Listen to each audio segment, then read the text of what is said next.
Greetings, family. I'm late, but I'm glad you're here. I see a few of you here. Um, I'm not going to be on here long because I have another live that I'm going to do at 3. But there were some things that I wanted to say because I didn't do the live last night. First, I want to say happy Monday. I've been sitting here for the last couple of hours doing just some study and some kind of like getting my mind together because today is a big day. This weekend has been a big weekend. This month has been a big month. And yes, so so my name is Cassandra-Floyd, also known, thank you, also known as the Daughter of the Fates. Um, Founded the Temple of Evolutionary Emergence. And so, anyway, I have been doing a lot over the last few days, preparing for yesterday, which was the eclipse. Hopefully, it was a great day for you all. Hopefully, it was productive and powerful and meaningful. It was an awesome day for me. It really was. Like, um, the last, actually since August 25th, when we rounded out our conspiracy to at the conspiracy to right the global conspiracy to right all wrongs, and we closed that ritual. So much was happening so much was happening in that period of time, and I just want to take a moment to kind of acknowledge that because I am human, you feel me, like everybody else, that I too was really feeling deeply and internalizing deeply the created quagmire of the last 6 weeks, right? I mean, since January, really, it's been a quagmire, but the last 6 weeks in particular have been extraordinarily intense. And I am human. You feel me? Not only am I human, you feel me? I am I am a devoted uh I am a devoted daughter of the mother. I am a acknowledged devoted daughter of the mother who tries, and I am typically very good about it, to maintain a level of optimism, certainty, clarity, um, about what it is that's happening right now, recognizing politically and scientifically and astrologically and spiritually that the intensification of the noise created by the adversary is it's an intensification that is a response to, it is a reaction to, it is it's a response to and a reaction to what uh, what they know is the inevitable. The problem is that there's not enough of us yet. It's coming, but there is not enough of us yet. There are not enough of us yet who have internalized with the same urgency that our adversary has. There's not enough of us who have internalized the same inevitability. I hope that was clear. Um, our opposition, the adversary, is certain. And in that certainty, they are moving with to us, it seems like a wild, uh, what's the word I wanted to say? A wild kind of, it appears to be chaos to us, right? A wild kind of chaos.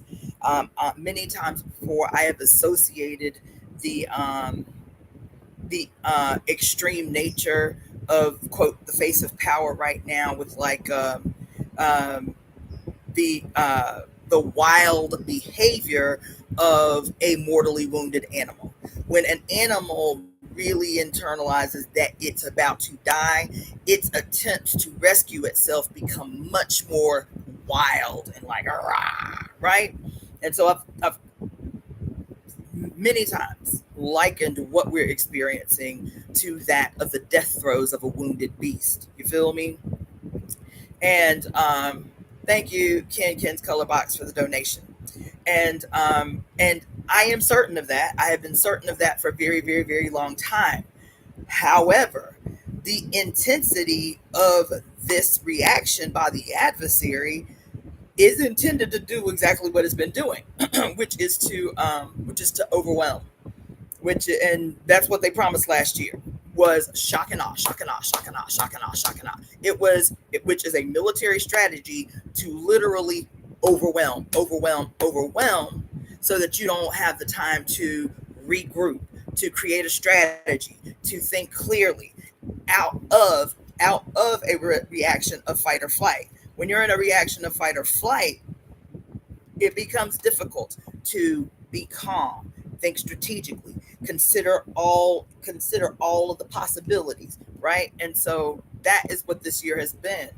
And throughout the year, typically I have been very good about remaining the certain optimist, about calling from you all to do whatever it takes for you to remain in a place of certainty, not perpetually being, reactionary. You feel me? But those last 6 weeks did me, baby. I ain't gonna lie. The week before my birthday, child, listen, I was ready to throw in all the cards. Like I was on some fuck this shit. I don't want to do this no more. It was such a deep week, right? And fortunately, and me and my homegirl, the sister that turned 50 with me, 3 days before the event, we were like, we got to cancel this shit. We got to cancel this shit. We can't do the party. I'm not in the mood to do the party. She wasn't in the mood to do the party. Like both of us was like, you want to just like not do this shit. You feel me? And in that moment, I was like, you know what? No, we've already invited people. This will probably do us really good. You know what I'm saying? There haven't been a lot of get-togethers and gatherings. The last time we did anything at her place was like May or something, maybe longer ago than maybe it was the equinox. Maybe it was the spring equinox. So I was like, you know what? Let's just go ahead, get through it, do the thing. You feel me? And then certainly we will get something from it, just in terms of our spirits being lifted, and the people that come, they'll get something from it too. And it was exactly what it needed to be. It was really not just quote a party. I've never just quote thrown a party. My parties are always purposeful, right? And that's what it was. It was. And today I'm still getting texts and emails from people who came and were like, yo, I didn't realize how bad I needed that. The place was unbelievable. Her place is incredible. Like you can just feel the spiritual energy coming off the property. Like it was just, and the thing that was really dope about it was like the age range of the people that participated. My homegirl is taking care of her mother full time. And so her mother is, I think, 82. And so there were, not just her mama, there were a plethora of old elders, all the way down to, I think the youngest person that came was 4 years old. It was just, and it was, and even like spectrum wise, people, one of the things that's been difficult about that property is because of where it's located, people in LA act like every place is far, far away. You feel me? And so, even if it's technically only a 10, 15, 20 mile drive, people are like, that's too far, I can't come. You feel me? Because everything is really close mile wise, but sometimes depending upon traffic, some place that's literally, I'm not being figurative, literally 5 miles away will take you an average of 30 to 35 minutes to get to. So people be real iffy about coming from where they at to go someplace else, right? And so the things that have happened in the past is I haven't had a lot of Black women in particular come to my events because the majority of Black people in this city live in, in Crenshaw District or South Central LA or what have you. Thank you so much for the donation, Rose from the Dead. Yay! So Rose from the Dead was also one of the people who came to the birthday party. It was dope. I told y'all was it yesterday, day before yesterday that I did that live? It was so cool that so many people came, and that party was the first time we were ever seeing each other face to face. That to me was the dopest part of the party, and I'll talk about that in a minute. But I just want to say, like, one of my biggest concerns, really, or frustrations, is every single event I've done on this property, I make a valiant effort to invite Black women because where the location is predominantly Mexican, right? But I'm trying to build a temple. I'm trying to build a community. And I'm like, we need Black women up the fuck up in here. You feel me? And so every event that I've done, as a matter of fact, I've only done 2 events where, quote, Black women came, and it was one Black woman each of those 2 events. And so that's always been a frustration with me. But I still, because I value the property so much, I see such an extraordinary potential in the property and the sister that owns the place. I went ahead hard and invited all these sisters to the birthday party. I was like, well, I know how it is. They live in South Central, and South Central is a hike. It's a hike. I ain't gonna front. It's a hike from where the sister's property is. Easily 40, 45 minutes. You feel me? And I was so hyped that so many Black women came, y'all. I was so hyped. I felt so fortunate. I felt like that was also kind of like a turning point, for the building of the temple, was to see that many sisters come that far out of, not just from South Central. 4 sisters flew in from somewhere else. Only one of them I'd met nope, 5 sisters flew in from somewhere else, and only one of them I'd ever met face to face. So women came from all over to participate. There were a lot of lessons that I learned from that party too. But I wanted to say that party radically shifted everything, right? And then yesterday, which was the eclipse, I made a commitment to myself that period of the eclipse, which in my time zone was from 8:31 in the morning till 12:55 at noon. I made a commitment that I was going to spend that time with myself, for myself, right? So I did that. I got some things done that I wanted to get done yesterday morning, and then I went on a long walk. And I found many, many, many, many gifts on this walk. I mean, the walk was supposed to be functional. It was just to go, instead of driving my car, I was like, I'm going to walk down the street. It's a little far, but not bad. I'm going to walk down the street with my little cart and I needed to get kitty litter and cat food because, the baby had babies. And so she eating like a bottomless pit. You feel me? She's eating like 4 times what she usually eats. So I was like, let me go ahead. While it's early, I need to be outside anyway for the first part of the day. Let me go on down here and just walk to the store. And on that walk to the store, y'all, I found so many gifts from Spirit, man. I'm trying to tell you, you have to pay attention to the small. I found so many gifts on this walk yesterday, okay? Y'all know me and my relationship with birds, okay? I found a bird yesterday. I found a dead bird yesterday. When I tell you she literally just died, like there were no bugs on her yet. Her body was still limp. She had not experienced rigor yet. Like I couldn't believe it. I was like, because this is the third bird that I found in 3 months. Dead birds. This is the third bird that I found in 3 months. The first 2 birds, instead of bringing them home, I decided to bury them. I decided to give them like a little ceremony. So the first 2 birds I buried. This bird I brought home because it happened in the height of the eclipse.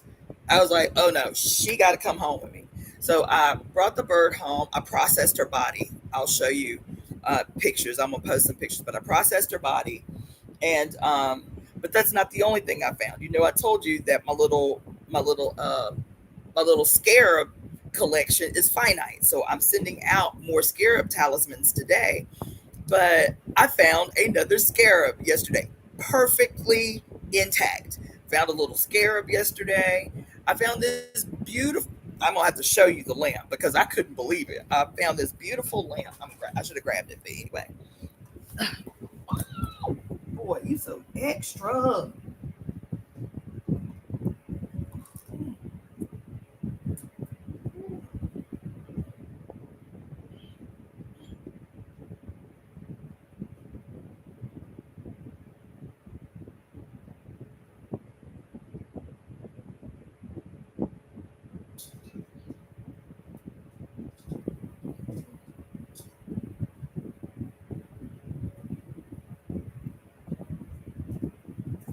Move, move. Where your buddy? Move, move. Look at this lamp that still works that I found yesterday on my walk during the eclipse. Right? So I think what I'm going to do with it is I was thinking about making a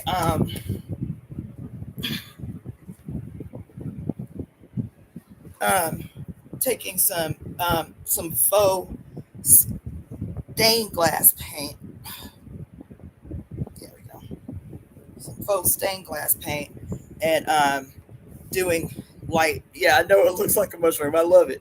Uh, um, and doing like light shading of it so that it's colorful, like different colors when I light it up. So anyway, yesterday it was just like it was just very cool to go on a walk that was, functional. I was going to get some litter and some cat food, but to see, just to receive gifts and to be like really genuinely like, oh my gosh, just like really genuinely thankful for these little reminders of her ever presence, right, in our life, right? So anyway, the party was great. And so yesterday, I was very, very purposeful about how I was going to spend my day. And that's why I decided not to do the live last night. I actually decided not to do the live last night. I went through my Facebook memories yesterday morning, and it was so cool. Yesterday was the 22nd. So I was like, you know what? Let me scroll through my little Facebook memories. I haven't done that in a few weeks. I used to do it every day, but I was like, let me scroll through my little Facebook memories. And yesterday was National Dance Day. So I was like, I guess I got to go dancing because I had decided I wasn't going to go dancing. There's a thing that happens every Sunday called Utopia Tribe, which is like a all old school house music dance thing. But I'll be honest, that walk I did yesterday did my body in. It did me in. Okay, y'all. I don't know if y'all saw how slow I stood up. Like it did me in. And so my legs, my feet, my ankles was like, because I walked far. And my legs, my ankles, my feet was like, you ain't going dancing. And then I scrolled through my Facebook, my Facebook memories, and it said it's not only was yesterday National Dance Day, yesterday was International Gratitude Day. I was like, look at that. What an awesome day, right? So I went ahead and went dancing last night, and it was good. I needed it. I still hurt from it, but it was good. And overall, it was just a really great day, and it was a day that there was for the last maybe 4 weeks, especially the week before my birthday. Even though I was up in here tripping, I was really up in here tripping. The one thing that I paid attention to, and some of you can comment in the comment section, that whole week, that whole first week of September, baby, the whole first 2 weeks of September, it was, baby, it felt like I was experiencing deja vu all day, every day for like 14 days. I mean, perpetual deep, like, whoa, like shocking, that kind of shocking deja vu, like, hold on, I need a minute, right? But it was like perpetual. Every day I was like, what is going on? What is it that you need me to know? Because it was like every day, all day. Sometimes the deja vu wasn't momentary. It would last like a whole 10 minutes. It was so deep. So yesterday, the day before yesterday, which was Saturday, I performed a ritual for someone locally that I've been doing some work for, and it's so interesting. I counsel people so much, and any of you who have any kind of occupation or even hobby that is defined by helping others, you're a tarot reader, a diviner, a priest, whatever, you know, like I know, you feel me? That when you counsel for others, when you help others, and your life or your work is defined by that, one of the things that we have a tendency to be most guilty of is in the kind of energy that it takes to advocate for people in that way. We have a bad habit of self-neglect. We do. I am guilty. I'll find myself giving advice to people that just rolls off the tongue, rolls off the tongue, rolls off the tongue. And then in hindsight, I'm like, was that for them or was that for me? You know what I'm saying? Like I was telling a patient the other day that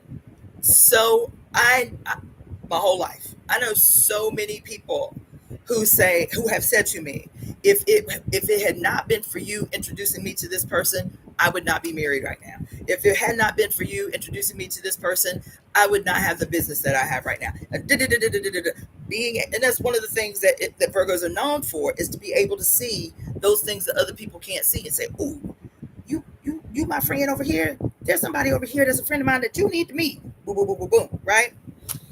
And so when we advocate a lot for others, what typically happens is that we self-neglect, right? We don't prioritize our own health, all the dynamics of health, all the paradigms of health. Yesterday, that was really brought like hard forward in my thought while I was performing ceremony for myself yesterday. The day before, I met this young man. We had a really interesting conversation. This guy is, an interesting human being. And the way we met was even interesting. But ever since we met, this guy is a professed Luciferian. He is a practitioner he worships Lucifer, right? So I meet him yesterday to give him this ritual I pulled together for him, this ritual that I performed. Now the ritual didn't have any, he didn't know nothing about the eclipse. He didn't know nothing about that. He called me a week prior, was like, "Look, I got this issue. I don't get paid until Friday. Can we meet on Saturday?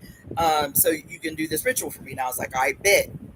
When he booked the session with me, I wasn't even thinking about the eclipse or anything like that. But we met yesterday, and Saturday, we had this really revealing conversation. Oh my God. Even now I'm just thinking about, there were still things that I didn't think about until just now. We had this really revealing conversation. This is the second ritual I performed for this young man, right? And we haven't talked much since the first ritual that I did for him. But he calls me and needs this ritual for me for a very specific reason. And I pull together what he's going to use in the ritual. Okay.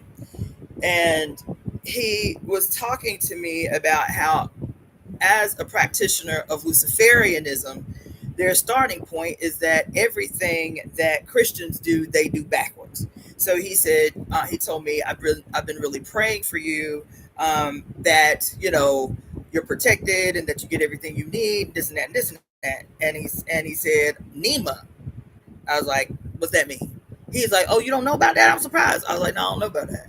He said, well, in like satanic churches and in Luciferianism and shit like that, because they believe in doing everything, backwards, right? Instead of saying, quote, amen, they say Nema. I was like, I didn't know that. I learned something new today, right?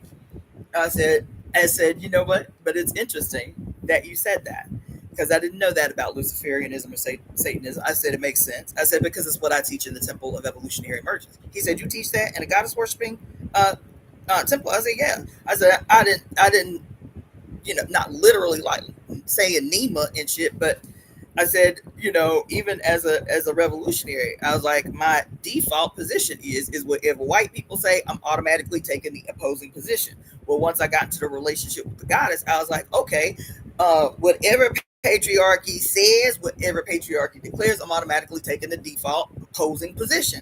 He's like, oh, that makes sense. I said, the reason I'm saying this to you is I want you to consider something, because you were a Luciferian. I said, I just did a live not too long ago about my opposition to Satanism.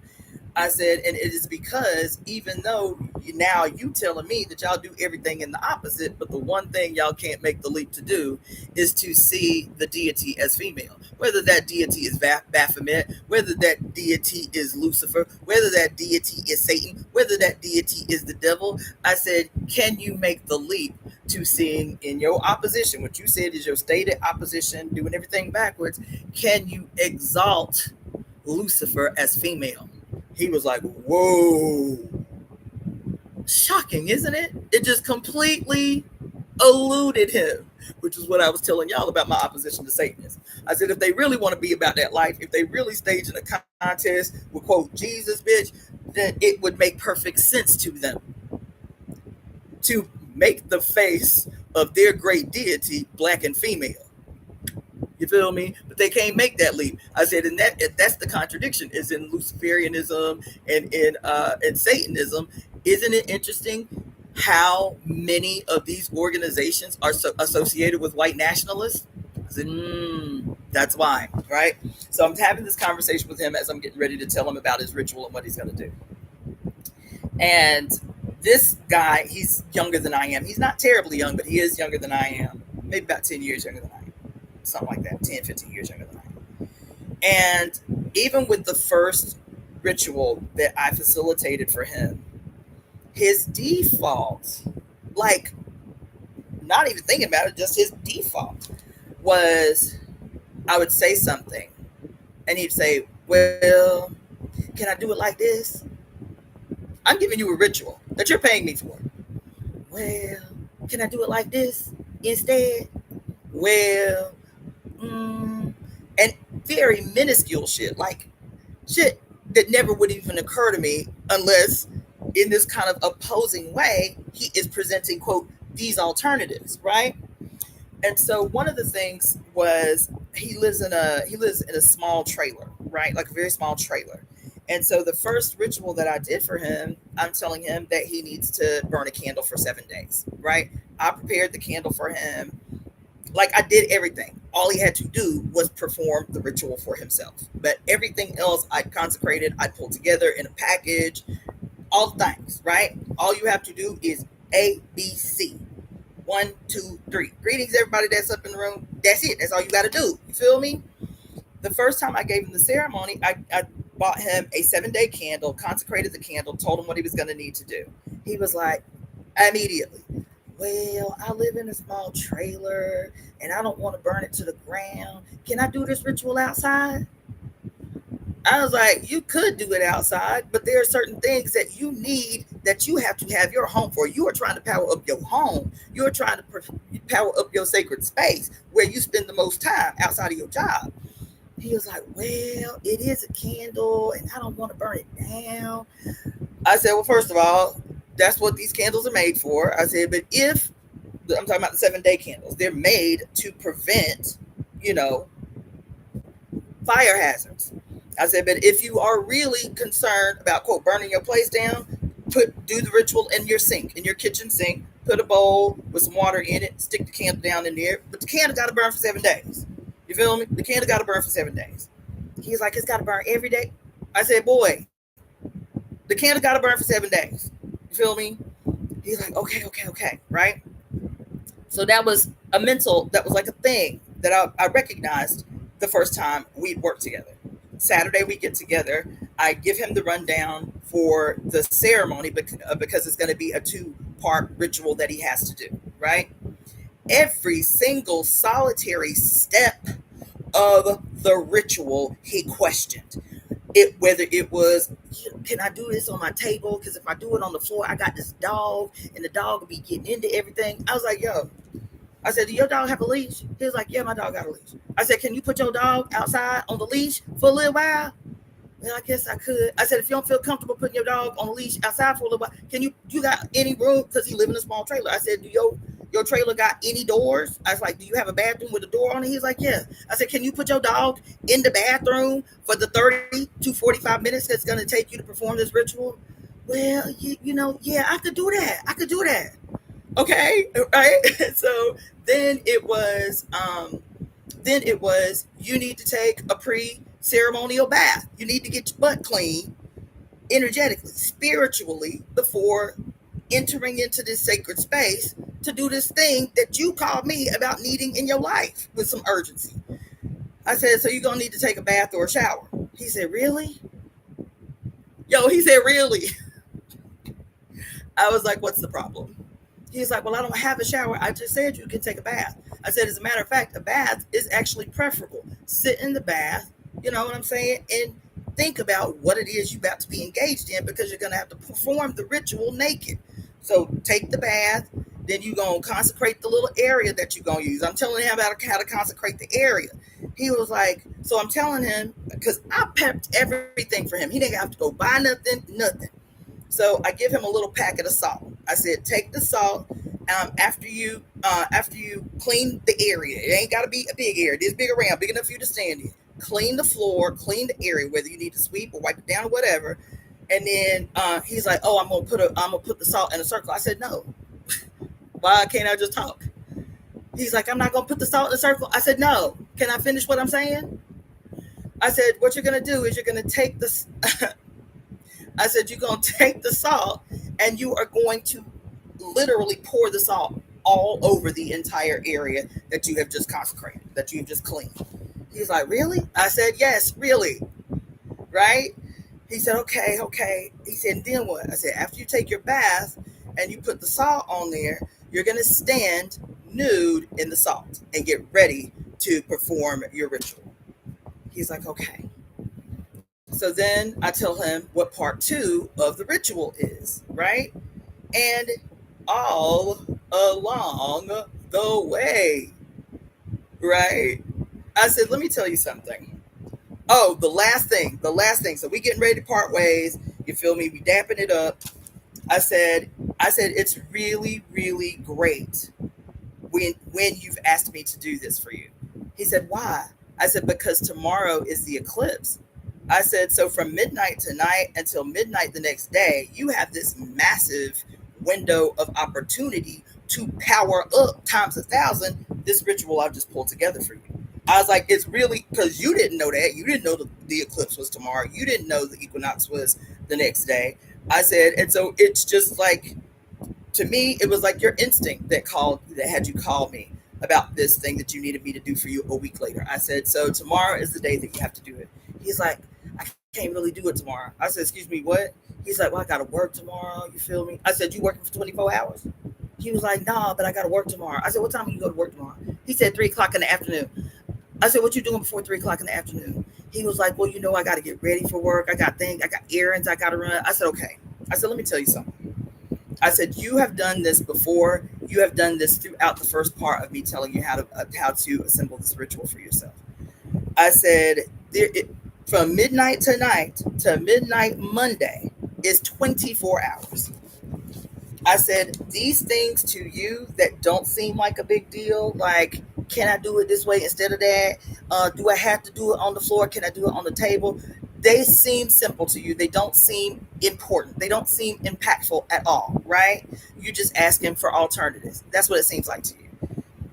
I said, but every single time you pose a butt, every single time you stage what doesn't in you, I'm guaranteeing you don't feel like this is opposing. This doesn't feel like opposition, right? These things that you do without even thinking about it are the blocks you're asking me to help you with. So sometimes we got a bad habit of thinking about, quote, negative energy and negative entities and malevolent forces and shit as some ooga booga. You feel me? Some demon in the ground or some shit. 99.9% of the time, the malevolent forces, the demons, the what you call that shit, the negative energies, is yourself and your programming. It is yourself again with this white ass, white light, white hair, white beard motherfucker who is resting in your head. 99.9% of the malevolent forces, of the evil entities, of the wicked, of the negative blocks and all of that shit is you. I know that shit's hard to receive.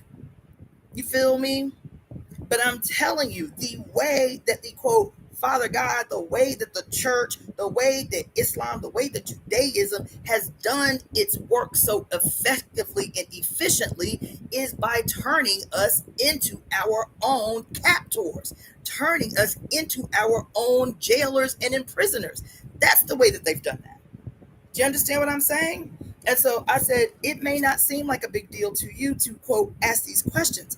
I said, but automatically, what it alerts me to, one, is that the negative forces that you think you are surrounded by are within you and your own thinking. Two, what you communicate every time you stage a butt, or every time you say, oh, I can't really do that. Oh, I can't really do that. Spirit is like, bitch, do you want what you actually say you want?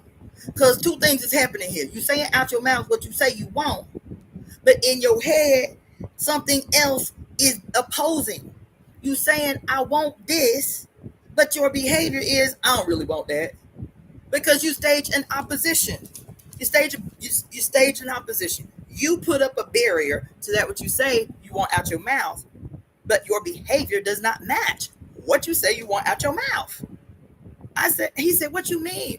I said, man, I just told you that there are 24 hours in this dynamic period where you intuitively asked me to perform ritual for you for this really big thing that you need to happen in your life. And you say, this is what I want. You feel me? But then you like say, I can't do it on this day. Can I do it another day? After I done told you you can power up your juju by goddamn 1,000%. And you say, can I do it the next day? So you don't want what you say you want, man. You can't want what you say you want. If I'm telling you, you didn't even know it, but tomorrow is your power up day, bitch. I just blessed you. You feel me? He said, well, it's just a busy day. But what you're saying to spirit is I'm not willing to make even a 30-minute minuscule sacrifice of my day to do this thing I say I want to do. You say you want this thing you want done, but you tell spirit, I need to do it another day because I ain't got a single 30-minute block of time to spare for this. I'm not willing to rearrange my schedule of 24 hours in this magnificent period presented to me, and I didn't even know it existed, but I'm not willing to adjust a single chore on my list of things to do today to do this thing for myself that I say I want. You done told spirit, I'm lying. I don't really want what I'm saying I want. I'm lying because I'm not willing to make, it's not even a sacrifice. I'm not willing to prioritize.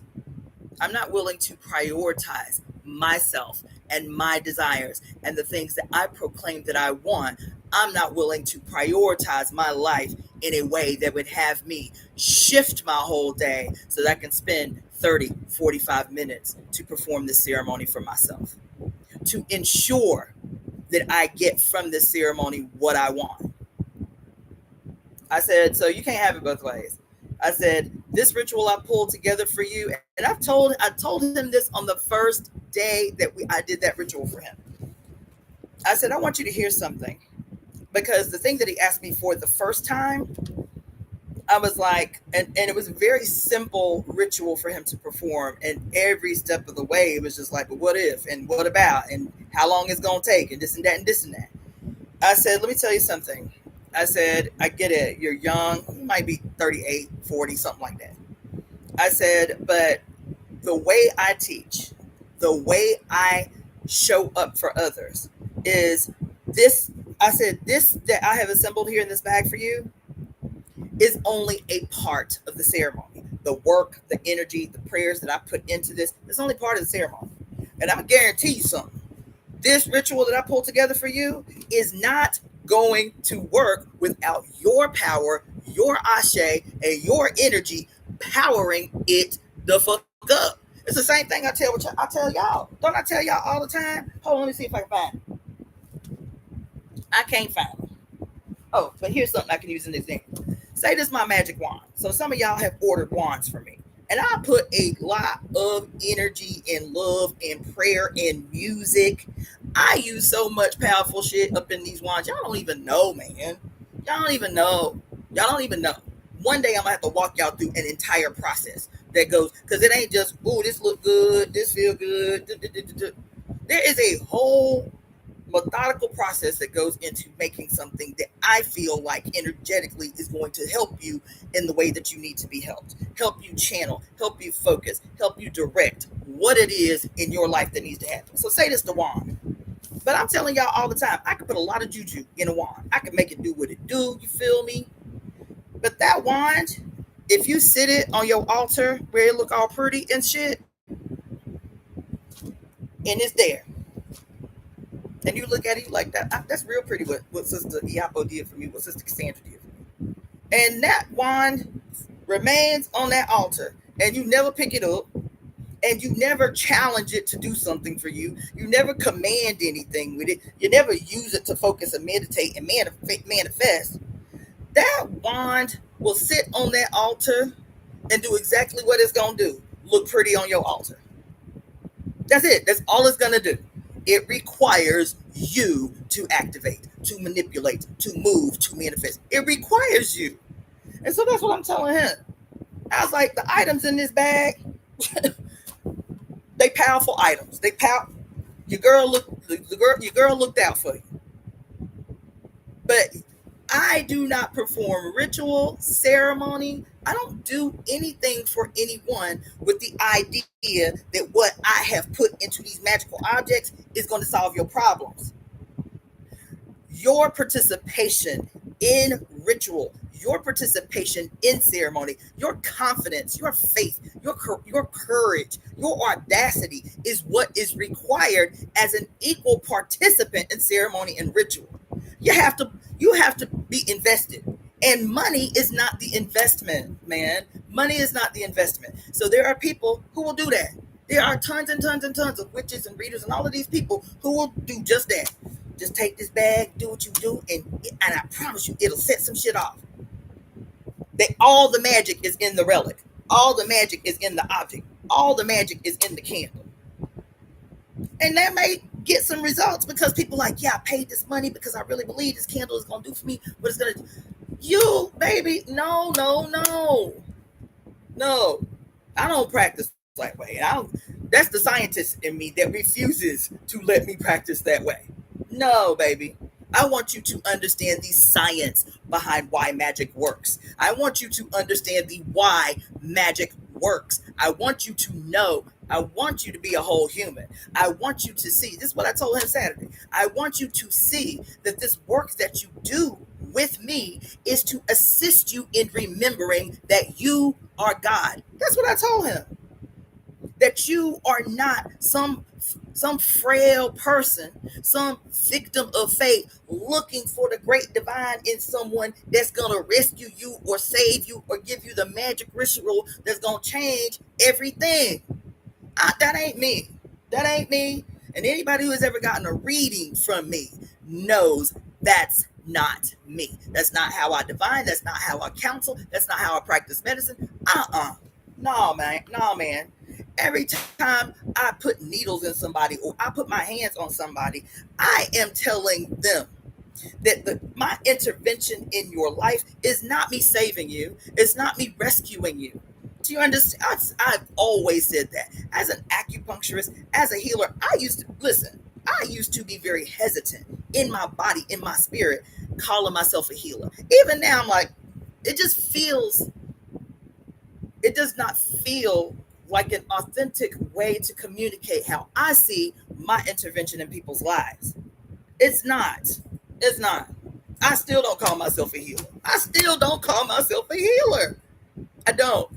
I don't, because it never resonated with how I felt the role that I play in people's lives. That's not how I see my intervention with people's lives. I see my intervention in people's lives when they come to me because they see something that they can receive from me. I see that as a coming together. I see that as a coming together, because the only thing that's wrong with you is that your divine self has forgotten how to be divine, bitch. That's all. And you can communicate that in different ways. You can say that your divine state of harmony in its disharmony has forgotten how to show up for itself. So as the practitioner, I take a conduit of electricity, recognizing that chi is electricity. I take these conduits of electricity and then I use my own source chi. Bitch, I'm pulling from me. I'm pulling from me. And that's not my opinion. That is the science of, quote, Chinese medicine. Is that the presumption is that the person, the practitioner, the physician, has abundant source chi. So the practitioner calls on their own source chi to manipulate this conduit of electricity to, quote, jug your own self memory, your own source memory, to stimulate. We call it, when I stick a needle in someone, we call it, that process of sticking the needle into the point, it's called calling the chi to the point. Calling the chi to the point. And then in the needle, with your actual hands, you can actually feel it. And when you feel it as the practitioner, we say that it is recognizing the arrival of the chi. We call the chi and the chi arrives. Do you understand what I'm saying? You understand what I'm saying? And so taking this understanding from a scientific practice and bringing it into every aspect of my life in the ways that I show up for other human beings, the thing that I'm always trying to teach, whether in the medical field, in the spiritual field, in the scientific field, in the political activist field, no matter how I'm teaching people, the first thing, the primary thing that I am always trying to, even when I'm teaching jewelry to children, is I want yo coming into contact with me, even if we never see each other again, I want you to be raised up a level or two as a consequence of having come into my cipher. Peace be with you. Go on about your life. Even if we never see anybody, you see each other again, you know that in this moment you have been raised up. That's my intention. And so I'm telling him, like, I'm not here as the witch that's going to promise you gold and all of this shit. I'm not saying that that's an impossibility. I'm not saying that that's an impossibility as a consequence of my intervention with you. What I am saying is, if I'm doing what I'm doing, if I'm being in the state of mind that I'm in when I corral your ingredients for ritual together, and then I give it to you with all this energy through which I give it to you, certain that it can intervene in your life the way that you need to, and then your response is, well, what about this? I can't do that. It would be different if I told this dude he need to go kill a goat or something. I'd be like, you know what? You might be right. It might be problematic for you to kill a goat in the middle of goddamn downtown, in the middle of LA or whatever. Then I could say, okay, well, these are some other options that you can. But you can't burn a candle in the house for 7 days. You can't put the salt on the floor. You can't take a bath. Like, you can't do it on the day that I'm telling you literally is the most powerful day of 2025. You can't do that. I was like, the magic is only as deep. The ritual is only as proficient as your energy receiving it and executing it. That's it. And so he's like, I ain't mean to come off like I was being difficult or ungrateful. I said I didn't receive it that way. I said what I'm trying to teach you is that you too have a responsibility in the performance of ritual and ceremony. You too have a responsibility. I said we haven't talked since then. I said, did the last ritual I corralled together for you work? He was like, oh my God. He was like, it worked so fast, I was shook. I said, then why are you asking me all these questions and these what ifs and but, and I can't today. You telling me out your mouth, and I didn't even call you to check up on you. And you telling me, oh my God. He said, not only that, and the first time he hired me to perform a ritual for him was was like maybe March. It was like maybe March. He said, yo, he said, I'll be honest. He said, because I ain't never heard, because him as a practitioner of Luciferianism, I said, what does the practice of Luciferianism look like practically? He was like, well, we do a lot of mantra, we do a lot of chanting, we do, meditation, we have like little ceremonies. He said, so the little things that I gave him the first time I did this ritual for him, he's like, I ain't never seen none of this. I ain't never seen nothing like none of this. I was like, okay, I ain't gonna talk to you about what it is y'all actually do, but okay. And so he said, he said, I'll be honest, when I got it, because it was all so new to me, it was also like new to me, I didn't know what to make of it at first, but I was like, I'm just gonna do it how she said do it. And he had been having a serious problem when he reached out to me. He was like desperate. He was like, I'm so desperate, I'm considering leaving the area. I'm considering going back. He's from San Francisco. He's like, I'm considering just leaving everything and just driving up to San Francisco because this shit is too deep. What I'm going through. He was being bullied. He was being like bullied by grown-ups. He was being stalked. He was like being terrorized by weirdos for whatever. Why grown folks get involved in that kind of shit is beyond me anyway. But he said it's got me desperate, right? And so I'm talking to him on Saturday. I say, you're giving me all this grief about scheduling out 30 to 45 minutes on tomorrow. I said, did the first ritual work for you? He was like, oh my God. He is like, man, it was so powerful. He said, when I tell you that from the day I performed that ritual to this day, I have not had a single problem out of these people who had like made it their mission to undo me. I said, so why don't you just take that kind of excitement and trust and do what the fuck I'm telling you to do? Just do what because he was like, how long it's going to take? When I'm going to see it? I said, look, you said that the first ritual I gave you worked that day. After the ritual was complete, from that day to today, the shit worked, right? I said, have that kind of confidence, have that kind of trust. I said, I can't put no timeline on the goddamn ritual. One, because I know you. You are going to be the determining factor in the speed with which this ritual I put together with my whole spirit, bitch, with my whole heart. I put my heart into this thing. I was like, how would I feel if this was my circumstance? Let me put that kind of energy into pulling this ritual together for this young man. The same urgency that I would feel, the same way that I would want somebody to take care with the urgency, even if they couldn't empathize, but they understood the seriousness. That's the energy that I went into your shit with. Like, it was like I had stakes in the shit. Like, I had stakes in your outcome. I said, but what's the point of me having stakes in your outcome when your ass don't have stakes in your outcome because you can't schedule out 30 minutes of your goddamn day to do a motherfucking ritual on the day that I'm telling you it's going to be powered up. Now, let me tell you, I told y'all that story for a couple of reasons. Because the other thing that I did yesterday before, quote, getting busy, was I had started on Saturday night pulling together a new protocol, a new wellness protocol for my mom. So many of you know that my mom is in remission from breast cancer.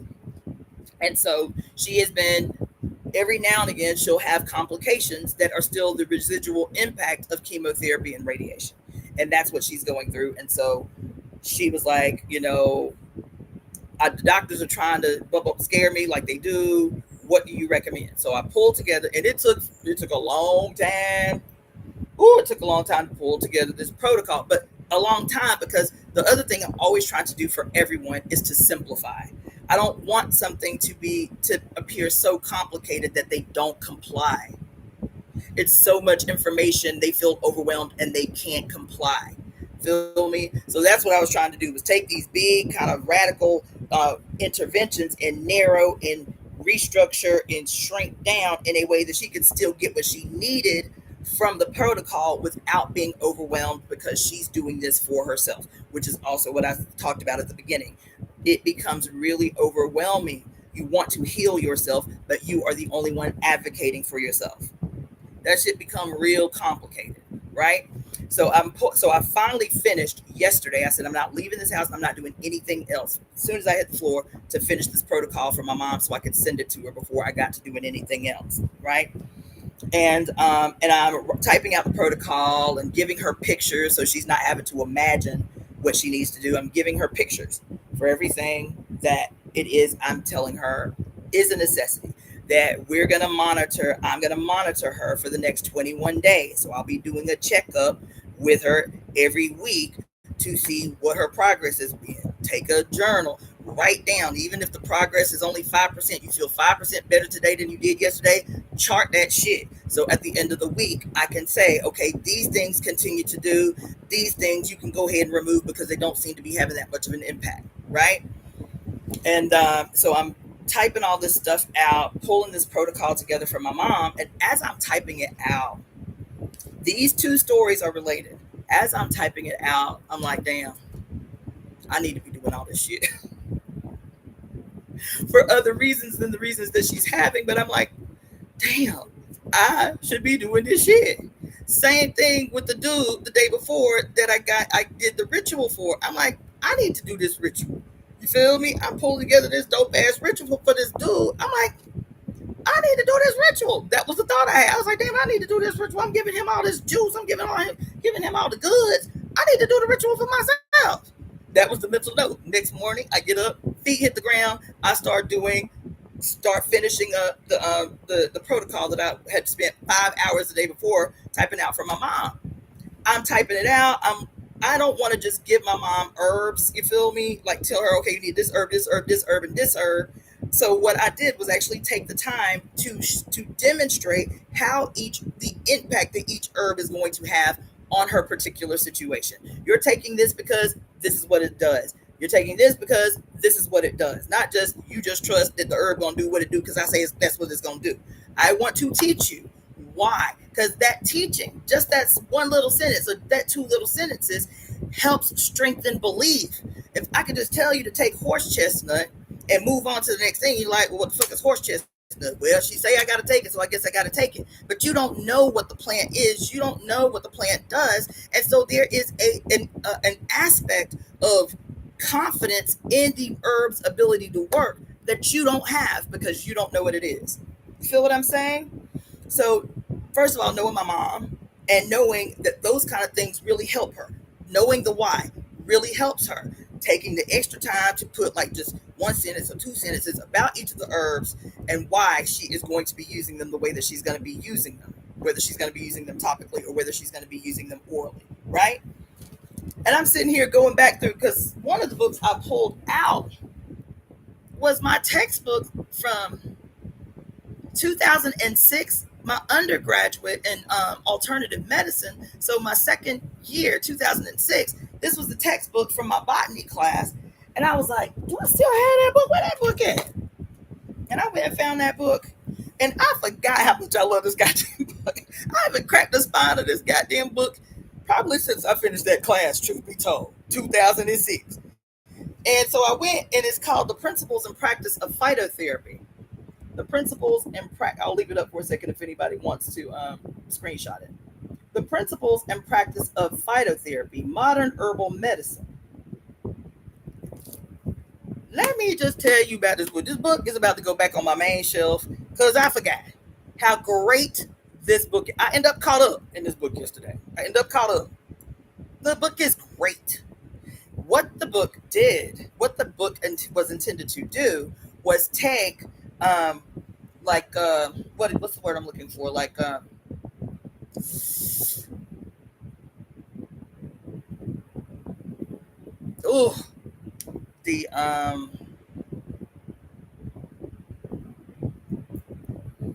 It is right on the tip of my tongue.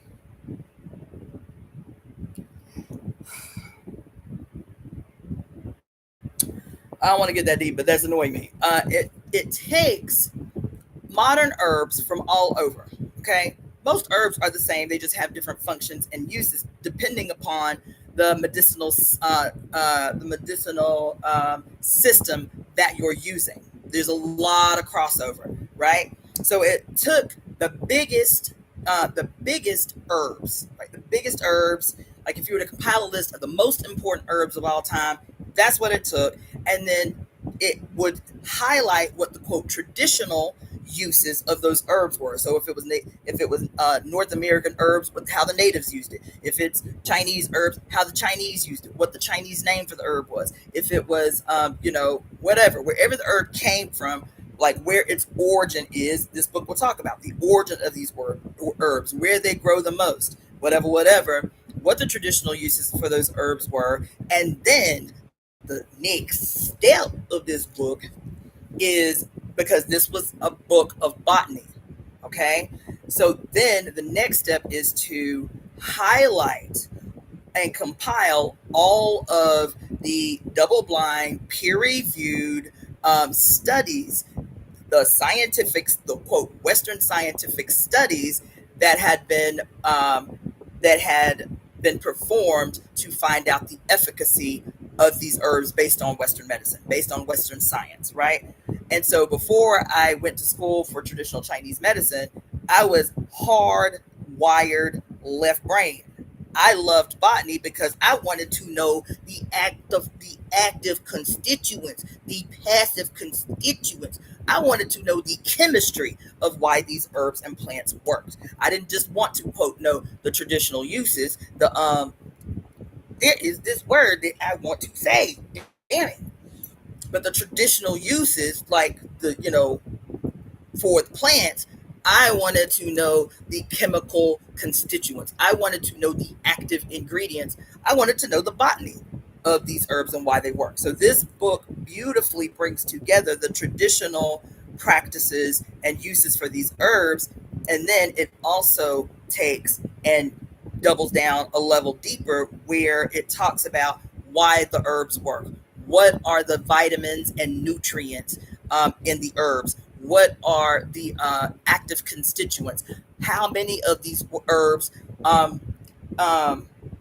used in modern pharmaceuticals? Because the great majority of modern pharmaceuticals, because plant life cannot be copyrighted or trademarked, what Western medicine has done is identify the active constituents in most plants and then extract that active constituent, because it does this is the reason this plant works, takes the active constituent out of the matrix of the plant so that it can create a new pharmaceutical by putting a lot of synthetic shit with the plant's active constituent. So now they can trademark and create a medicine that has this as one of the effects. You feel me?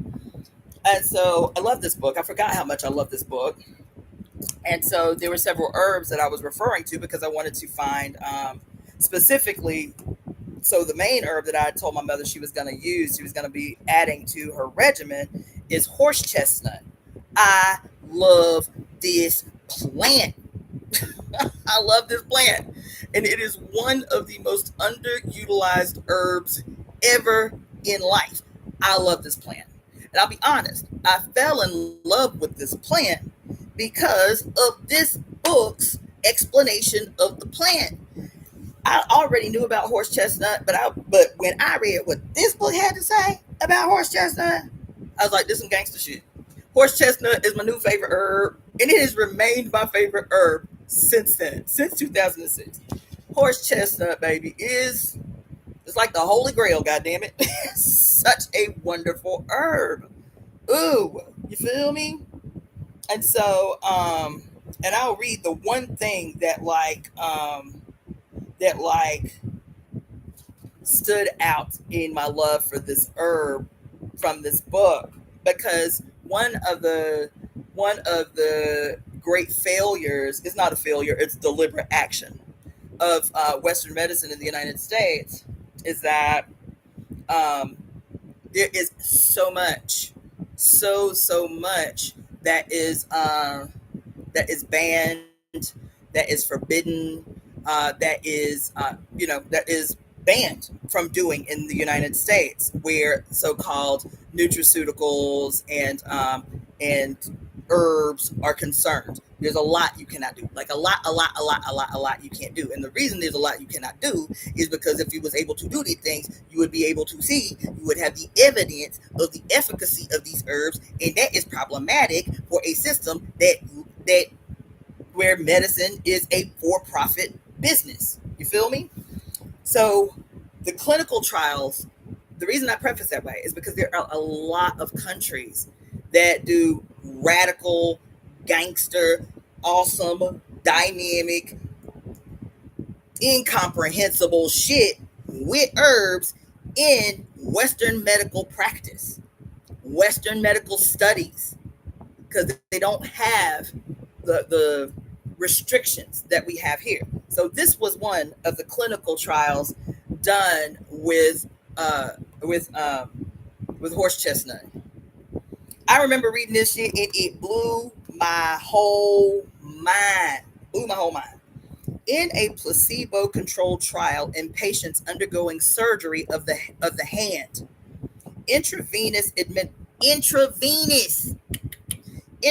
administration of essene, which is the active constituent of horse chestnut. Intravenous administration of essene produced a fast reduction in post-operative inflammation and edema. Essene is mainly used by injection, for example, to treat road accident victims with severe head injury, where it reduced the dangerous rise in intracranial pressure, leading to a more favorable prognosis post-surgery. They doing head surgeries on car accident victims with severe head trauma, and to make sure that they don't have a stroke because of intracranial pressure, they do an intravenous essene drip. Okay. Oh my God. Essene has been effective in the treatment of cerebral edemas following cranial fractures and cranial traumas, with or without retrograde amnesia, cerebral tumors, intracranial aneurysms, cerebral sclerosis, subdural hematomas, encephalitis, meningitis, and cerebral abscesses. Depending on the seriousness of the condition, disappearance of cephalagia, vertigo, and general discomfort were observed within 3 to 16 days of treatment. Cerebral edemas due to acute vasomotor insufficiency were resolved quickly, while in chronic diseases, remission occurred slowly over a long period of administration. Y'all ain't hearing. Topical preparations of essene have been successfully used for a variety of applications. Treatment of edema and hematomas in surgical practice, the prevention and treatment of sports injuries, including acute injuries, blunt injuries, non-penetrating wounds, and edema. It has been used alone and in combination with heparin, the pharmaceuticals, heparin, bephanin, salicylate, or polyunsaturated child, it's been a long time since I read the chemicals. Hold on. Phosphatidylchlorine in venous disorders such as inflammation of the veins, venous insufficiency, varicose veins, and more, in combination with L-thyroxine for the treatment of hypertrophic scars, keloids, stretch marks, and lymphedema after a mastectomy. In combination with heparin and phospholipids for the treatment of joint and venous diseases, anorectal varicose pathologies, which is basically people who suffer from chronic rectal issues like hemorrhoids, but serious ones that you have to get surgery for. Particularly in gynecology and obstetrics, post-operative treatment of episiotomies. For those of you who have had children, you know what an episiotomy is, and in oral and periodontal surgery. In a randomized double-blind trial, 81 patients with contused traumas following limb injuries received treatment with an essene gel or placebo gel for 9 days. Compared to the placebo, the mobility of the injured extremity increased significantly in comparison to the uninjured extremity in those treated with the essene. The circumferences of the lower extremities returned to almost normal compared with uninjured leg in the treatment group, but remained unchanged in the placebo group. Essene treatment was also superior for reduction of lower leg swelling, edema, subjective complaints, and remission frequencies. Topically applied 2% Essene gel was compared to placebo in experimentally induced hematoma in a randomized double-blind trial. Efficacy was measured over 9 hours after a single application of the gel. The Essene gel significantly reduced tenderness to pressure within 1 hour and then at all other times during the trial. Okay. And then it goes on and on and on and on and on to talk about the trials that they highlight for each condition. So like venous insufficiency and deep vein thrombosis, right? And so on and so forth. So yes. Anyway, I love this book.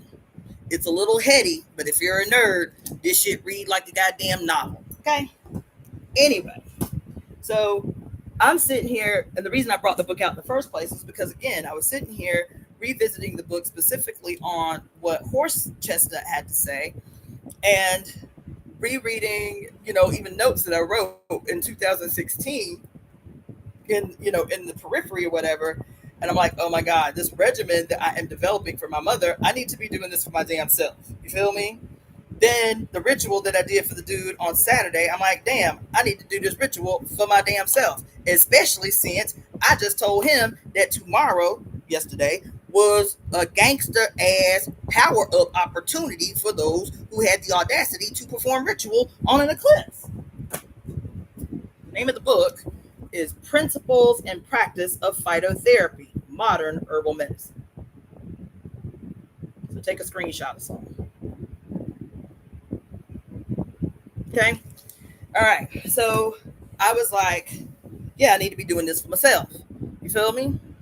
And so yesterday, after I finished doing for my mom what I needed to do and when I finished with her, I was literally entering into the times of the eclipse, which was 8:55 a.m. to 12 or 8:30 a.m. to 12:55 p.m. And so, I'm doing some things up in here. I'm doing a little studying that I'd wanted to do. I'm doing some stuff in the kitchen. So yesterday morning, I woke up and, I'll dumb scroll for a minute before my feet hit the floor. And there was this little, how on Facebook sometimes they'll be like, did you know that if you mix this, and this, and this, and this is a great blood move? Just like the little cute 1 minute, try this little remedy, this little homemade remedy. And the one that came up yesterday, which typically I don't even do them things. I'm like, oh, that's interesting.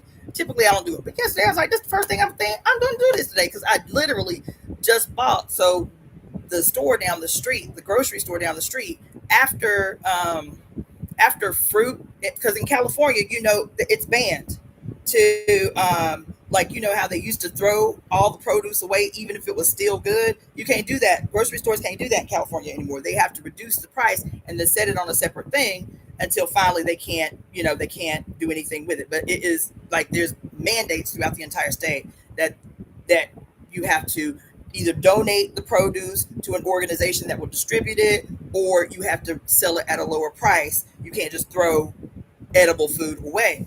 And so there were a bunch of bananas that were like really on the brink of going bad before they really bad. You feel me? They were all dark brown and mushy and whatever. I was like, I'll buy them all. And so I bought all the brown bananas and put the meat of the banana in the freezer because I got up yesterday and it was talking about this little. As a matter of fact, I have the rest of it in the kitchen, where you take a banana and some cinnamon. What was it? Banana, cinnamon, cloves. Banana, cinnamon, cloves. I think that's it. Banana, cinnamon, and cloves, and you boil it for 15 minutes and you drink it like a tea. And it tells you all the little things that it's good for. It's revitalizing the pancreas and this and this and this. And I was like, that's what I'm gonna do today. I'm gonna actually do the thing today. So I got up and took my little brown bananas, but it's probably because they was brown. I mean, brown bananas are better for you than yellow bananas, right? Okay, because the vitamin A content is much more dense in the banana once it goes brown. You feel me? Or goes like, even if it's yellow, but it's got a bunch of brown polka dots on it, that's much better for you. So I was like, yeah, they brown, but how different can it taste? So I went ahead and cooked my little brown bananas with the little herbs, and strained it and got ready to drink it. It was gross. It wasn't like terrible. It didn't taste rotten or nothing. It was like I just didn't expect the taste. I don't know what I was expecting it to taste. So the rest of it that I have in there, I was like, I need to boil. It was just weird. It wasn't gross. It was weird. It was weird in a way because I take medicine, and so it was weird in a way that I was like, You feel me? I drank the warm one, but I put the rest in the freezer. I was like, maybe I need to boil some ginger or something, like deep boil some ginger to add to it, because it was just like, right? But anyway, I did that. I was like, okay, mission accomplished. Got up, did little things around the house. You feel me? I put some laundry in the It wasn't sticky. It was like a tea. I put some laundry because, child, the laundry monster has been doing his thing up in my apartment. I hate laundry, and so I haven't done laundry. I'm embarrassed to tell you how long it's been since I did laundry. I was like, today I'm doing 3 loads of laundry. Check off the list. You feel me? So I did that. Got my little laundry done. You feel me? Got some little assignments done. You feel me? And then I was gonna go into this meditative state for the peak of the eclipse, right? And so after I got back from the walk, where Spirit gave me all these little gifts, you feel me? Then it was around 5 o'clock yesterday that I finally was like, okay, enough busy work. Now I'm going to do this ritual. Okay. So the same ritual that I gave the dude on Saturday, I was like, I need to do this for myself. I'm tripping. You feel me? So I designed the ritual. So I was like, I'm going to do this ritual for myself, which I did. Right. And baby, let me just tell you. So remember, I was telling you that part of it was you had to clean the area that you were going to consecrate, right? And then you had to sprinkle the salt all over the whole area and stand in it. So salt has a myriad of spiritual and healing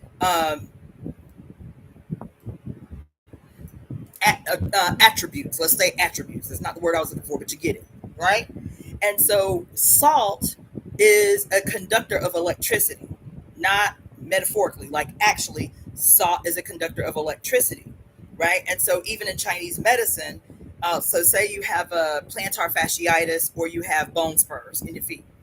The way that we treat bone spurs or plantar fasciitis is we create a battery, like a literal battery, out of salt and water, and lead plates. And then, has anybody ever gotten e-stimulation, e-stim, where you have the little red and black nodes, and they have to go on the little pads? So in acupuncture, they have e-stim too, and you just clip it to needles, right? And so you create this current with the salt water by clipping these e-stim clips on the lead plates and to the needles that you're going to place in the knees of the patient. And the patient has their feet in the salt water while the e-stim circuit is being generated. And what it does is actually dissolve the calcium deposits that create bone spurs, right? So salt is an electric conductor. If you go onto YouTube, there's like 10,000 videos that you can find on how to, if the lights go out, if the shit hit the fan, how you can create an electric battery out of salt water so that you can charge your phone. So salt is an electric conductor, all right? And you are an electric being. So that is the basis or the foundation, even magically, about why. So some people will, put the salt around the circle to protect the circle, but in this particular ritual, it was the necessity of placing the salt all over the floor and standing your bare naked body on top of the salt. All right.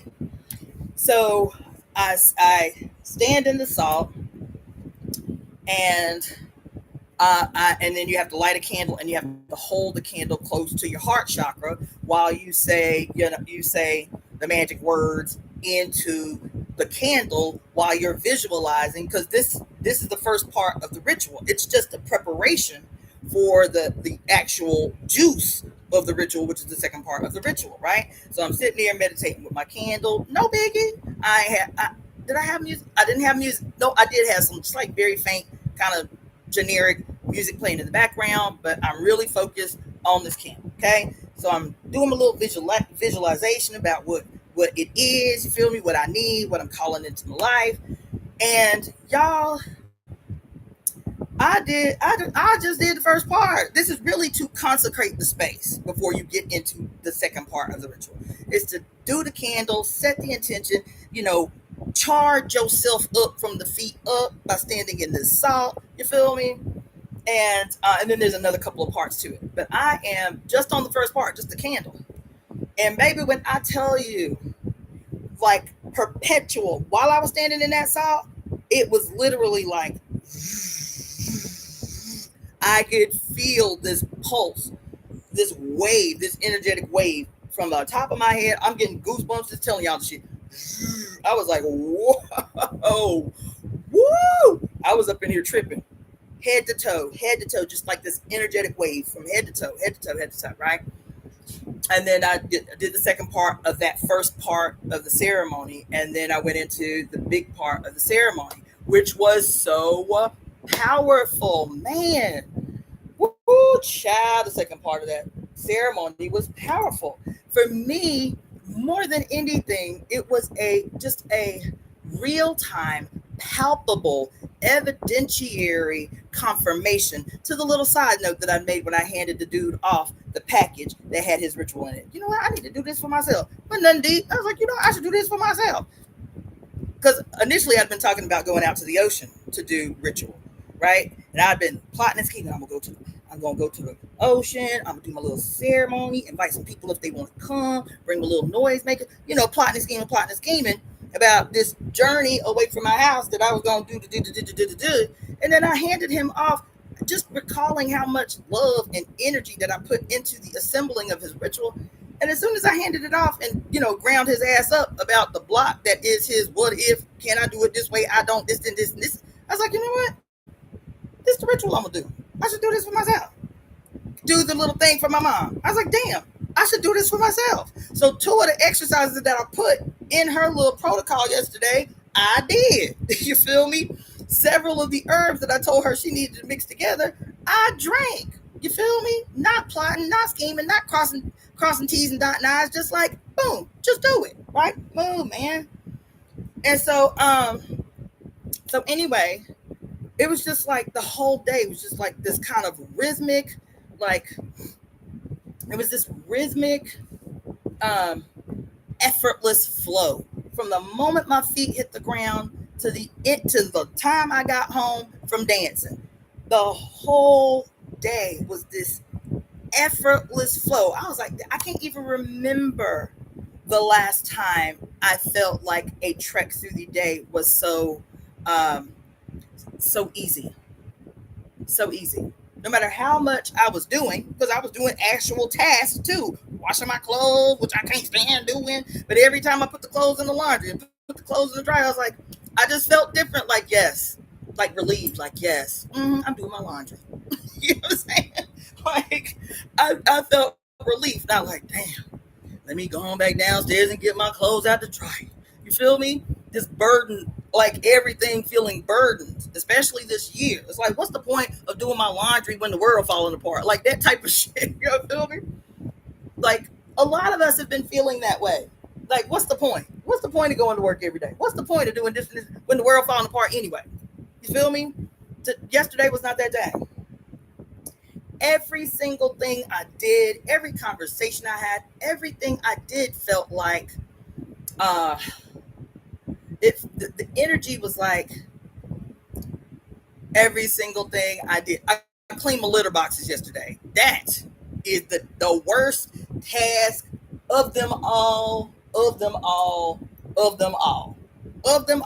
the worst task of them all, is cleaning the litter boxes. You feel me? So I was like, let me clean these litter boxes. You know what I'm saying? So my cats don't have it. They never like pooped or pissed in the house, not ever. But I don't want to try their stilo neither. You feel me? So I was like, you know what? It's a day of cleaning. It's a day of freshening up the space. Let me just go ahead and clean the litter boxes and get it over with. You feel me? So I dumped the litter, took it downstairs, but I did it without a grudge. You feel me? Everything I put, clean, like taking the soap and water and the bleach and actually cleaning the freaking litter. I did it without a grudge, without like, dang, I hate doing this. You feel me? Just like, because everything just felt like every single thing, no matter how seemingly minute the task was, felt like an opening, felt like a release, felt like you feel when you breathe a sigh of relief. It was like my whole apartment with every single tiny thing I was doing was just like, that's nice. You feel me? Yesterday was great. I'm so grateful for yesterday. It was so great. It was so great. It was it was the best day I've had in a very long. It was a great day. It really, really was. It really, really was. Yes, it was. And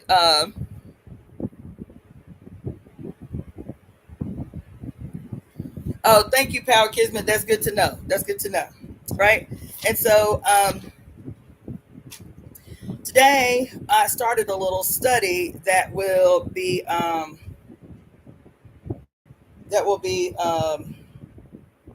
the word?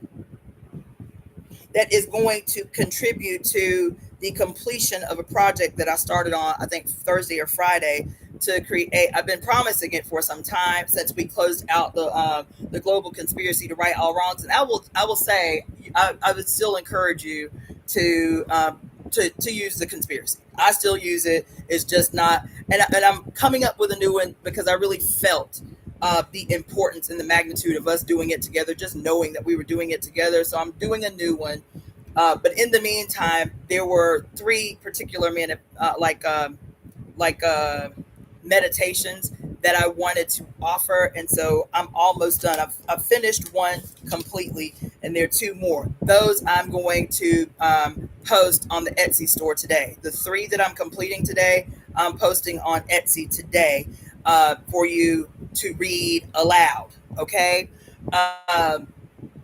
And so anyway, there was something very specific that I started studying to contribute to the completion of these last two, because today is Monday. Today is not only Monday, today is September 22nd. Today is not only September 22nd, today is the fall or autumnal equinox. Today is not just the equinox, today is the official transition from Virgo season into Libra season. It's not just the official transition from Virgo season into Libra season, it is also this period that connects or joins the mother with her daughter. Libra is the mother, and Astrea as the daughter, Virgo. So it's really it's really a beautiful symbiotic day. Plus, I was just listening to one of the astrologers I like, kind of in the background, but she said some dope ass shit. I was like, oh, I need to make a mental note because today is also, she was saying that today, what did she say? She said, oh, the title of the piece that she did about the significance of the day,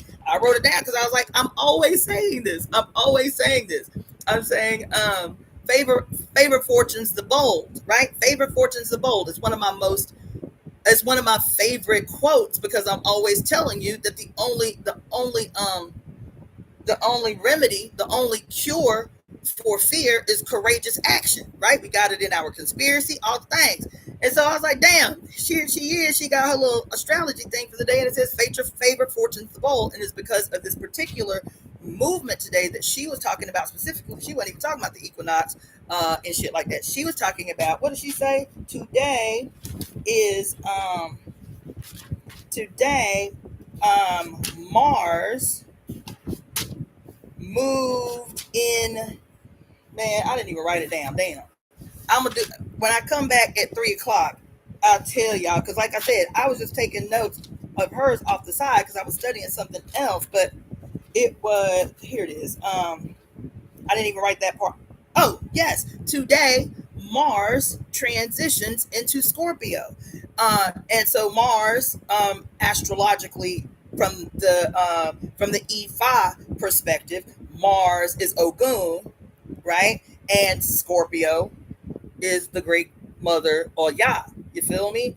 And so Ogun's energy is like surgical precision.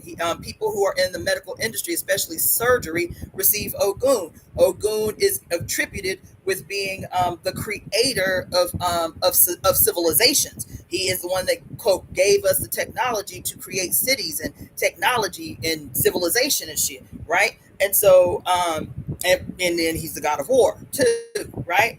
So Mars entering Scorpio, she says, is actually a very auspicious transition, and it is the first in a lifetime of this particular Mars in Scorpio, because Jupiter at the same time is in the North Node. North Node is in Pisces right now, and this specific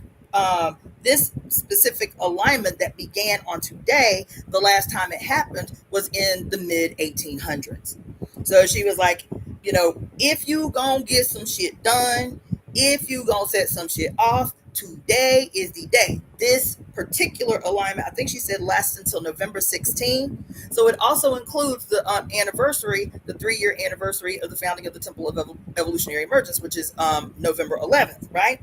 But specifically, she says take financial action. She said if you're ever going to take risky financial action, this is the alignment that you want to do it under, because it'll work out in your favor. And she said that could be anything as specific as like buying a house or buying a property, or it could be something like playing the lottery. So play the lottery today. I am going to play the lottery today, and y'all know that ain't nothing I do.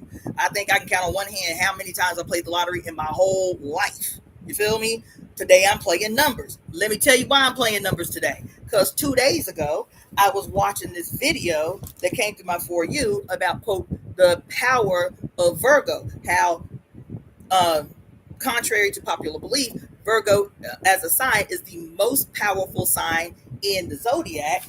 And so this whole video was gangster, by the way, talking about Virgo and this and that and this and that. And it said, watch it till the end, because I'm going to give you sacred numbers. I'm going to give you sacred numbers, right? I was like, okay, I'll take some sacred numbers.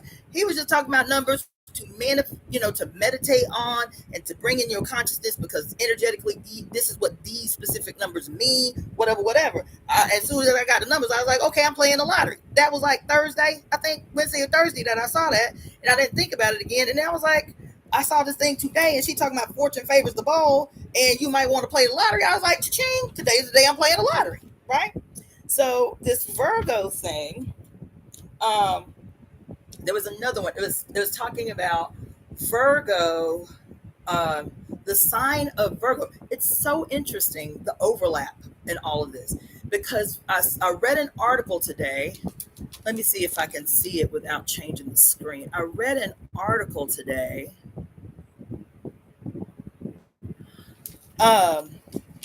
And it attributed Virgo as the governess of words. Virgo as the governess of words. Let me tell you what happened today, y'all. I got up in here to finish the meditation. I sat down here. I said, I'm not doing nothing else, no other task until I finish this task. But then I didn't realize how much time had gone by. I was like, damn, I got to do this live. But I said, I'm still not going to move until I finish this task. The task was to finish this meditation on this day so that you could receive it on this day. The meditation I have named Magical Manifestations for Miracle Mondays. We're going to start calling Mondays Miracle Mondays, because we have been conditioned to hate Mondays. Haven't we been conditioned to hate Mondays? Oh, Monday. I don't want to go to work. I don't want to pay no bills. Even though I work from home, I've had a bad habit of, quote, dreading Mondays. I've had a bad habit of dreading Mondays, right? And so I was like, today is a powerful Monday. I said, today we're going to do a magical magical meditation for Miracle Mondays. And we're going to start calling Mondays Miracle Mondays. You feel me? That was the task. Okay, so as I'm studying, y'all know how y'all know how I study by now, right? So as I'm studying, the first thing I wanted to do was, what happened before that is I was listening to a Black woman do a 10-minute meditation. I was like, okay, while I'm doing this little research for my meditation, let me listen to what the sister got to say in her little meditation. I was like, oh, this cute, this nice, her little image is really beautiful. I was like, this nice, playing it loud in the background, whatever. Once it went off, once that 10-minute meditation went off, I did not put it on repeat. I forgot to put it on loop. And so the next thing that came through, the next video that automatically played, child, after this beautiful, lovely, Oshun-esque meditation by the sister, you feel me? The next meditation that came through was, I didn't even write the name of it down, but it was talking about powerful meditations powerful meditations for meditations based on God's promises. And then the big title said Psalm 23 and Psalm 91.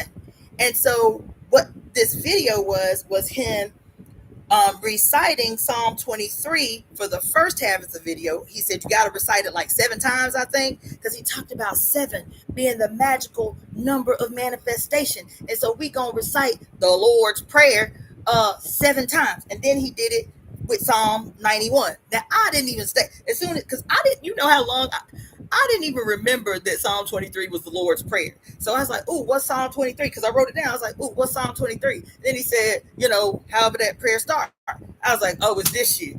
So I cut it off before he even finished the first recitation of the Lord's Prayer. But I made a mental note. I put today's date, 9/22/2025, the time, and then revisit Psalm 23 and Psalm 91. Because how's the Lord's Prayer start? How's the Lord's Prayer start? Oh, I'm trying for. What's the first words of the Lord's Prayer? Somebody, yeah, damn. What's the first words of the Lord's Prayer? Damn. I know one of y'all knows. Stop playing with my emotions. Type the words. Type just the first 3-4 words. Is it thy Father who art in heaven? Is that what it is?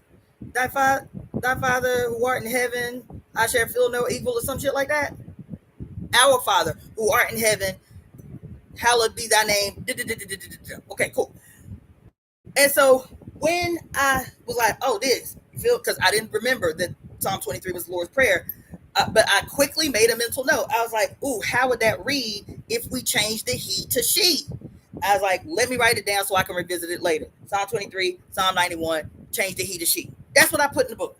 So after I X'd out of that, I put it back on the sister's meditation and went back to what I thought was just my little finishing up of the Monday meditation. You feel me? The little Monday meditation. So I said, you know what would be good is if I can find the names of goddesses that are associated with Monday. So I go over here to take some notes. You feel me? On goddesses associated with Monday. Right? So I'm looking for goddesses associated with Monday. And of course, the only thing on the whole first page of the search is all of the gods associated with the days of the week, right? So these are just my notes from today, which are many. You feel me? Just trying to do a simple task like finish my Monday meditation. But I was like, you know what? This is important to note. I said, so I look up goddesses associated with Monday, and it didn't give me that, but what it did give me is the origin of the modern words that we use to associate each day of the week, right? In Greek mythology, before the Romans conquered Greece,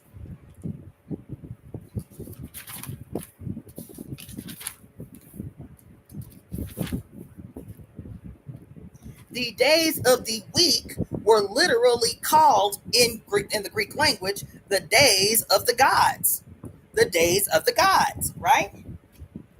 So the first thing that came up, though, AI generated, the first thing that came up was Monday in Egypt was always associated with the sun god Ra. That that Monday was, I mean, Sunday. Nope, Monday. Monday was associated with the sun god Ra, and in other texts it says Sunday. But this said Monday was associated with the sun god Ra, who was, I never heard this. I never heard this about Ra. It says that Ra had always been known as the Lord of Time. Who that sound like? Who that sound like?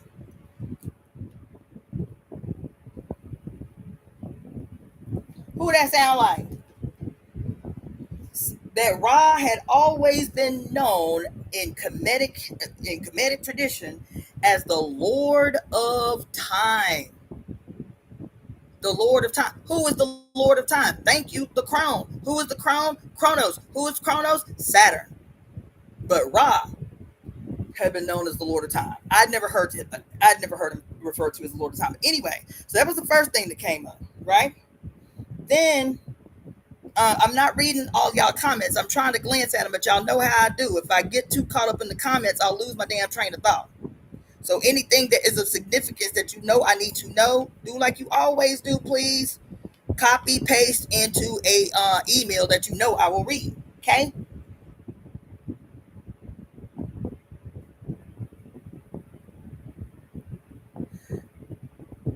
Palms Casino. What did I miss, QB? What you talking about over here? Oh, the casino, the gambling. Okay. You better go. You better, and it's free. Oh no, you need to go. And then you need to, if you need me to, let me give you my numbers. You feel me, that I got from the Virgo read that I'm getting to. Let me give you my numbers. You play your numbers, you play my numbers, you feel me? So we can get this money. You feel me? But you need to go. And it's free for residents. The free cabanas today for residents. You need to go. You need to go. So anyway, so the first thing that came through is it said Monday comes from the Anglo-Saxon word manandag, which means moon's day, which we knew, right? Moon's day. On this day, people gave homage to the goddess of the moon.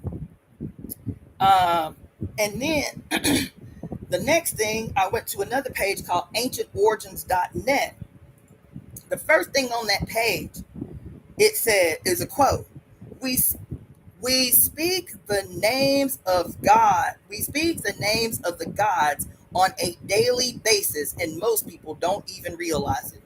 Every time we say, you know, yes, subconsciously in the back of your brain, you're like, yeah, these names after gods. But like the whole aspect that we spent all this time talking about, the importance of naming, the importance of speaking names, right? And it was like, oh yeah, right. We speak the names of the gods on a daily basis. We give energy to them. We give life to them because we give ashe to them. We speak the names of the gods every day, right? And so the names of the gods associated to the days of the week. So this particular site listed Sunday as Ra's day, quote, the sun, also Lord Shiva. And it was also known in Roman times as the Lord's Day.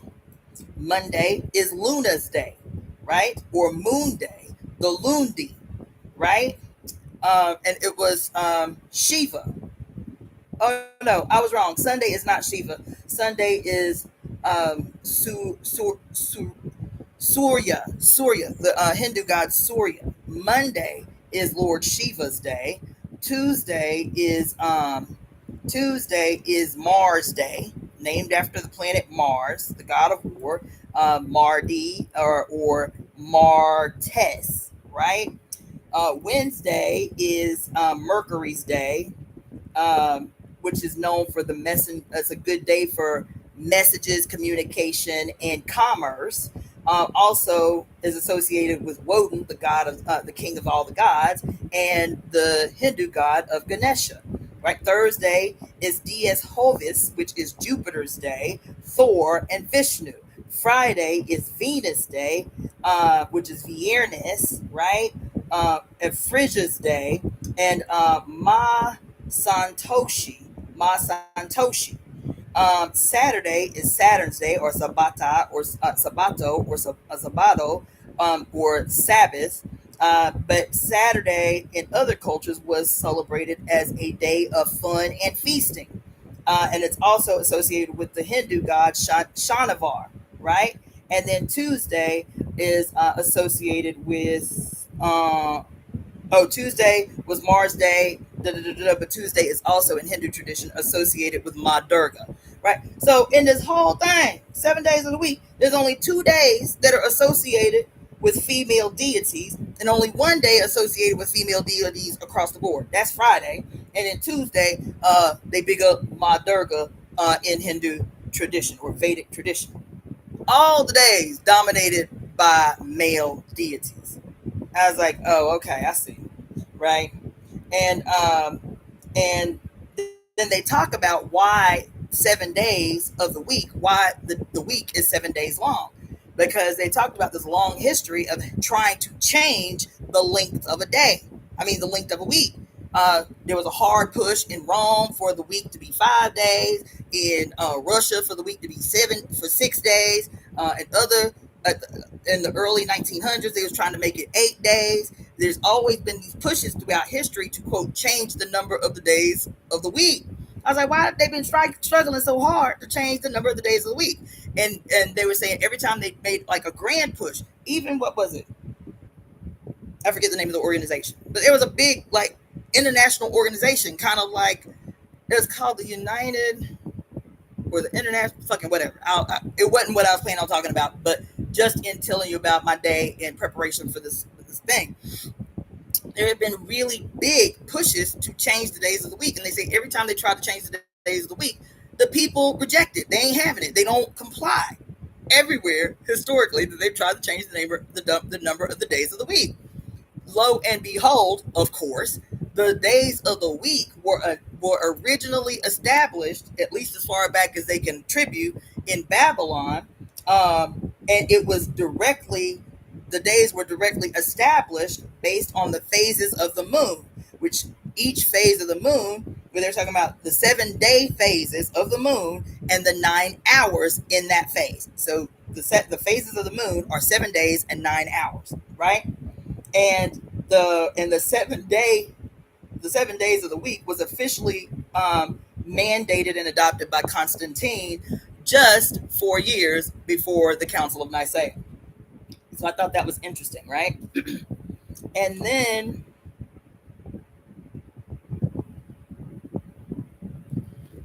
so I thought that was interesting, but I went ahead and wrote those down so I could see it, so I could change the associations. So I said, okay. Oh, and Apollo was also associated with, what was he associated with? I think it's Sunday. Yeah, Apollo was associated with with Sunday, but Apollo's archetypes are extremely feminine. I mean, even though they make him a rapist and everything, but if you think about what he governs, if you will, his archetype is extremely feminine. So Apollo is the male twin child of Zeus and Leda. Apollo is the male twin, and Artemis is his twin sister, the goddess of the hunt, right? And so Apollo, just a side note, because the first thing I did was I was like, I'm just gonna do all the days. I said, I put in chat GPT, what goddess is closely associated archetypically to Apollo? Like and then I rephrased it. If Apollo was to be a goddess, who would he be, right? And of course, the only thing that they did was take his exact archetypes and then say the female version of him would be like Apollonia. Like you would give him the name Apollonia, which is interesting, right? So anyway, that's what I was trying to do when I realized what time it was and I needed to get on the live. But that was the first one I started with, was like, taking all of these male deities and finding out what, with those attributes, who was the goddess that preceded the god. You feel me? So that's the homework that I'm on right now. Now, the reason that I went off into that is because then, still talking about, I ain't got lost. Psalm 23, the meditation, I shut it off, how these days have been, whatever. So that's what I went into, was trying to find out the goddesses associated with Monday. Nobody says there are any goddesses associated with Monday. I said, okay, I'm gonna have to take a different approach. What goddesses are associated with the moon, since the word Monday is based on the moon? Okay, so I haven't even gotten there yet, but that was the next step. And so none of these days of the week, and I have 50 tabs open right now, none of them would say, okay, these were the days of the week before patriarchy or whatever, like this goddess, this goddess, this goddess, this goddess. So I'm gonna have to do that homework myself, that deep dive myself. So anyway, which is interesting, because there was one site that said, but it was talking more etymology, the etymology of Monday, the etymology of the word Monday, which was also spelled at one time Moneyday, Moneyday, and its Latin translation is Hemera Selinus, which is a moon goddess. Selena is a moon goddess. Hemera Selinus is the Latin translation for Moneyday. I was like, oh, this is a money day. Monday is a money day. Monday is a money day, right? And then they talked about Salinas, who I think Selena. I don't want to misquote, but anyway, I was like, so that's the big thing, is we gonna talk about how Mondays is always gonna be our money day instead of our dread day, money day. Anyway, so then I was looking up in reference to this thing that I was doing. A website came up. I can't see it in my tabs, but it was talking about Virgo, because today is the official cusp, the last day of Virgo season, right? So I just started first by Googling the etymology of the word Virgo. Do you know that in Latin, the word Virgo means twig or switch? I was like, what? It means a twig or a switch, like that you used to get your ass banged. A twig or a switch. Did you know that's what the Latin etymology of the word Virgo is? And it's supposed to represent youth and growth. The twig or the switch was supposed to represent youth and growth. Not us going and picking the switch off the goddamn bush so we can get our butt beat. I digress. But anyway, so I was doing this little walk with Virgo at today at 8:42 a.m. And so let me tell you, this video about the Psalms, and you got to do the Psalm meditation for 7 times. And I did not remember that Psalm 23 was the quote Lord's Prayer. And as soon as he said, "Thy rod and thy staff, they comfort me," I turned the shit off. But I made a mental note, because the first image that came to my mind about the rod and the staff was about in Kemetic tradition and in the culture of the pharaohs during the pharaonic period, or the dynastic period, the rod and the staff was very significant.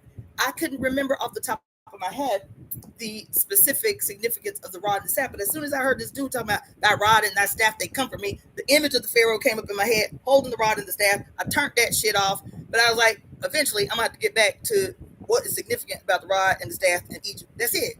Just that quick. Fast forward, I go into this little research about Virgo, where the first thing that shook me was that the word Virgo actually means twig or switch. Whoa, right? But then I went to this website. Let me see if I can find this website, because I think I posted the article in the Facebook group, as a matter of fact. I think I did. The article is entitled Virgo, the Constellations of Words. And the name of the website is constellationofwords.com. Virgo, the Constellation of Words. That I haven't even read the whole article, but the first sentences in the article blew my shit off. Okay? Listen. Because I'm thinking about a pharaoh. I'm mad about this Psalm 23 coming through in my meditation after this black woman just did this powerful meditation. The first sentences on this website. I'll tell you actually what I wrote. I made a mental note about the rod and staff from Psalm 23 to revisit. And at 8:42 a.m., I just watched. Okay, it says I just watched a meditation on Psalms 23, the Lord's Prayer.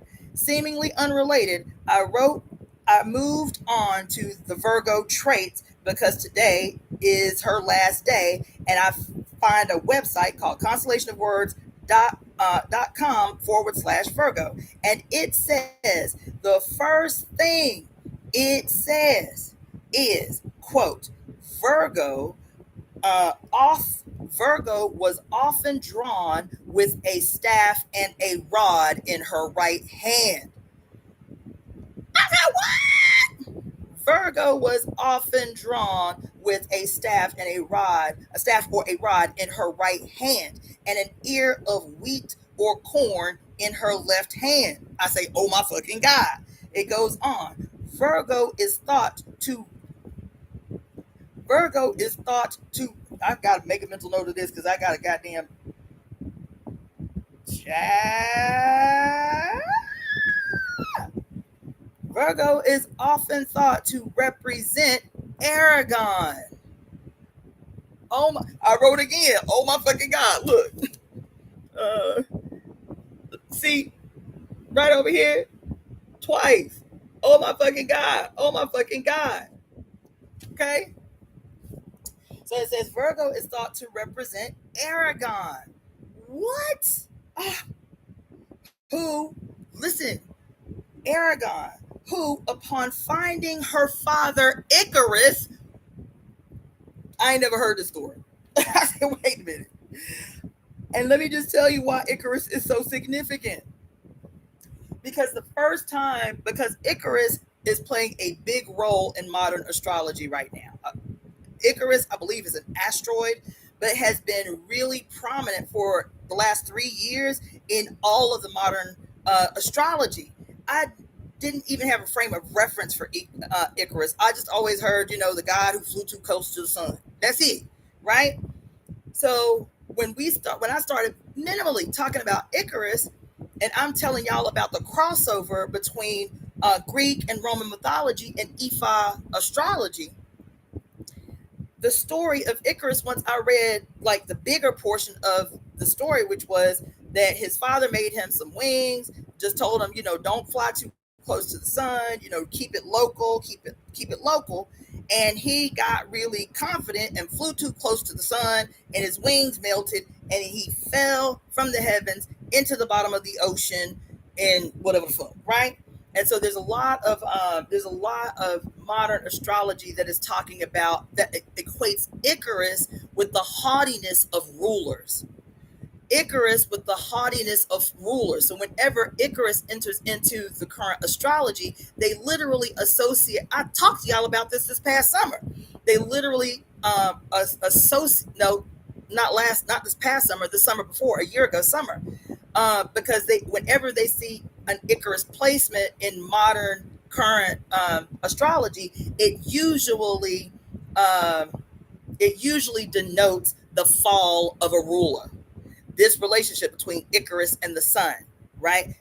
And so it usually denotes the coming fall of a ruler. Any kind of president or any kind of ruler is considered a solar archetype, right? Any kind of leader of anything is considered like a solar archetype. So they say it may be a death of a patriarch in your family, father, grandfather, whatever, or it may be the falling of a figurehead. And the last time we talked about Icarus was last summer, just before that bullshit happened with Trump. As a matter of fact, I remember exactly what it was. The same girl, Lunatic Astrology, was talking about, within the next 7 to 10 days, there's going to be some issue with some ruler, right? Some figurehead, some head of state, because of this Icarus placement. It's going to be international, right?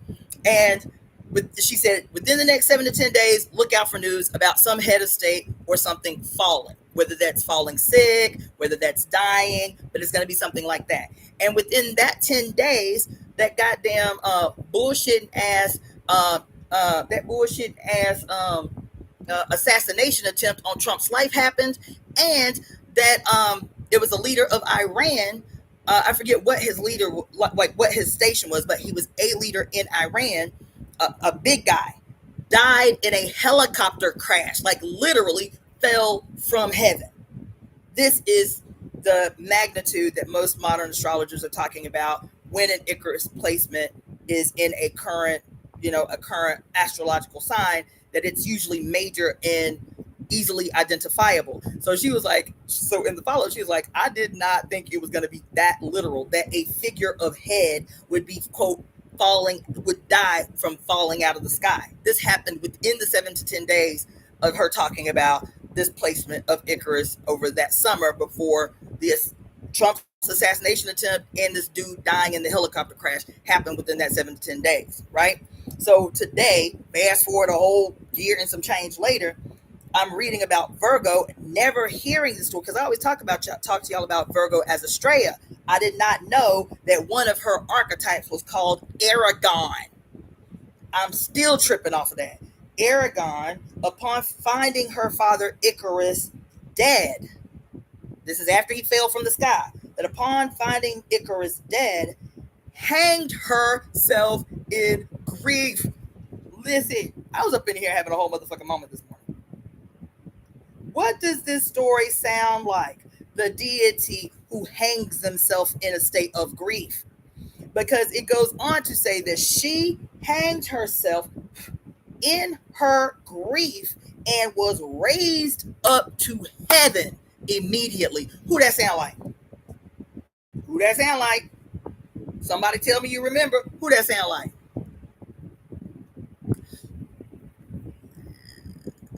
Who that's? Yes, Claudia Ankra. Fucking Shango. Shango. I was sitting up in here having a whole motherfucking moment. Whole moment.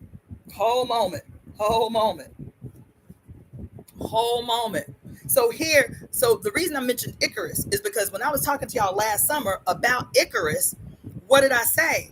The story of Icarus was eerily familiar. I even read it to you out of my grimoire because I wrote the story down. I was like, oh shit.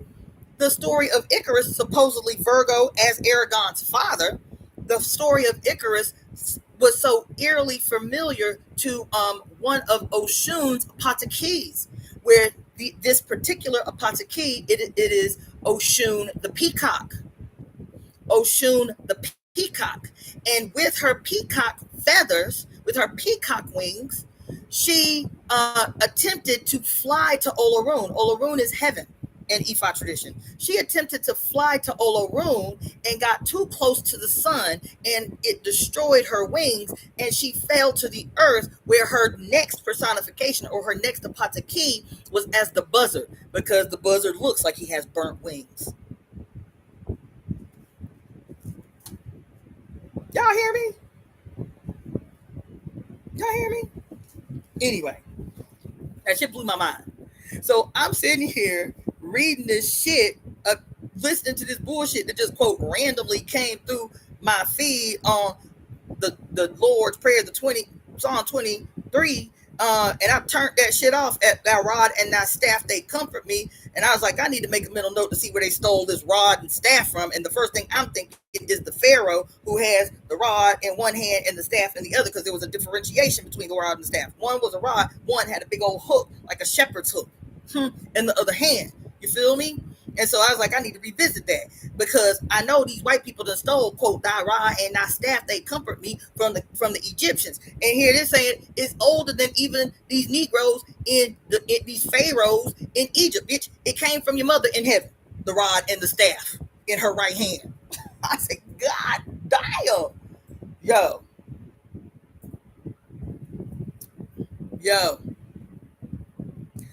Minutes after this bullshit played on my TV, I was like, you know what? Monday, let me talk about Virgo a little bit, since it is her last day, and I need to talk to the people about this month that we've been in Virgo. And listen, that's why I was telling y'all, even these 2 hard weeks at the 1st of September, of feeling like I was literally walking around all day in a perpetual state of deja vu. I was like, is anybody else having this goddamn experience where it's like the deja vu just ain't stopped in 2 weeks?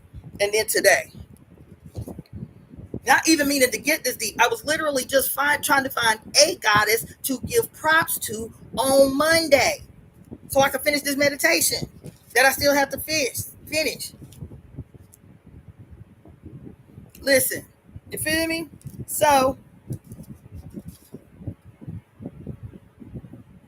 there's another website that y'all need to check out because it's I listen, I was about to get sidetracked because the freaking website is dope. I've never even heard about it, but apparently it's this website that in the year 2016 to 2020 had been like making an international effort, like having, what do you call it, petitions signed all over the globe to try to force governments to go back to a more earth-centered calendar. And so the whole thing was to rechange the calendar to a 13-month, 13-moon calendar, right? And so the name of the website is somebody type this in the comment section too, please. It's called calendartruth.info. Calendartruth.info. So apparently, I think they said 1972, this dude Jose Arguelles was making his first attempt to try to force world governments, scientifically trying to show the scientific implications of changing the calendartruth.info, changing the calendar back to a lunar cycle, 13 months, with each month having 28-day calendar, and all of the scientific implications for changing the calendar. Like, he was trying to approach it from a scientific basis, and he was like, we ain't hearing that shit. You feel me? So on this page, oh, and there was another link that he sent that was to the Global Council for Calendar Awareness, which is www.lawoftime.org, www.lawoftime.org. So this was an adjacent page that was on his page, but in it something came up. Oh, while I was searching this, while my YouTube was playing, this video started playing called something about signs that you're falling in love with a Sigma female. I was like, this bullshit. But then it just started playing. So I just let it play because I was up in this thing on the calendar, right? And then something caught my attention in this bullshit about, as a man, how to know if you've fallen in love with a Sigma female, whatever the fuck, right? And so in my mind, y'all know how I study. I was like, you know what? Let me just Google the etymology of the word Sigma, right? First of all, Sigma is a Greek alphabet, right? It's in the Greek alphabet.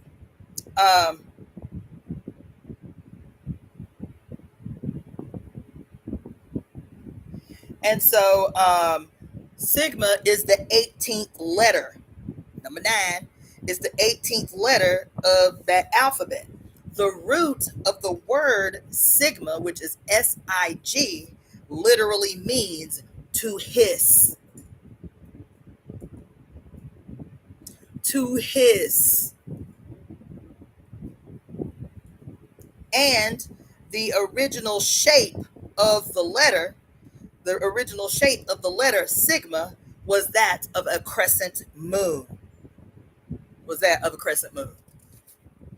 I said, okay, appreciate you for that little side note. So that's all I wrote about it. I was like, damn, that little side, let me just see the little etymology of Sigma. To hiss. So anyway, and then he had another website, because he had a whole bunch of reference websites on his website, I guess, that he does work with. The next one, well, that is about to be a wormhole. That's about to be a whole ass wormhole. It is called venuscalendar.org. venuscalendar.org. Now, I talked to y'all minimally about this maybe 4 weeks ago or so. And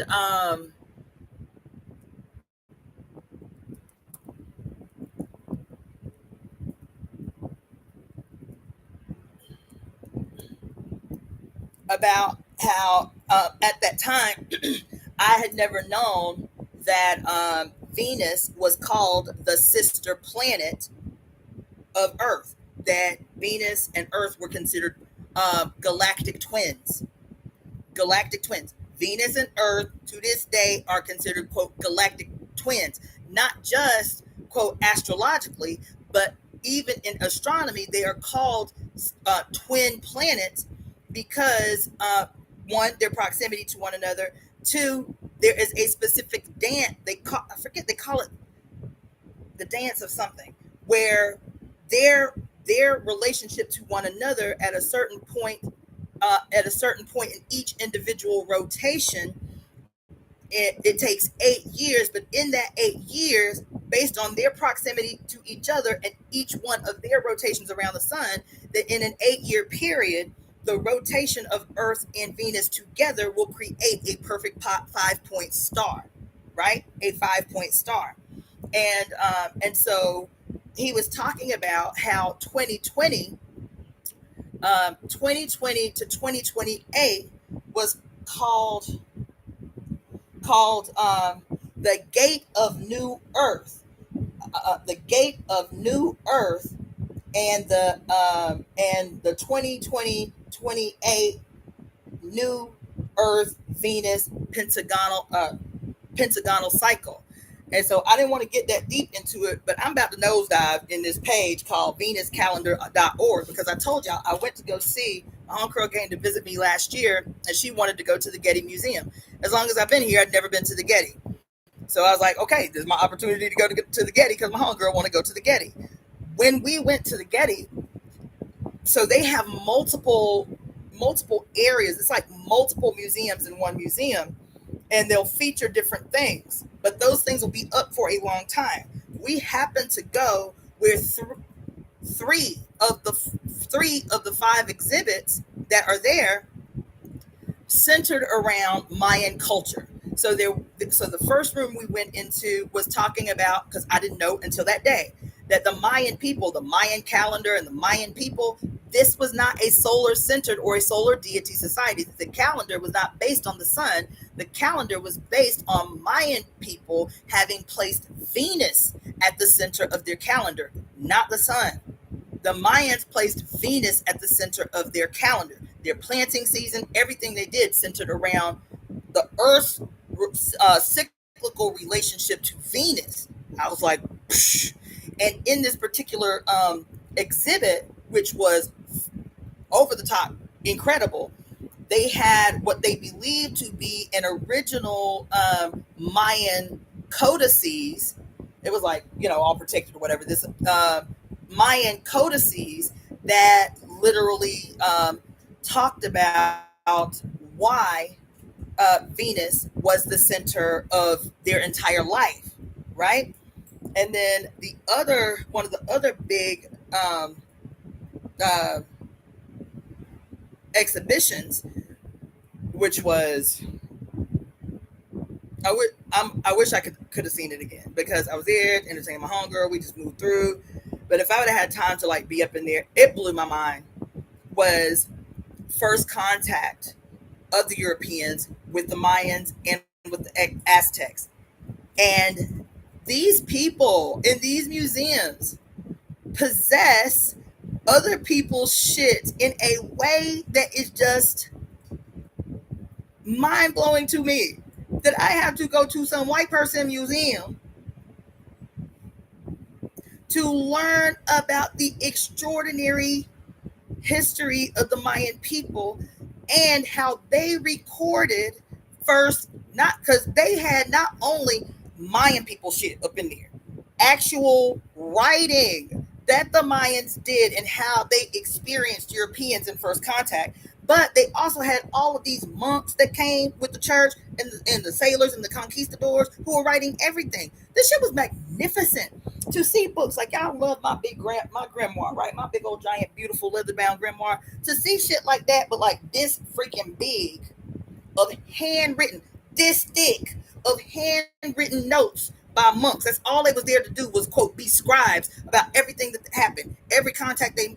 That shit was, it was so over the top.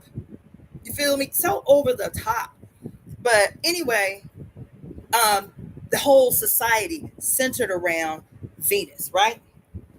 So that's something that I intend to go deep on now that I've found this page called venuscalendar.org, and how we are now right in the middle of, in the year 2025, of what he says is the most profound Earth Venus pentagonal cycle in known human history.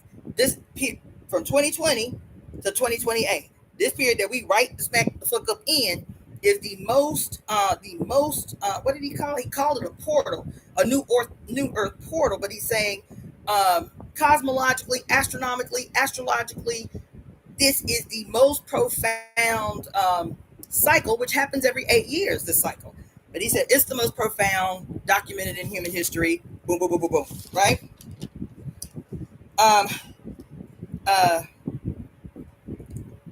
Yes. So anyway,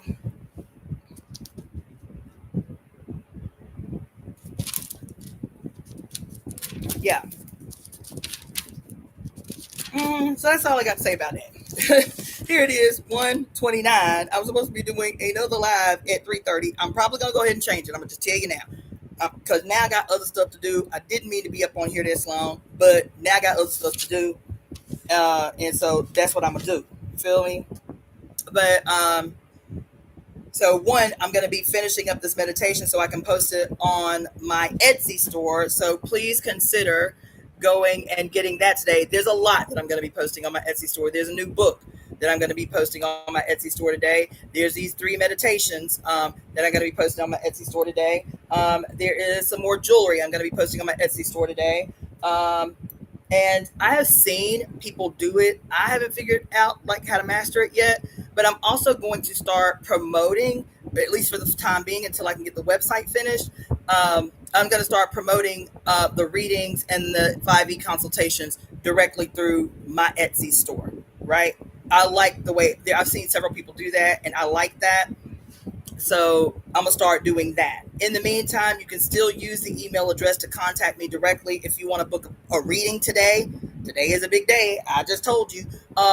Oh, let me tell you, the last thing I almost forgot to tell you was about, I told you I was watching this all seemingly randomly, this thing on the significance of Virgo and how Virgo is the most powerful sign in the zodiac, and does this and this and such, and then he gives you numbers, quote, to meditate on, because each number has a vibratory frequency or whatever. I'm gonna tell you that, but I was like, yup, she said today, fortune favors the bold, and particularly, what does she say? Financial boldness. She said today, take financial action. You feel me? And she said also today, practice magic, because this Mars in Scorpio that started today, you feel me, is transiting through the 8th house of magic and occult and the occult arts. So she said, pull out your deck today. Read your deck today if you can. She said, because it also governs short-term travel or short-distance travel and road trips. She said if you have the opportunity between today and November 16th, which is how long this transit is going to happen, she was like, try to go to your local ashram, try to go to your local, spiritual, yoga center or some shit like that. And I was like, today I had already made it in my mind that if I had the time, I was going to go over here back to the Philosophical Society. So thank you for the confirmation. Boom. But financial action. So I was like, okay, that was what I was thinking about last Wednesday when I even saw this video on the power of Virgo and shit.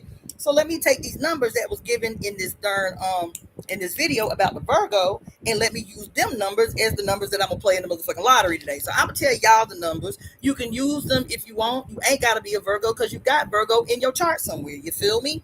And it's a great, powerful day. This is the equinox. You feel me?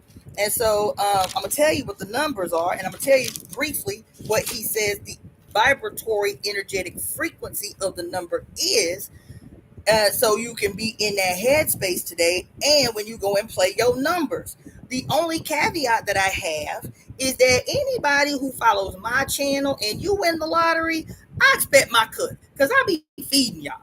I be feeding y'all, and I'ma need to be broke off. You feel me? Um, um, you said Virgo is in your South Node. It's interesting, QB, because Virgo right now is in the South Node, and Pisces is in the North Node. And the eclipse yesterday was a Pisces eclipse, and and yeah, so there you go. And then the next day we are on this cusp of transiting out of the sign of Virgo and into the sign of Pisces. This is a really powerful day today. Make it work. Make it work. And the other thing about Virgo that I love is that in every Virgo you ever met in your whole existence, one of the things that we all always say, even if we don't know the basis of why we say it, is the devil is in the details. The devil is in the details. The devil is in the details. There is no such thing as a small and insignificant detail. That shit that y'all don't see, we see. And we see its impact. And we know why it's important. No matter how seemingly small is it. As an organizer, everybody that I ever organized, every piece of work I ever led, people are always like, damn, how did you see that? How did you didn't even, how did you do that? Every time. Because I know people. Virgos know people. We know how y'all be. Especially black folks. You have to own who you is. So I would be doing events and people would think that I was really harsh as an organizer, or I was too strict as an organizer when I'm organizing an event or whatever. They're like, damn, it ain't that deep. I'm like, yes, the fuck it is that deep. Why you gotta hammer out every single solitary details? Don't some shit just happen organically? No, that's why shit don't work for you. You feel me? I know what I'm doing. You feel me? And so people be like, damn, do you really have to know who's gonna go pick up the water? Yes, bitch. I gotta know who's gonna pick up the water. Because if I don't know who's gonna pick up the water, I can't call them and ask them, did you pick up the water? And then they don't bring the water. And then I know how black people be. You got this dope ass event and they ain't no bottle of water. People be like, damn, the event was dope, but damn, she ain't had no motherfucking water. That's the devil in the details. The devil in the details is you throw the most awesome, dynamic, gangster ass event in all imagination, and the AC break in the middle of the event. And then you ask the participant of the event, how was that event? I didn't get to go. And they be like, yeah, it was cool and everything, but damn, don't they know black people need AC? You understand what I'm saying? So we have to always, adjust for that. We always have to consider that because we know how the rest of y'all be. Y'all don't be paying attention to the details because you're too busy for it. You're too grown for the details. You feel me? You make shit harder than it has to be. We know that. And so we always factor in those details. You feel me?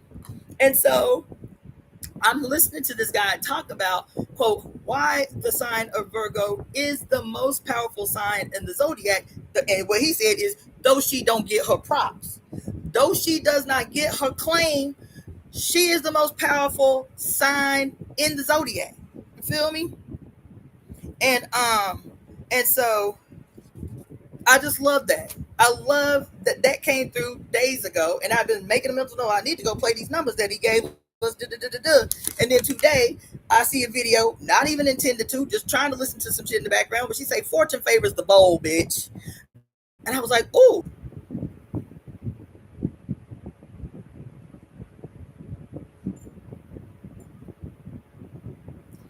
Okay, that was wild, but it is what it is. All right. Okay. I'm just reading some of y'all comments. Okay, so I'm gonna wrap this up so I can go ahead and shift gears to call in my money today. So what I was saying is, first of all, email address. So in the meantime, get your readings today. Oh, guess what? While my phone was frozen, while my screen was frozen, guess what happened? I'm gonna read it to you. I got a text literally as soon as my screen froze. Remember the guy I was telling y'all about at the top of the show, and his blocks and his resistance and this, that, and the other, and the ritual that I gave for him? He says, hey sis, good morning. I just wanted to let you know that I did the ritual around 12:45 a.m. when I got home this morning. Thank you again for everything. Oh, and by the way, I got a text from another security job at 10 a.m. this morning. I texted them back and hopefully they get back to me, but the pay is better. But it just goes to show you how amazing your stuff works. Thank you again. I was just talking to y'all about him, and he texted me as soon as the call. I mean, as soon as the live went down. So, so if you want to take advantage of the rest of the day, it's 1:46 p.m. my time here. So if you want to book a reading for today, today is a great day to get one. And then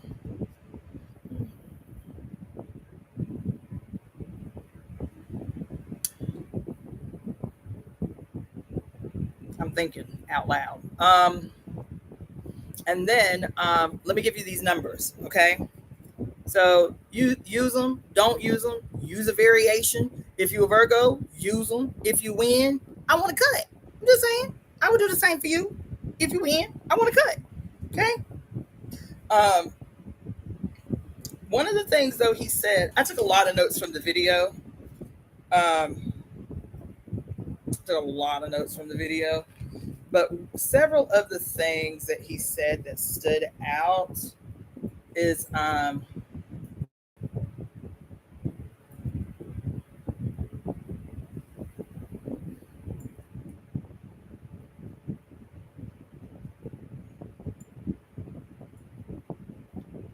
mhm,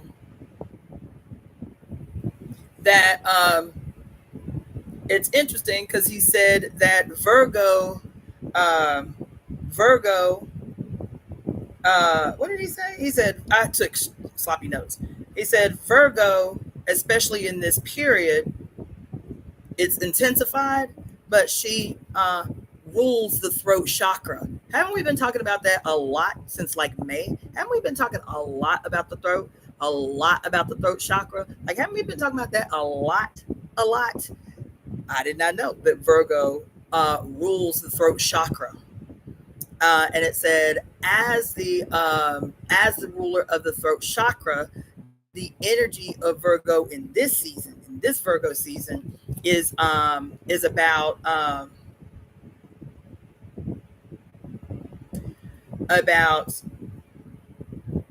about how powerful your throat chakra is, so much so that you should whisper. So he talked a lot about not prematurely not prematurely telling others of your plans. He associated that with the whisper, not prematurely telling people about your plans, right? He said exactly the words he said was say less. For this period, say less, right? Um, and he also talked about whispering a lot. He talked about whispers a lot, right? And then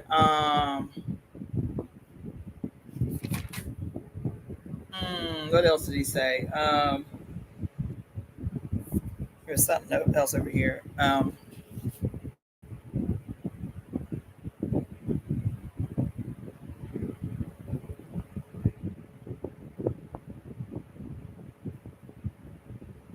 Mm, he said a lot. I might need to go back to that.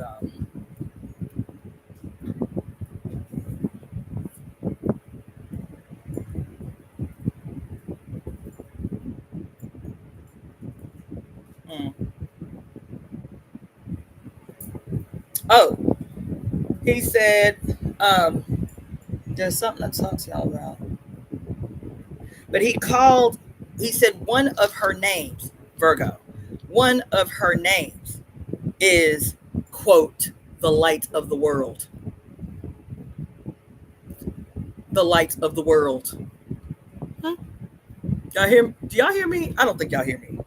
Are y'all still here? First of all, are y'all still here?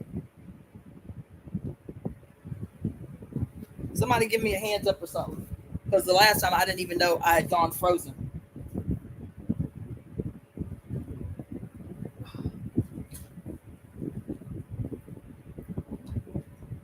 Do y'all still hear me?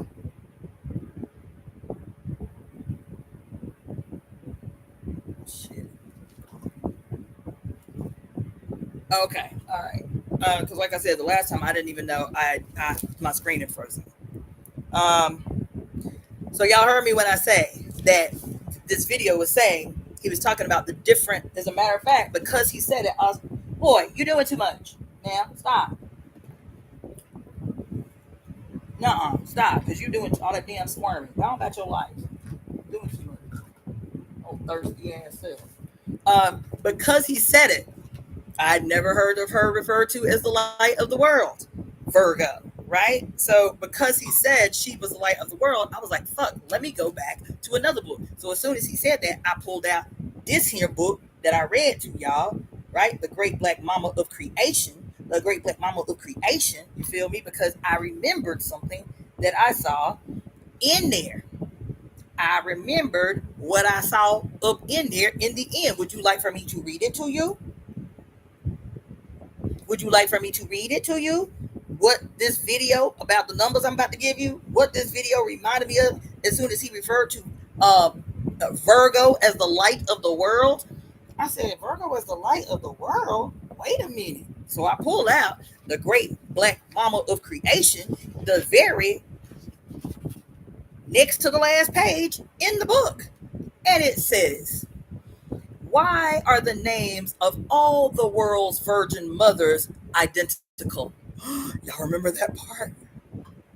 The names of the virgin mothers of the world, many crucified risen saviors, were all females first. Boy, I'm gonna chunk you across the room. Do it again. Trifling ass self.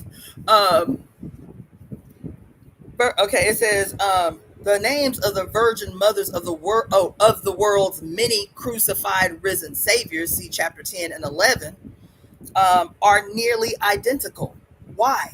Because they were all patterned from the one African original mother. They all have a common African source in the word mer, M-E-R, meaning water and love, giving us such words as marine, maritime, mermaid, merge, Mary, amorous. The Virgin Mother signifies the constellation Virgo, the constellation of the Great Mother as the celestial Virgin, the woman clothed with the sun in Revelation 12:1. The woman clothed in the sun is Virgo, the Virgin. I'm trying to, y'all. I don't think y'all rocking with me. I really don't. I really don't think you rocking with how deep I'm about to be with y'all, and I didn't intend to. But it's a necessary moment. It's a necessary digression. It really, really is. It really, really, really, really is. It really, really is. It really, really, really. I didn't even tell you what happened the other day, and I'm just remembering it as I'm opening up my notes. Ooh. I didn't even remember, but I'm gonna have to revisit it sometime soon because it was purposeful. Let's see. Damn, I had so many breakthroughs and downloads that I don't have enough time to like spit them out, give them to you. So, according to this book here, The Great Black Mama of Creation, you feel me? Where every virgin on earth is a representation in her microcosm of the divine Estrella, aka Virgo. You feel me? As mentioned in Revelation 12:1, as the woman clothed in the sun.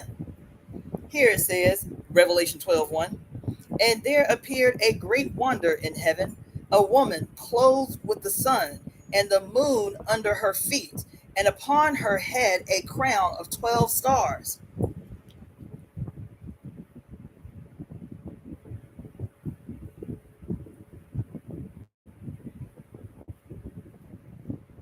And she, being with child, cried, travailing in birth and pained to be delivered.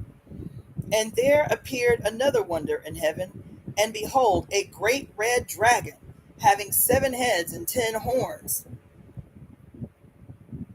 I keep saying we're gonna have to go through this whole book. And I don't know if we can do it today because today, the second live that I originally planned was about the fact that I didn't even know it till yesterday. Did you know that all these churches, I've watched about 50 videos in the last 48 hours, all these churches are telling people around the world that that Jesus is coming back for the church tomorrow. Have y'all heard that? Has anybody heard that? It just came through my feed Saturday. I was like, what? All of these videos, black people, women, talking about we ready. Jesus coming back Tuesday. Didn't y'all know the rapture happened Tuesday? It's like a whole thing. How I was like, how did this miss my radar? How did this miss my radar? So I was like, okay, I got to do that, right? But yeah, so just reading this, I'm like, damn, we got to get back in this revelation. Anyway, it's the red dragon having 7 heads and 10 horns and 7 crowns upon his head, and his tail drew the third part of the stars of heaven, and did cast them to the earth. And the dragon stood before the woman, which was ready to be delivered, for to devour her child as soon as it was born. Now, this is supposed to be the story of the original war in heaven. This isn't a story about what is to come. It is about supposedly when Lucifer was cast down into onto earth or into hell, whatever, and he took a third of the angel of the heavenly host with him, right? And she brought forth a man child who was to rule all nations with a rod of iron, and there's that rod again, and her child was caught up unto God and to his throne.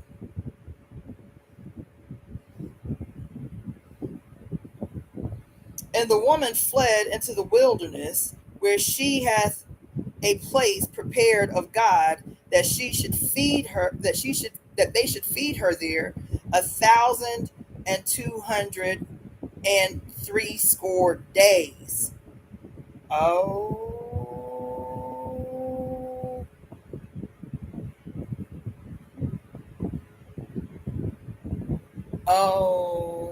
oh, oh! I forgot about that. Oh, hold on, let me take a note. Damn.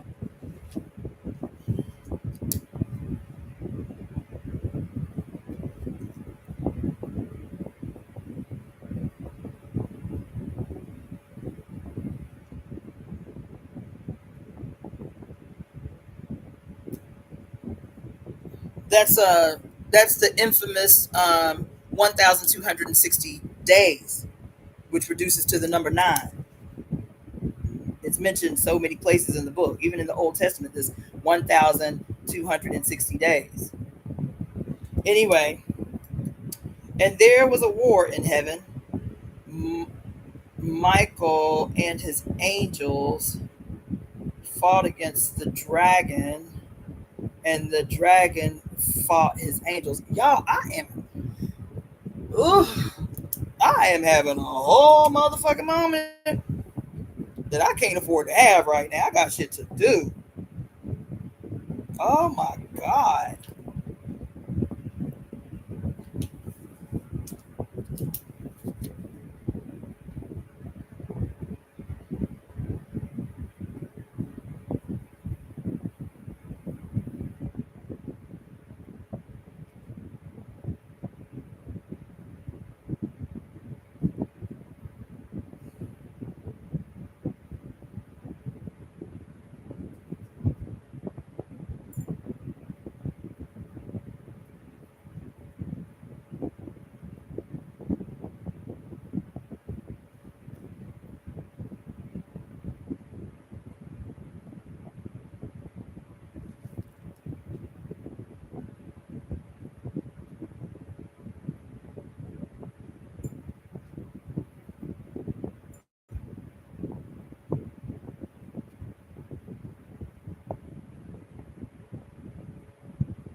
Um,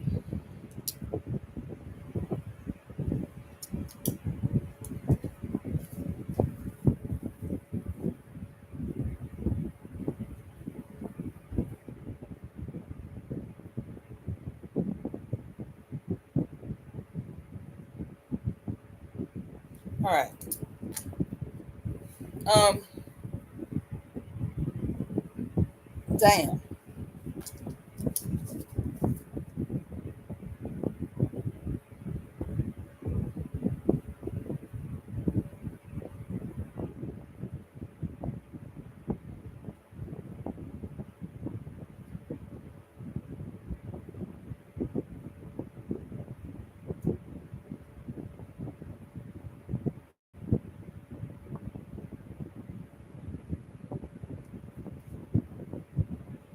All right. Um, and it says there was a war in heaven.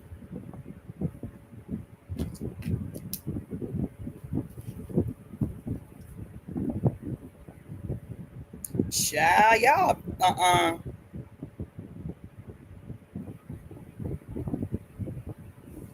There was a war in heaven. You understand? And and Michael and his angels fought against the dragon, and the dragon fought against his angels, and prevailed not. Neither was their place found any more in heaven.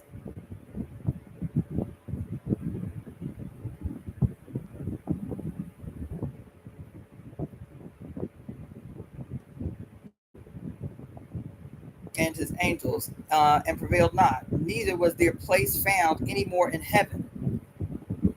Um, and the great dragon was cast out, that old serpent called the devil and Satan, which deceiveth the whole world. He was cast out into earth, and his angels were cast out with him. And I heard a loud voice saying in heaven, now is come salvation and strength and the kingdom of our God and the power of his Christ.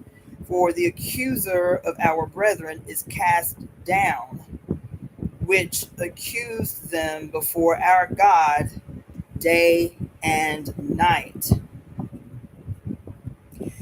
And they overcame him, and by the blood of the Lamb, and by the word of their testimony, and they loved not their lives unto death. They loved not their lives unto death. And therefore rejoice, ye heavens, and ye that dwell in them. Woe to the inhabitants of the earth and of the sea, for the devil is come down unto you, having great wrath, because he knoweth that he hath but a short time.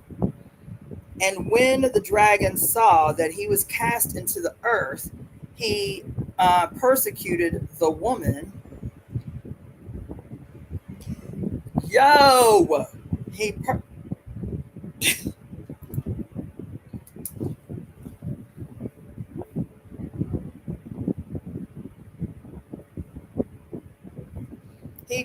let's see. He persecuted the woman which brought forth the man child, and to the woman, oh my God, and to the woman were given two wings of a great eagle, that she might fly into the wilderness, into her place where she is nourished for a time and times and a half from the face of the serpent. Oh my God. And the serpent cast out of his mouth water as a flood after the woman, that he, I am tripping. Yo, that he might cause her to be carried away of the flood. And the earth helped the woman, and the earth opened her mouth and swallowed up the flood which the dragon cast out of his mouth. And the dragon was wroth with the woman, and went to make war with the remnant of her seed, which keep the commandments of God and have the testimony of Jesus Christ. Let me tell you something, okay? I'm always telling you,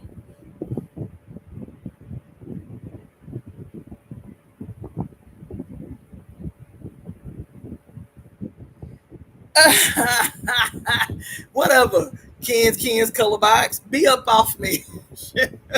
She say you a Virgo and can't even read it right. It's taking you on all kinds of trips right now. Hell yeah. There's so much missing in the translations from the older Greek. They left a gang of details out. Emailed you already. Like you emailed me today, Power Kismet, because I need that. But even with what's here, bitch, I listen. Okay, the woman is Virgo, the Virgin. Okay, with clothed in the sun, with the moon at her feet, and with a crown of 12 stars. Right, the serpent, the quote great red dragon with 7 heads and 10 horns and 7 crowns upon his heads, right? Who drew a third of the stars of heaven and did cast them down to earth, right? And the dragon stood before the woman, which was ready to be delivered for to devour her child as soon as it was born. In the great black mama of creation, the great black mama of creation, it says the virgin mother signifies Virgo, the constellation of the let's see, Virgo, the constellation of the great mother as celestial virgin, the woman clothed with the sun in Revelation 12:1.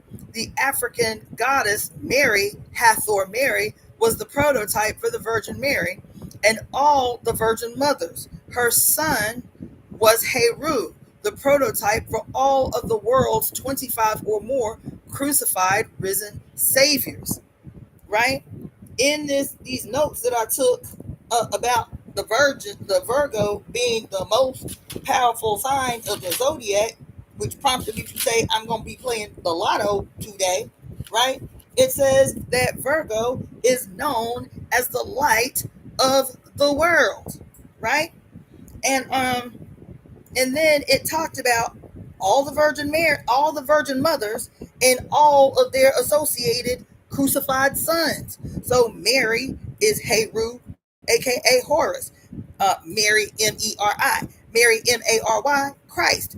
Maya, Maia, Buddha. Maya, Maia, Krishna. Marima, Krishna. Marima, right? As a title, Krishna. Maya, Maia, Hermes. Maya, Maia, Sakai. Maya, Maia, Yashoda. Maya, Maya, Agni. Moye.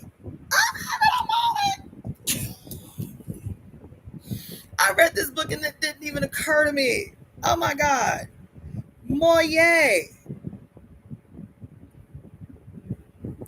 Does anybody remember? You probably don't.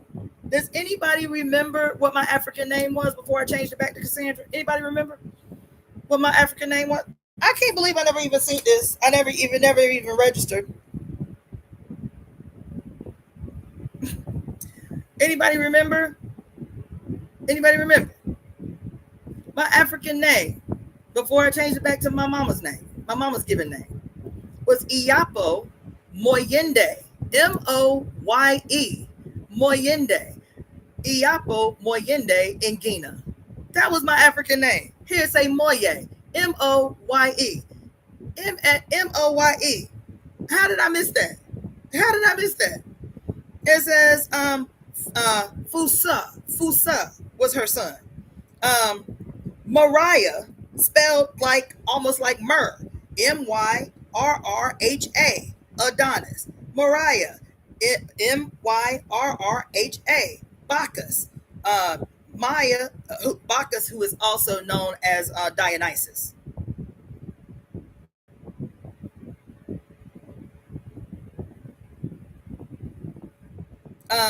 Maya, Maya, Maria, Simona Cadon, and Mayence, Mayence, Jesus. Mm-hmm. Mm-hmm. Mm-hmm. There was something else.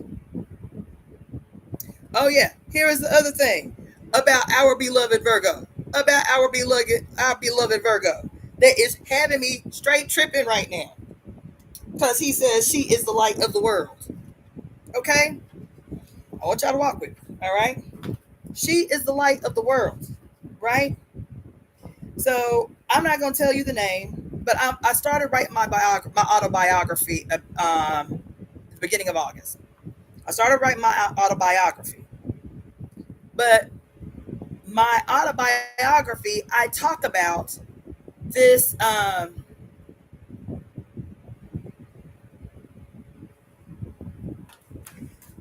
Is something happening with the screen? Is that what you're saying? Save our trees. Is the screen looping? Is there something wrong with the screen? What? Let me have this.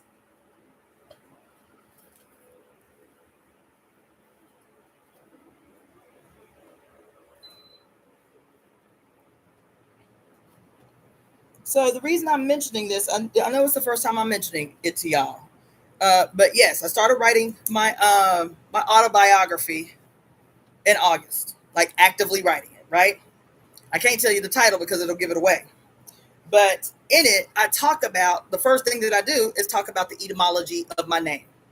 I talk about the etymology of my birth name.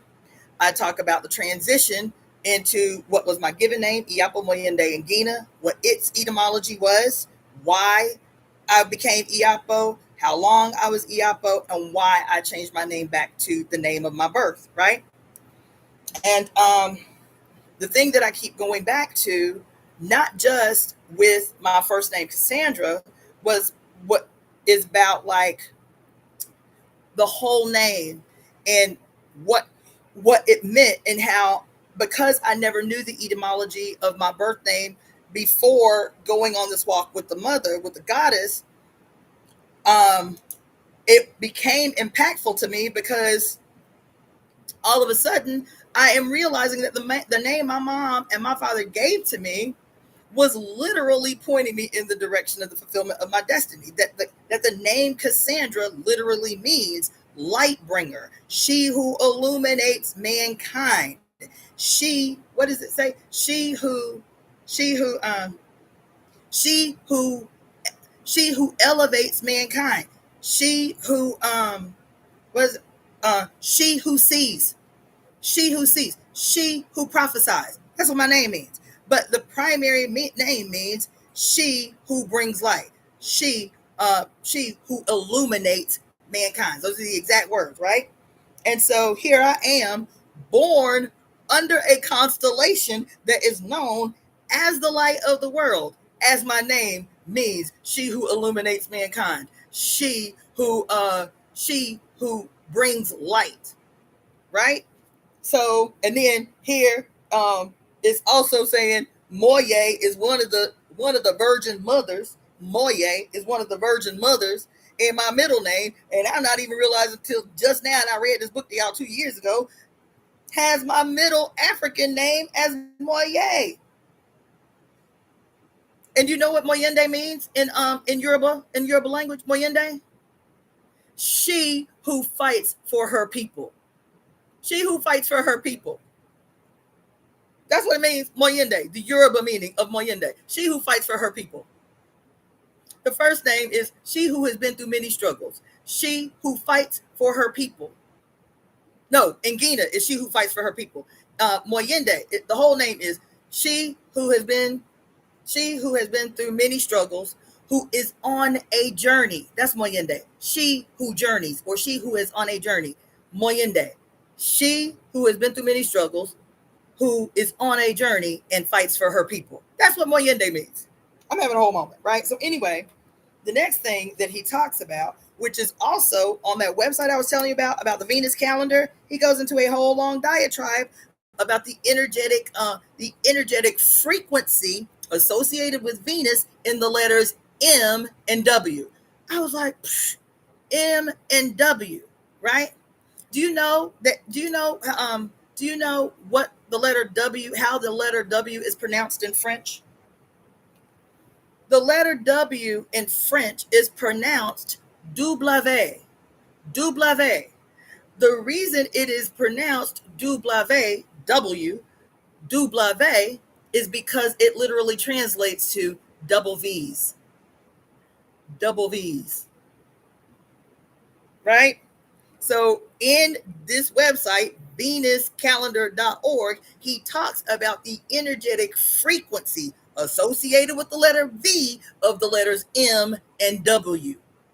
Okay? And so I'm up in here, and I didn't even refer to this when I had that breakthrough on this damn website of his. But then we go to the previous page, page 52 and 53, and it says, no wonder M-A, ma, means mother in every language. No wonder the word M-A means mother in every language, right? And so he talks about around the world, all the languages, the word for mother is ma, or has some prominent M sound. The fact that ma is the universal word for mother indicates that the most fundamental name of the great black mama of the universe could not be suppressed. And in nearly every known language, mama, M-A-M-A, means mother's breast. Mama, mama. Mama means mother's breast. The linguistic universality of ma proves two things: that the great black mama's global worldwide preeminence. She was dearly loved, revered by ancient humanity. Ma is a huge hunk of evidence pointing towards the original female identity of the supreme being, and two, the global pervasiveness of African culture, which civilized the whole world. The word ma is a huge hunk of evidence pointing to the African origin of all languages and civilization. This is the most widespread evidence because it is right at the heart of the matter. And he spells matter, M-A-T-T-E-R, mother. And in Egyptian, ma also means truth, as in ma'at, right? The etymology of ma. Ma is from the African word ma, found in nearly all African languages, and it means mother. In Egyptian, ma also means truth, eye, and water, a major symbol for the feminine principle. Ma, mama, ma as in M-A-H, maha, M-A-H-A, mu, mana, mem, mata, and numerous other variations are found everywhere in names and titles of the great mama of the universe. Etymology of mother. Consider the letters M and N are often synonymous and one with each other. Kamite, M and N have the same value at times. Mu and nu both denote water. So, oh, wait, okay. Listen. Mu and nu both denote water. Therefore, Kamite word netter, right? Like in the Metu netter, N-E-T-E-R, or neuter, N-U-T-E-R, is also equivalent to mater, mutter, and mother. Mutter, right? Now listen, when I read that, I put a little side note, right? That neuter, N-U-T-E-R, also is the equivalent for mother, mutter, and mother. Matter, mutter, and mother. And I put as a side note, under patriarchy, is this why neuter became the word for castration? Like we neuter our animals. Under this used to be a primordial word, neuter, right? Is this under the patriarchy why neuter became synonymous with castration, a cutting off, a cutting away from? They don't say it in here, but that's the mental note that I had when I was like, oh shit, neuter. Yep. In Egyptian, we find Mut and Nut as the primal names for the great mother of the universe. I added another note. Is this why they call a dog a mutt? Because it's spelled the same way. Mut, M-U-T, and mutt, M-U-T, and quote, a invaluable dog, right? A reduced dog, right? A non-thoroughbred dog, right? It's called a mutt. That's what I wrote in the parentheses. I was like, is this why they call dogs mutts? dogs who they don't know who the daddy is. They call him a mutt. I said, is that why they do that? Then the other name, it says, so in Egyptian, we find that Mut and Nut as the primal names for the great mother of the universe. I said, is this why they reduce the significance of the sacred act of climax, busting a nut?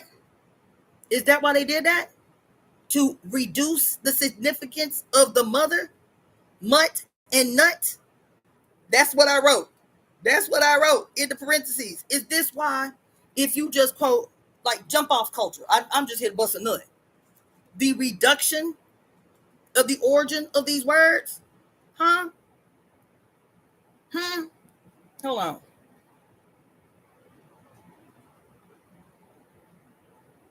In the hatred of the mother, I've had this conversation before.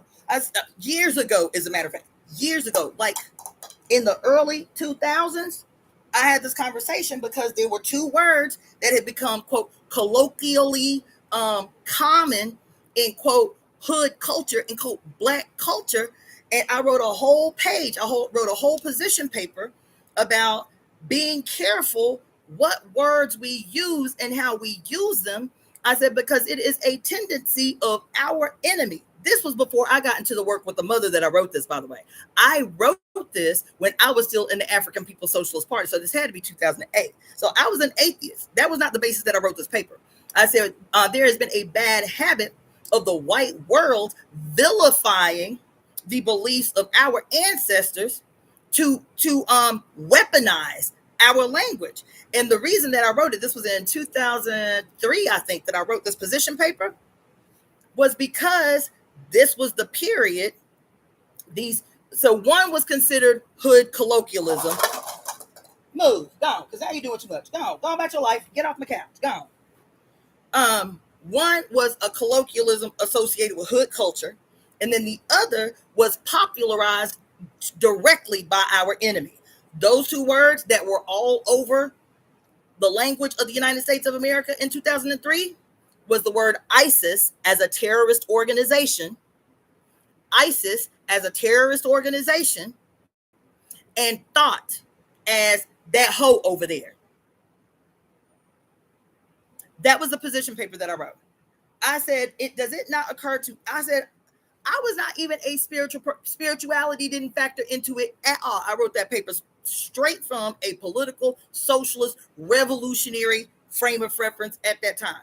I said, does it not concern anybody? Does anybody think this shit is like just a coincidence? How is it that the word being chanted from the rooftops by malignant ass George Bush as the greatest terrorist threat on earth today is ISIS?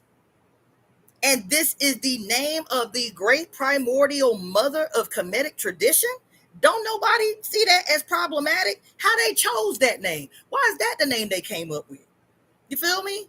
And then I said, and then y'all, black people who have all this power in your mouth, and when you want to talk about some low-level, undeserving black woman, you don't even you have so much disdain for the black woman that you don't even call her name no more. You call her thought, that hoe over there. I said that is not. This is thought, who is a theft, by the way. The god thought is a theft, by the way, but because before thought was who was the goddess? Who was the goddess that is associated with thought before the patriarchal advent of the dynastic period? Who was thought? I can't remember off the top of my head. Oh, anyway, thought was accredited with the goddess's influence, with the goddess's power, with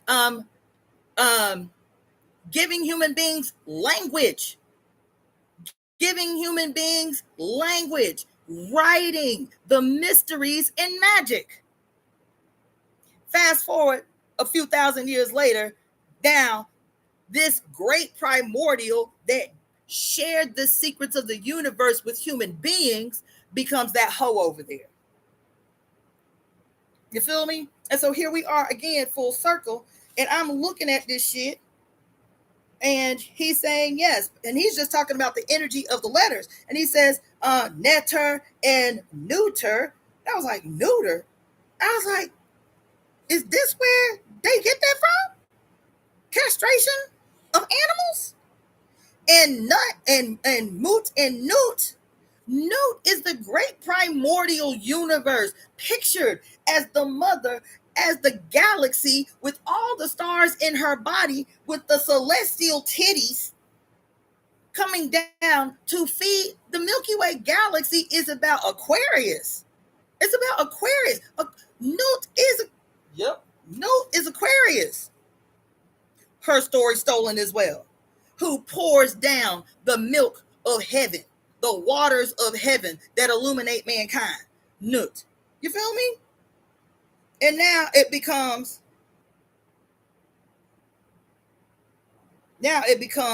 um the part of a part of your hatred for females and the language of jump off culture. Let me get mine and jump up off of it as fast as I can so she can't get nothing from it. That's what I wrote in here. You feel me? So anyway, um primal, let's see, as primal names for the great mother of the universe. Netter was the name of the ultimate supreme being, and she was female, even though lying white male writers translate her as he. And I would say something about this. I told y'all I have not been able to find out anything about this author, Dr. Suzar. There's nothing on websites about them. So I don't know if this doctor is male or female. But I will say this, that the transferring and the transforming of the goddess's power, like they say here, even though white male writers translate her as he, I don't believe that started with white people. I don't believe that started with white people. That's the shit we like to do, is blame white people for everything. I believe white people learned this, because I ain't gonna get that far. But there's something I talked to y'all about recently that to me reiterates this. Anyway, netter is goddess. And so even in Kemetic tradition, they don't say that the metu, because they talk about netter as a Kemetic translation for nature. That's what they say, is that the word netter is a translation for the word nature, not that the word netter literally means goddess. They don't say that. I've got both volumes of the Metu Netter over here. Neither one of them say that netter means nature. I mean, that netter means mother, netter means goddess. They say netter is a literal translation of nature. Nowhere in it does it hint at nature being synonymous with mother. You feel me? Anyway, so it says netter is goddess and the source of the word nature. Now, they do draw a connection between goddess and nature. Despite their attempt to suppress this great truth, netter as nature is still called Mother Nature, or Mother Netter, right? Or Metu Netter, right? Is the feminine power that creates and nurtures. The Kamite word mut, M-U-T, means mother and is another African source for the word.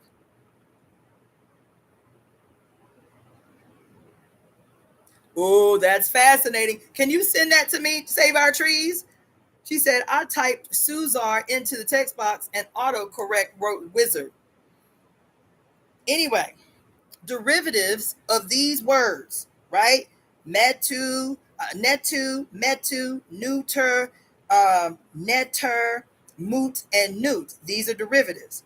Maternal, medicine, mathematics, middle, medium, Medusa, Ma'at, Metunetter, a name combining both, Moat, or moat, humid, mouth. Mouth is the mother as mouth of the uterus, right? Oh my God. Oh my God.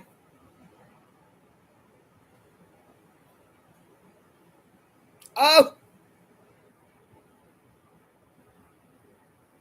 uh,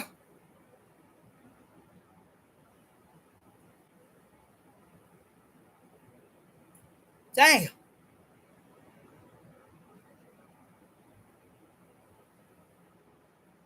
Y'all, I'm having a moment.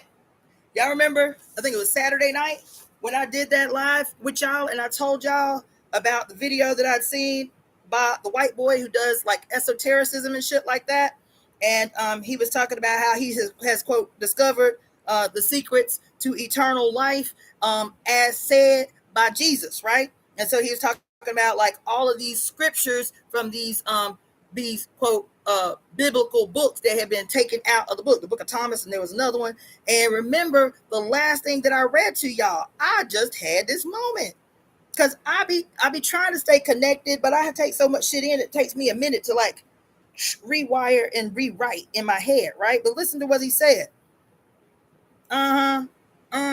Wait, where is that? Uh-huh. Uh-huh. Uh-huh. Uh-huh. Uh-huh. Uh-huh. Mm-hmm. Here it is. This is what he said. Yo! Ah! How did I miss this? Yo! Here it is again. Here it is again. That's why this revelation shit. That's why this revelation shit too. Y'all walk with me. Okay, so here in the Great Black Mama, in terms of the derivatives, it says mouth. Mouth is the mother as the mouth of the uterus. Both mouth and uterus are perpetually wet inside, right? And I just, yo. And then I read to you from the Revelation. Where the book at? Damn, what I do with the Bible? This cat was knocking everything on the damn floor. Oh, troglodyte. What the hell? Yeah. Come, you got to be kidding. What the hell did I do? Oh, here it is. Okay. So I was reading from the Revelation, right? That she just started, they just started the Revelation 12:1, right? And I'm sitting here reading this because I'm reading this the way I'm telling y'all to read the shit. You know what I'm saying? And so not only just changing words, but also remembering that everything that has been happens cosmologically, everything that happens on the earth happens is also analogous with some type of biochemical processes in your own body. Do you hear me? So when we talking about, so what could be an analogous biochemical process that Revelation 12:1 talking about? Like Virgin Mary and the stars and the this and that. What's that in your body? The red dragon. What's that in your body? Like the angels, they get thrown to the earth and shit. What is that? How's that analogous with your actual fucking body? Because the quote 12 primary archangels of the Bible are, again, just like I told you, the 12 quote angels, you feel me? The 12 disciples, you feel me? Who else? The 12 constellations, you feel me? All of them are analogous with very specific roles and functions of your 12 cranial nerves. And the sun through which they revolve around, is your pineal gland. The pineal gland, which is the throne. You feel me? The throne is the pineal gland, and every last one of these stories is analogous with a very specific relationship that each one of your 12 cranial nerves have in its relationship to the pineal gland. And the pineal gland, and the Bible even talks about that shit, by the way. When the Bible talks about something about the eye, that my eye would be, my eye, it didn't say my eyes, it said my eye would be full of light. It's talking about the fucking pineal gland when the sun at sunrise hits the pineal gland. And what happens biochemically when we perceive light, coming up from the horizon, and when we perceive light going down behind the horizon. That's the whole purpose of like that whole culture of sun eating. When people sun eat, they go and make sure that they at the horizon, they looking at the horizon at the moment that the sun comes up and the moment that the sun goes down. And all of these things have a biochemical impact on the body when we perceive the beginning of light and the end of light, right? And so the Bible even talks about like when the disciples' eye is full of light, this and this and this and this. You feel me? So I'm sitting here reading this knowing that all of these stories about the 12, yes, they are great stories, and yes, they have like a historical implication and impact on the world, but all three of these things are still analogous to one another at different levels, at the micro, at the macro, at the micro, and at the more extreme micro, which is your internal self, you being a reflection of all that is. You feel me? And so I'm sitting here reading this story about Virgo, the virgin, in the Revelation. You feel me? Virgo, the virgin, as the woman who is primed to deliver a baby. You feel me? And there's this dragon, you feel me? This red dragon plotting to scheme. There's a war in heaven that is like, spearheaded by the archangel Michael. I don't have it written down anywhere close, but I actually went through this whole diatribe where I took all the 12 signs and in one list made all the quote what you call them the disciples, because there's whole websites that talk about this shit, all the disciples and their association with each one of the 12 zodiacal signs. Then in another column I did the 12 angels and what zodiacal sign they were associated with, and I don't remember what Michael was associated with. But now I still haven't finished it. The next thing I have to do is take each one of those cranial nerves and superimpose them in the same chart so that we can see physiologically, biochemically, and in kinesiology what these cranial nerves and its relationship with the astrology, what is the function that we can count on is happening in this relationship with the cranial nerves and its relationship with the pineal gland. And that pineal gland, recognizing its centrality to the endocrine system, which y'all call the chakra system, the center is really the pineal gland. The pineal gland is the great interpreter, if you will. You feel me? It's the pineal gland that's the interpreter. I got to teach that workshop. But anyway, so I'm sitting here reading this shit that we have been prompted to read by the great Black Mama, Revelation 12:1. And who is the dragon? What's the war in heaven? Where is heaven? I talked to y'all about this a few weeks ago. Where's heaven? Where's heaven?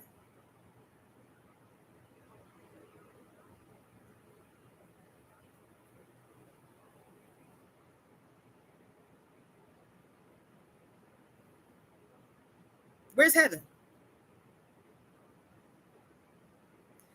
Save our trees. Anybody that is putting anything significant up in here, please email me the notes. Please do that. I'm giving side eyes, but I'm trying not to get distracted because I'm on here way longer than I intended to be. Please, so I don't miss these notes.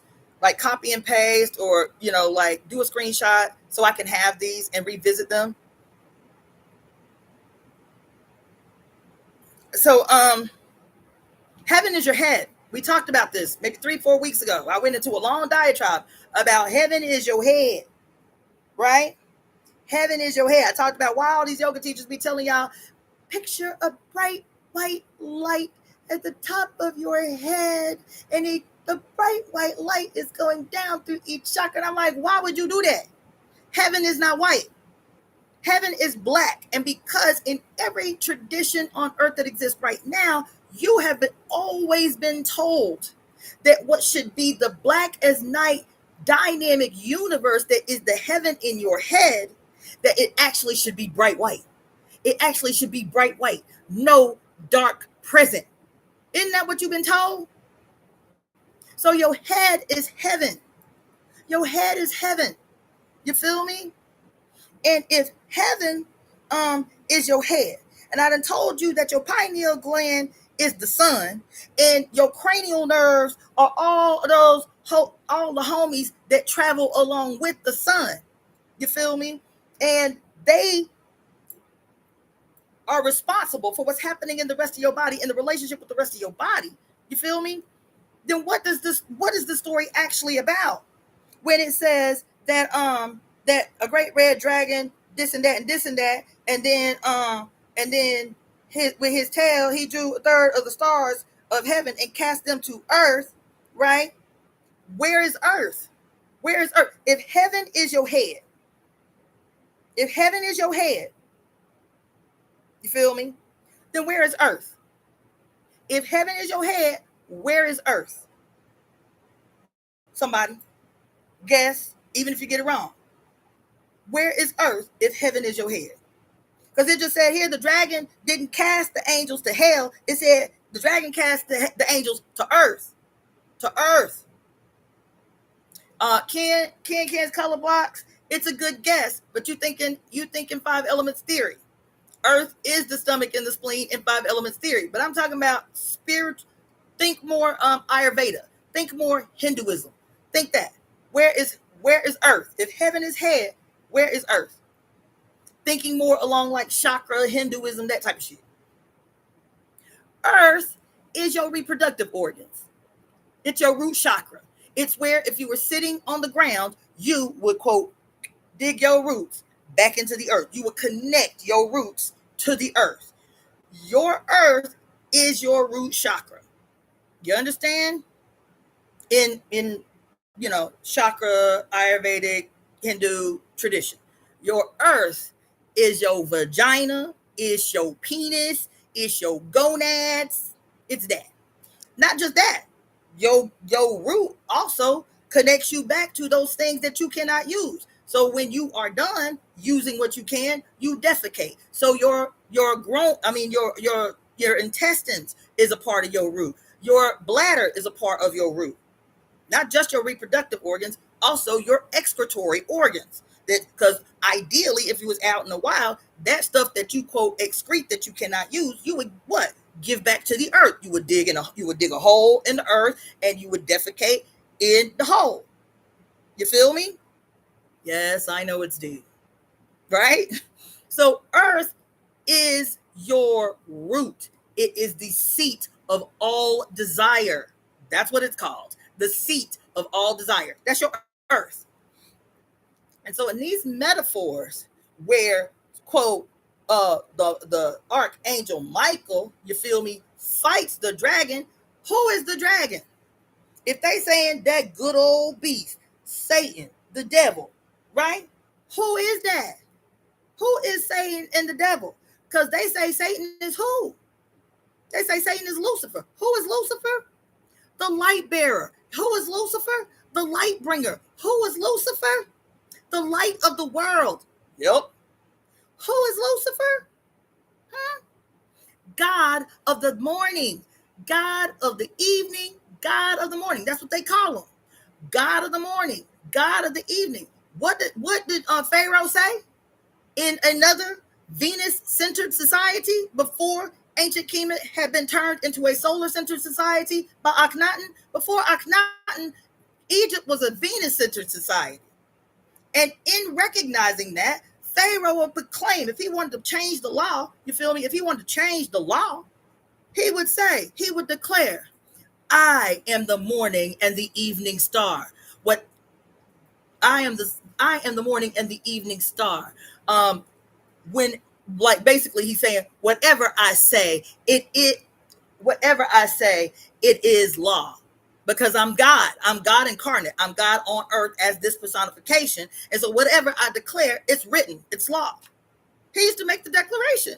That was the standard declaration, no matter who Pharaoh was in pre monotheistic Kemetic tradition. I am the morning and the evening star. Why is Lucifer both the morning and the evening star? Because both the morning and the evening star are both Venus. Being able to see her only at the moment that the sun is passing behind the horizon at dusk. You can see her. And guess when else you can see her? Only at that short period of time, that short window of time before the sun emerges on the other side of the horizon. You can only see her at dusk and at dawn. You feel me? So what I'm saying here is this is talking about how the dragon, you feel me? That good old Satan, that what did he say here? Where did he say that at?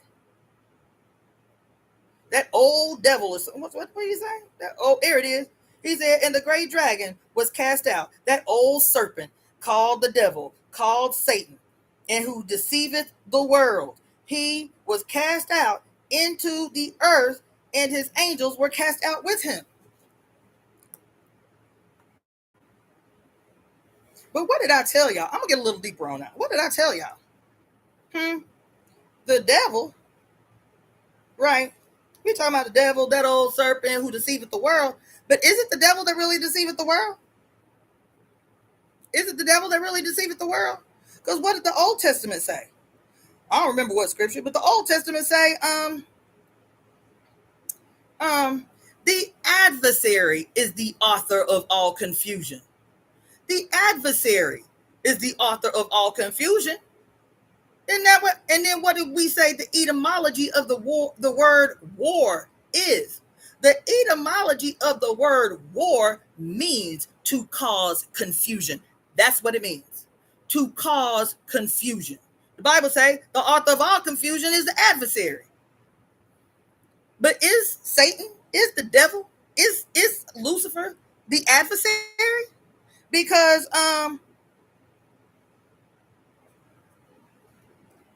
what did I say? This can't be correct because Lucifer is the light bringer. Lucifer is the light bearer. Lucifer, who is, according to this book, not what they say, but who, now that we have deduced through all of these texts that I'm surrounded by, that isn't Virgo, the virgin, isn't she Lucifer? Isn't Virgo the virgin Lucifer? What about Virgo? Even though she is, quote, her ruling planet is Mercury, don't we associate the planet Venus most closely with Virgo and her mother Libra? That Venus has a relationship with both as mother and daughter? And it says here in the video that just happened to come through my shit that Virgo, often not known, but Virgo was in the earlier period, in the earlier age, known as the light of the world. Well, is that not a correct statement? Because Venus is the light of the world. Why is Venus the light of the world? Because Venus is the light bearer. Venus is the god of the morning. Venus is the god of the evening, or the evening star, right? Right? So is Venus Lucifer? Right? Guess what else? Venus, I just told y'all, which has always been my bag because I practice traditional Chinese medicine with a focus and 5 elements theory, which is what? The pentagram, the 5-point star. You feel me? Why am I obsessed with the 5-point star? Because Venus, quote, aka as Lucifer, is always seen as the diabolical image of the 5-pointed star, the pentagram. You feel me? And so here I'm looking at the Bible, and it's talking this shit that people be taking literally, envisioning in their mind an actual dragon coming out the actual ocean. You feel me? An actual woman getting ready to have an actual baby, and all of this shit. But this is a story about you. It is a story about your heaven, right? And so why would I say, is the dragon, is, quote, the devil, is, quote, Satan, the actual bad guy in just this little story here? Is he, quote, the true deceiver? Why would I say that he's not the true deceiver? Because we know that who has been called the Lord of Light, right? The God of Light, right?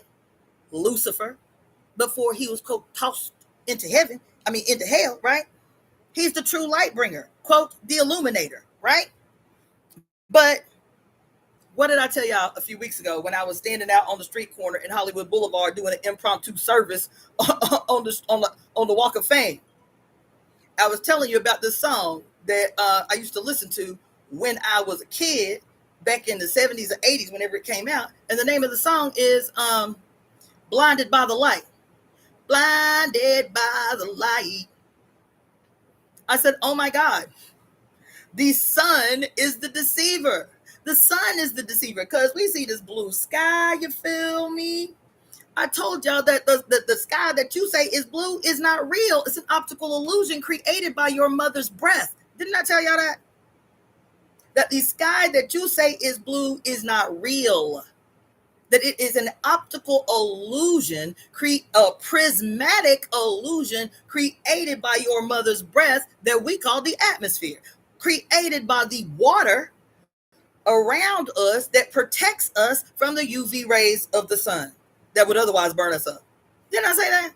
And so I was thinking about the sun, this light, you feel me? This song, blinded by the light. I said, oh my God, we are literally blinded by the light. We are literally blinded by the light. The sun, it's the false light. The sun is the great deceiver. Why is the sun the great deceiver? Because all ancient societies, they always talk about how the first people, they call them the ancient astronomers, right? Sumeria, Babylon, this and that, and how were they able to know and do all this stuff? How was they able to map the universe and shit, all them years back when they, quote, didn't have the technology and shit? And it's a simple answer, was because they studied at night. They studied in true light. The true light is the light that we can see through the night sky, the stars, the heavens, the planets. If this was your lived reality all the time, you would never know that stars exist. Can you see the stars in the day? Can you be an adequate astronomer in daylight? Can you? So we talking about, quote, the sun as the light of the world, which is true. The false light, the illusion, the deceiver, savior of the morning. What do they call him? Savior of the world, the illusion. Do you understand? Literally, we are literally blinded by the light. What does blinded by the light mean? Is that even though we can see what's in front of us, we cannot see that anything. Looking outside your house right now today, other than the sun, would you know that anything else exists but the sun? If you had only seen the daylight, right? Isn't that what Christians be talking about heaven is like? Is where it's day all the time? Who the fuck wants that? Right? It's day all the time. It never rains. That's the desert, bitch. You describing the desert. Where it's day all the time. It never rains. You describing the desert. And what happens when you in the desert? Because there ain't no rain. There ain't no clouds. So there can't be no rain. There ain't no clouds. There ain't no rain. You feel me? What happens in the desert when you've been in that condition too long? What do they say? You start seeing optical illusions, mirages. Because ain't nobody supposed to be living like that, where it's day all the time and there ain't no rain. Fuck. And so if you had never seen night in your whole life, and you stepped outside and you've only seen day your whole life, would you even know that anything else exists in the sky but the sun? How would you know? You feel me? I'm just saying. And so we talking about the story about the serpent and how Michael stages a contest with his angels against, quote, the dragon, and the dragon is cast down onto earth. Where is earth? The dragon is cast down to earth. You feel me? What did it say before that? It said, what does it say? The war and the this and that, this and that, and this and that. And it says that the dragon prevailed not, neither was their place found anymore in heaven. Meaning the quote, dragon had been cast down to earth and had lost its place in heaven. Now, if I'm talking about heaven is your head and earth is your reproductive organs and your excretory organs, you feel me? Then this metaphor of the serpent who had been driven out of heaven by the archangel Michael. That's why I said I got to go back and remember what archangel Michael is associated with in the 12 cranial nerves and what his function is, what that cranial nerve's function is. You feel me? But something happened in your heaven, something happened in your sky, something happened in your head that fucked up this relationship between Lucifer, the true light bringer, Lucifer as the dragon, Lucifer as the serpent, Lucifer as Satan, Lucifer as the devil, that drove Lucifer down into a place where he was trapped. Hell. Because in the Bible, hell and earth is synonymous. Hell and earth is synonymous. So where Lucifer, the serpent, Lucifer, the dragon, gets trapped and can no longer return to heaven. Do you understand? And so here it say that found any more in heaven. And the great dragon was cast out, that old serpent called the devil and Satan, which deceiveth the whole world. He was cast out into the earth, and his angels were cast out with him. And I heard a loud voice saying in heaven, now is come salvation and strength in the kingdom of our God. God damn. Oh.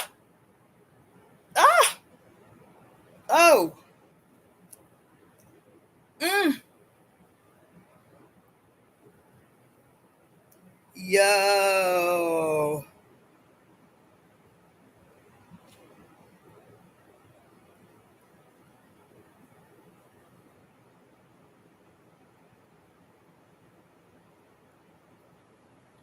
This is the case, right? Let me keep reading. Because it said, I heard a voice from heaven.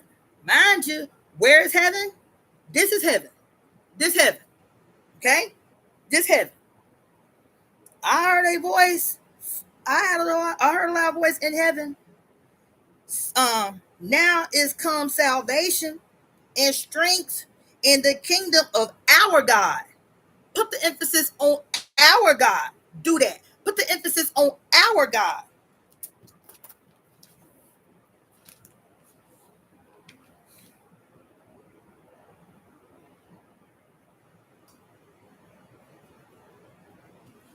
And the power of his Christ, of our God and his Christ. Oh my God. Ooh, shit. Oh my God.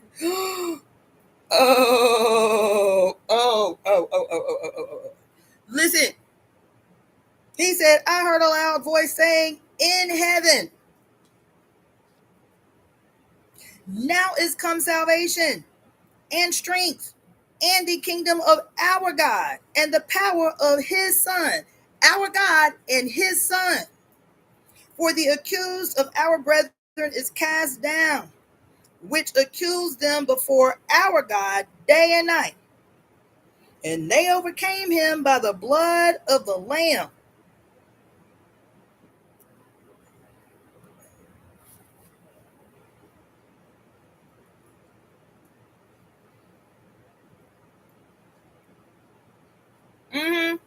And by the word of their testimony. And they loved not. And they loved, listen, they loved not their lives. Listen to me. They loved not their lives. Oh my God. They loved not their lives. Listen to what I'm telling you.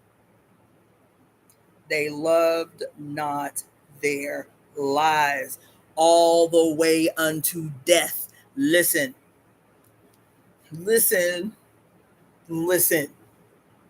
Isn't that what the Bible teaches Christians? Be not concerned with the things of this earth. Look forward to the day that you die so that you can meet your God in heaven. They're always lamenting for death. I can't wait to meet my Jesus. Isn't that a song? I can't wait to meet my Jesus. Knowing that the only way to meet Jesus is what? It's to die. That's what the religion requires. The only way you can meet Jesus is to die. That's it. So they love not their lives because why? Their Christianity teaches them to hate their flesh. Trust not your eyes, rely not on your understanding. Your heart will betray you. Your vagina is the gates of hell. Your mama is the filthy bitch. It's the greatest crime of the divine male to have to be born from the shit and piss of a woman.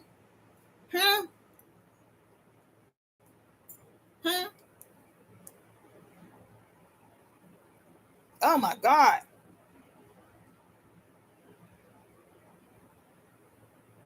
And it says, therefore rejoice, ye heavens that dwell in them. Your heavens. Therefore rejoice, ye heavens, and ye that dwell in them, those heavens. Ye that dwell in those heavens. Oh, woe to the inhabitants. Y'all ain't hearing me up in this bitch right now. Y'all ain't hearing me up in this motherfucker right now. Guess what the next line say? It say, woe to the inhabitants of the earth and the sea. That's what the fuck it says. Whoa. Because why? Because they trying to get to heaven. It says, what is that? Is it and they overcame him by the blood of the Lamb and by the word of their testimony, and they loved not their own lives unto death. Is that what is it before that? Where the ye at?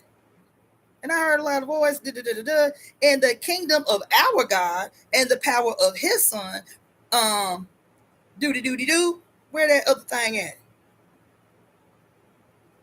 Where that other thing at?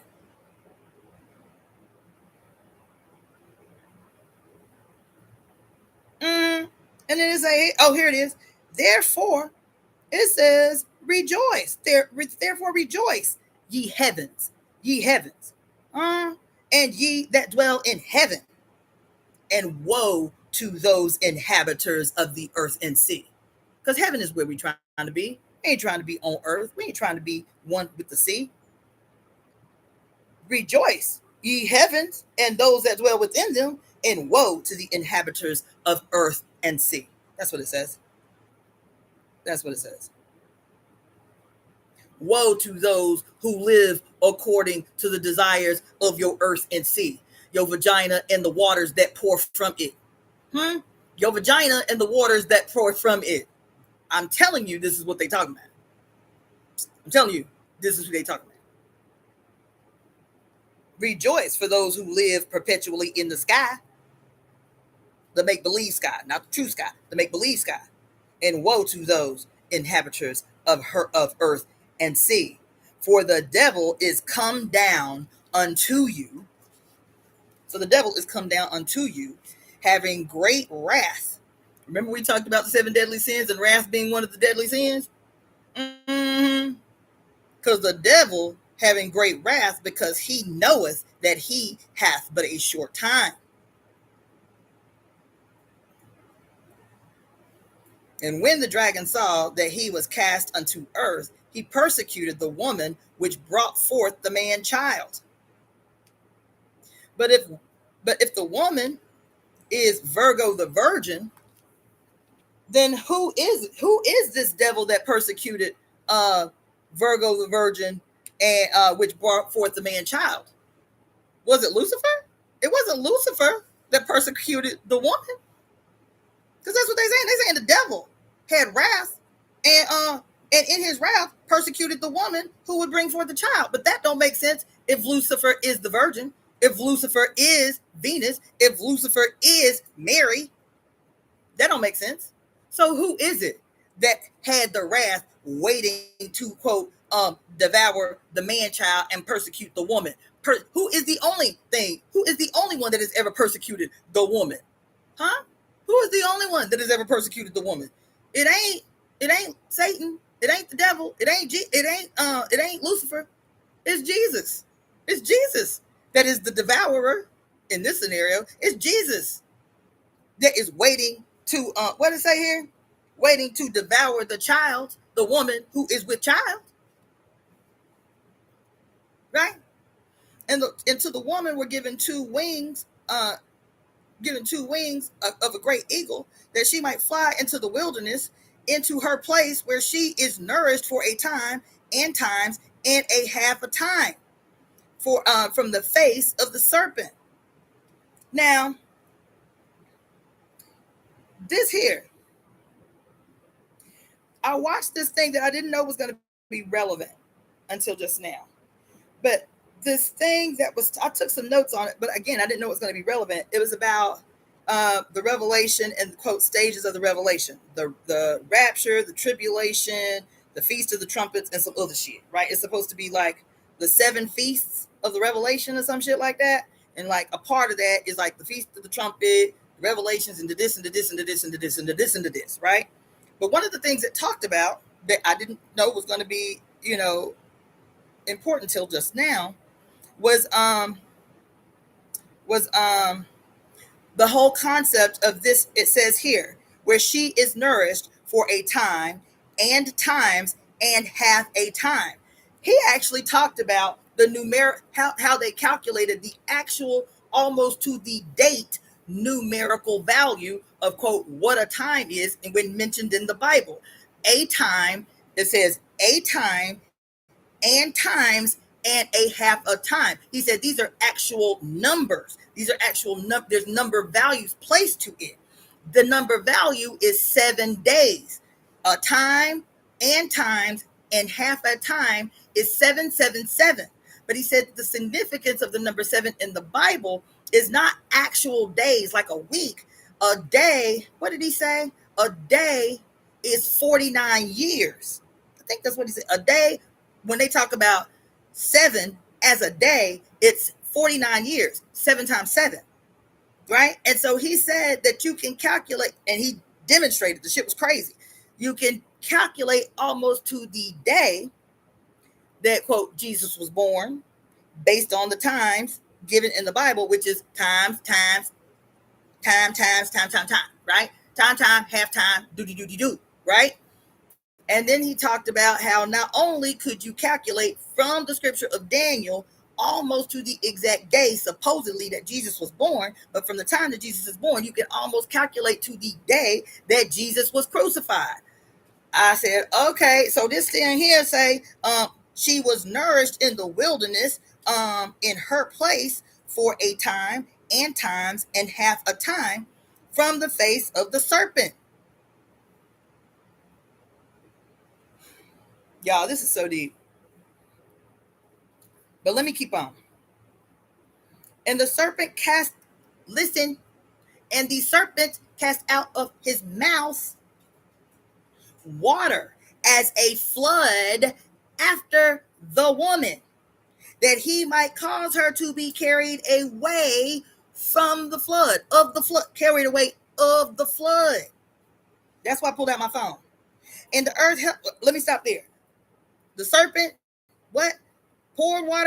Cast water out of his mouth as a flood after the woman, that he might cause her to be carried away of the flood. Listen, the thing I was telling y'all about on Saturday with the white boy who does the esoteric thing on the lost books of the Bible, this last scripture that I read to y'all says, whoever drinks from my mouth will become like I am. I myself welcome that person. Listen, I myself welcome that person, and and the hidden things. Let's see. Oh, wait, my bad. It says, whosoever drinks from my mouth will become like I am. I myself shall become that person, and the hidden things will be revealed to him. Now, this is supposedly the words of Jesus talking about, and the guy said that, what does it mean to drink from one's mouth? He said that you are taking in. You are taking in the words that poured from Jesus' mouth. That's what he said. He said, see, to drink from Jesus' mouth means to consume, to take in, to be filled with the things that he is teaching, right? But in the great Black Mama of Creation, it say, that the mouth is the mother.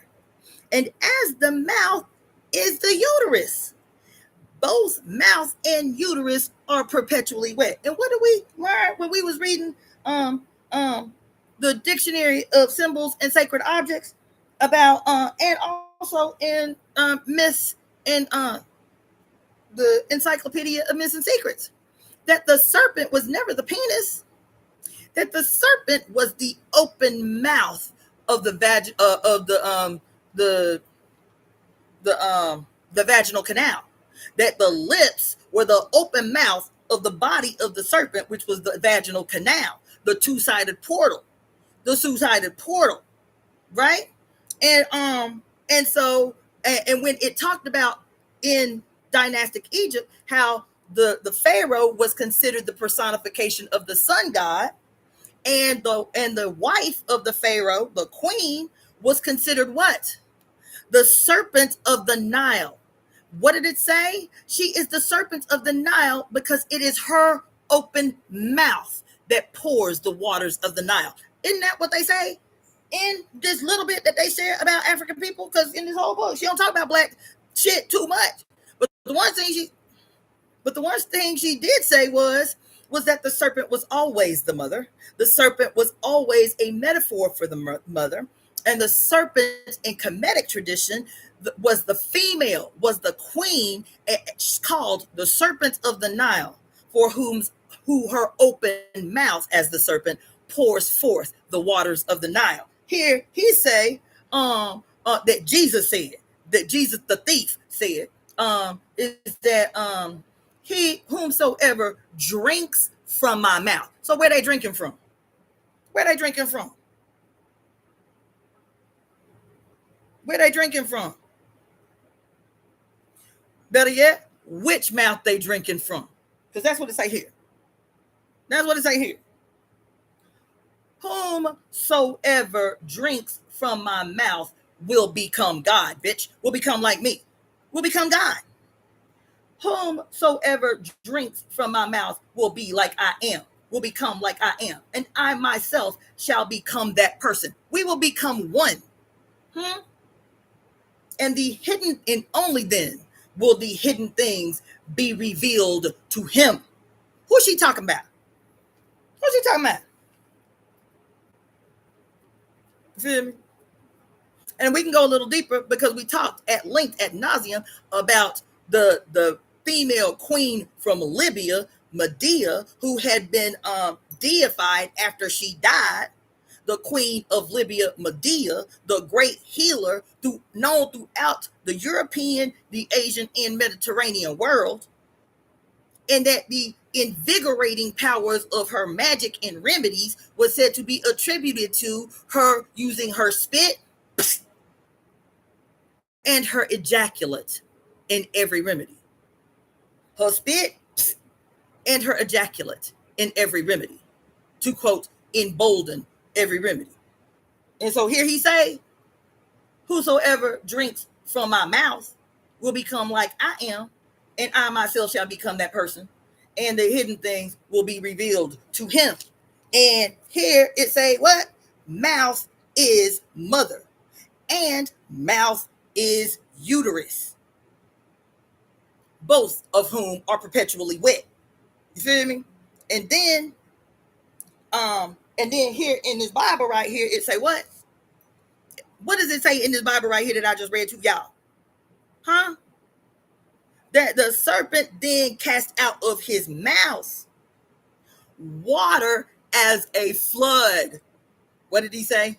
That the serpent cast out of his mouth water as a flood after the woman. After the woman. That he might cause her to be carried away of the flood. What is this describing here? This ain't even my imagination. What is this describing here?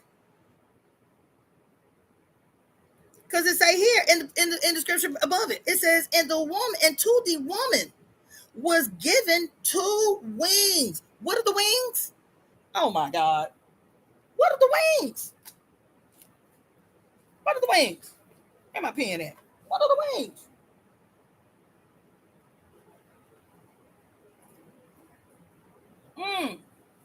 I'm doing my pen. That's that quick.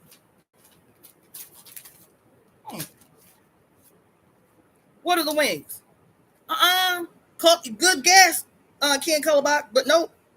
What are the wings? It says here that the woman were given 2 wings of a great eagle, that she might fly into the wilderness, into her place. What's her place? What's her place? God damn it, man. Oh my God.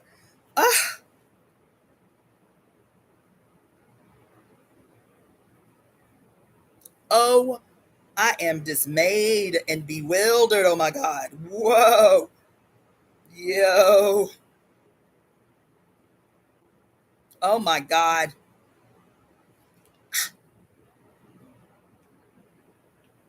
Y'all, it didn't even occur to me until this moment. I had a dream last night that was so crazy and so deep, but also kind of like borderline disturbing. But then I was calm when I woke up, and I just got up and was like, oh, that was weird, and kept it pushing until this minute where we reading this shit that I had no intention of reading to you. I had a dream last night, man. I had a dream last night that I went to go visit some friends, and they were like off gridders. Feel me? They like live way, way, way, way off. They were like off gridders. And I was staying with them in this house that they had built themselves. And something happened. Something was happening. I don't remember what the something was. I'm gonna have to meditate on this dream now. Something was happening and they had to leave. So I was there by myself, and I kept hearing a noise outside that was really concerning. And it was like dusk. It was like getting dark. And we was real out in the sticks, like way out in the middle of nowhere, right? And it was everything. There was trees, there was a cliff, there was like a dirt road. It was like all the things, right? But I'm by myself, and I was like, damn, what is this noise? Should I go outside? So I go outside, and when I walk out of the door onto the dirt road to kind of like see what the noise was coming from, because it was getting louder and louder and louder, child, I came face to face with a snake so big. His face was as tall as I am standing. And I froze. I was like, oh my God, right? But I didn't scream, but I'm like, I want to scream. And I'm frozen. And the snake was all white. The snake was all white. But he was so big, and it was a straight up snake. He was so big that his face was as tall as me standing. And the next scene in the dream is me running, trying to elude. I'm like ducking and dodging, like hiding under shit and being still, trying to elude the serpent that was coming after me. That was my dream. It ended just that abrupt.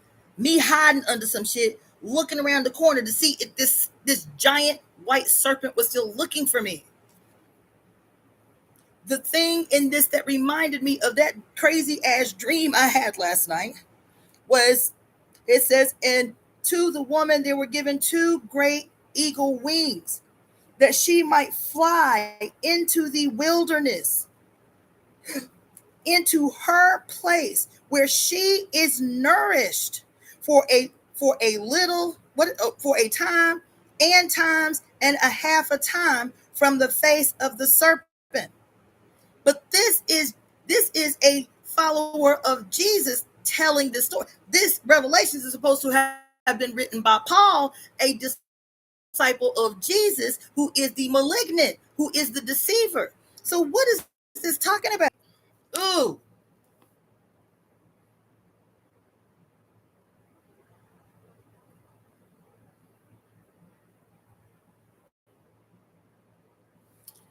Can y'all see me? Can y'all see me? Can y'all see me? Can y'all see me? Okay. These two little scriptures right here, where it says she receives her wings, the serpent, it says she receives her wings. You hear me? That's the first thing it says. She receives her wings. Next thing that happens is the serpent pours water from its mouth as a flood after the woman, so that she may be carried away of the flood. It is talking about this period. These two things in particular is talking about the the illuminative the illuminative the illuminative ecstasy that can only come as a consequence of sacred union, because it says the serpent, which is her vagina. That's what we just established. The serpent, the open mouth of the serpent is her vagina. So the serpent casts out water as a flood. Her vagina experienced orgasm that was literally flooding after her. You understand? And then it says that he might cause her to be carried away in ecstasy, carried away. The mindlessness that comes as a consequence of being fully embodied in sexual union. You ain't thinking, you ain't plotting, you ain't scheming, you ain't thinking, is my belly jiggling too much while he having sex with me? Is my arms ugly? Like, do I look pretty? Am I? It's true mindlessness that happens in sexual union, should happen in sexual union, that allows you to quote, what does ecstasy mean? Anybody remember the etymology of the word ecstasy? Without looking, without going to anybody remember the definition of the word ecstasy? Just say yes or no. Anybody remember the etymology of the word ecstasy? If you want me to tell you, just okay, go ahead and say it. Okay. The etymology of the word ecstasy means to stand outside oneself. To stand outside oneself. Do you understand what I mean? To stand outside oneself is to be mindless, to be carried away, to stand outside yourself, witnessing true ecstasy, true giving oneself to an ecstatic experience. That's what it means. It means to stand outside oneself. Now, it's interesting to me that the mythologies that I talk to you guys a lot about, like especially about Kali, right? But it's not just Kali. The story is about Oya. The story is about Sekhmet in particular. But this story about the mother in her nurturing personification, and something happens. Why? Because she it's my soapbox, save our trees. I never say mindful. Never. Mindfulness, mindful meditation. I never say it. I never say it. It never sat right with me. It never sat right with me. Right. So anyway, when I was talking to you guys about Kali, but how Kali in her nurturing personification is the mother Durga, right?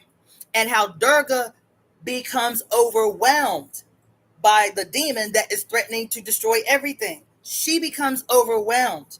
And at that very split second where the overwhelm is complete, she can't do nothing else. It's like she takes a back seat to herself. And what do they say? That Kali springs forward from her forehead, to take up the cause, to take up the mission, right? And I was telling y'all what that story always reminded me of is of these stories that you hear women tell, where I did everything right. I cooked for this dude. did this for his kids and this and that and this and that. And then I find out this nigga cheating on me. And what did they say? I just snapped. It was like, I checked out. That's Durga. I checked out. And when I checked out, what did they say? It was like I was outside my body watching me destroy his shit, watching me bust the windows out the car, watching me slash all them up. Nah, man.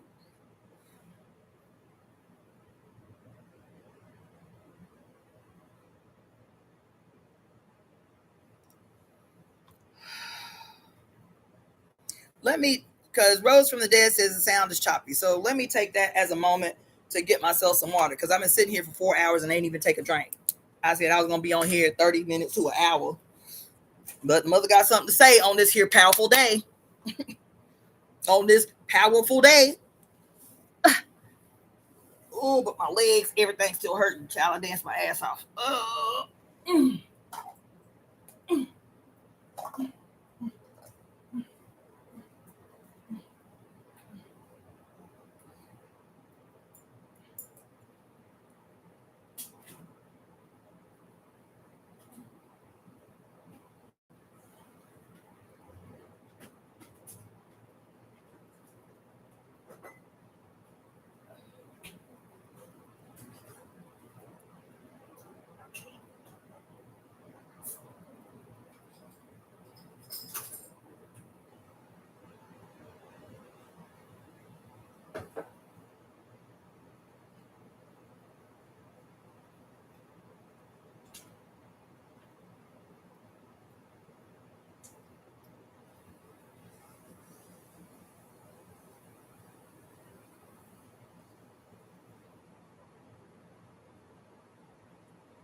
All right.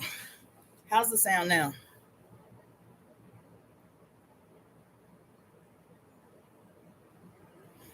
Just walk with me, because there's a reason that I mentioned the checking out. All right. Because when I talk about how women will say it was like time slowed down and I was standing outside myself, watching myself do this stuff because I checked out, right? I'm standing outside myself. What else does that sound like? What else do they call women who do that? Crazy bitch. What else can we say other than crazy bitch? Madness, right? This is still crazy bitch. This is still madness. This is still ecstasy that unfolds in a world dominated by patriarchy. Okay?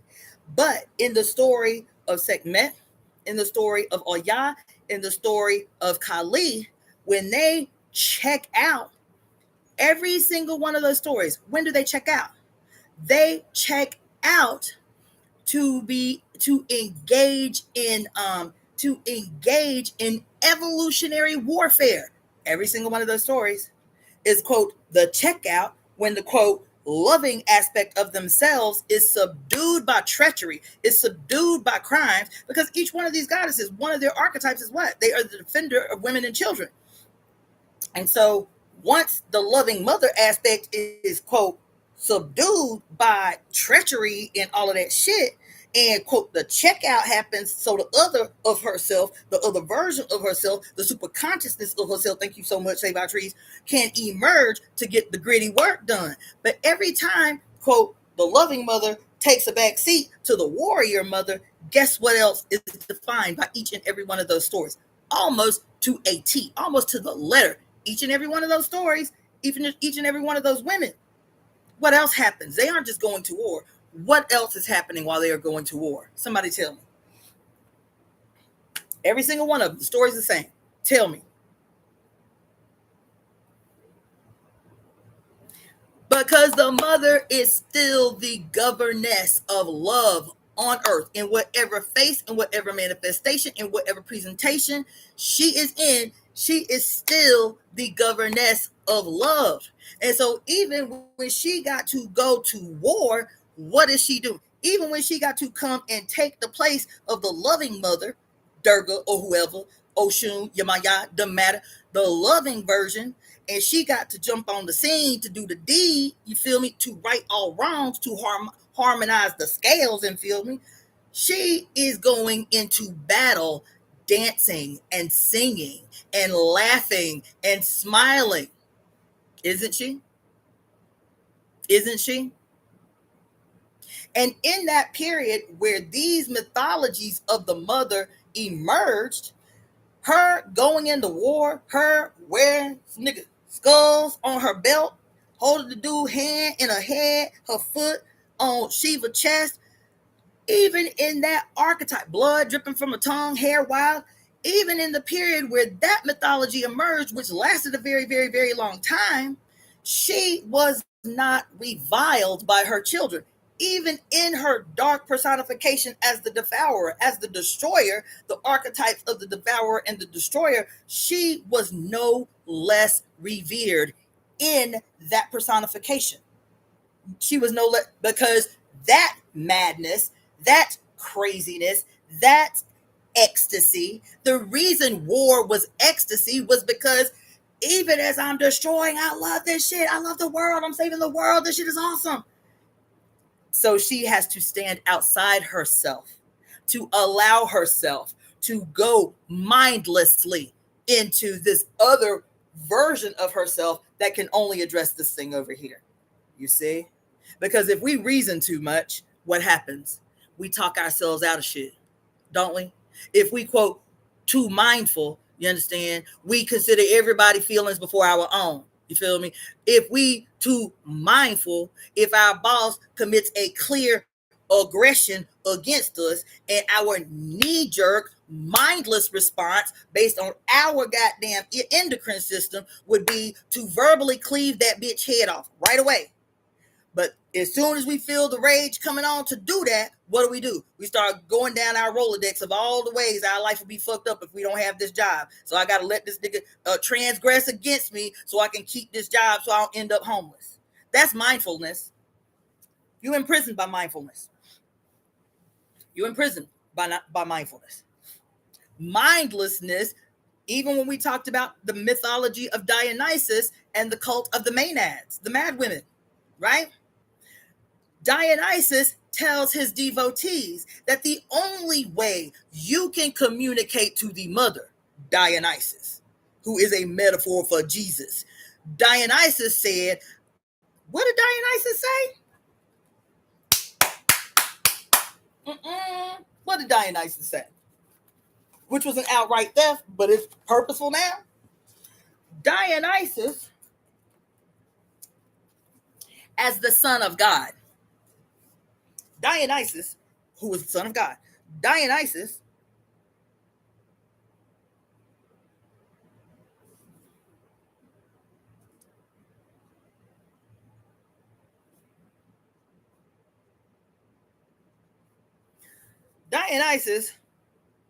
let me write this down because I can't write and talk at the same time. Yo, my God. Oh, fucking shit. Ooh, shit. Here we go. Ooh. God damn. Damn.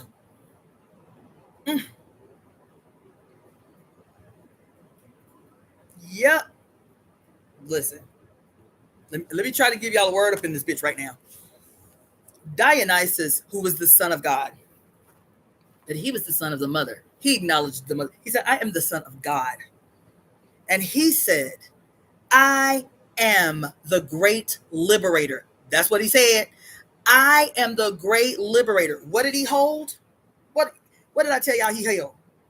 He carried a massive staff, and upon the staff was a pine cone at the top, and it was draped in the sacred ivy leaves. You understand? And he said, and it is said of him that as the great liberator, that he would use his staff two ways. What does his staff look like? It looked like the little staff that has the caduceus, the staff between the two serpents, And he said, with my staff, what did I tell y'all happened 4 hours ago when I was watching this bullshit and they brought up the goddamn Psalms 23 talking about thy rod and thy staff, they comfort me? Dionysus' staff, he said, with my staff, I do two things. With my staff, I do two things. I raise up, as the liberator, I raise up the consciousness of my followers, and I destroy anyone who would threaten that process. Anyone who attempts to imprison or enslave my devotees with the same staff, I destroy them. That's what he said. As the liberator, I both elevate and destroy. Oh my God, God.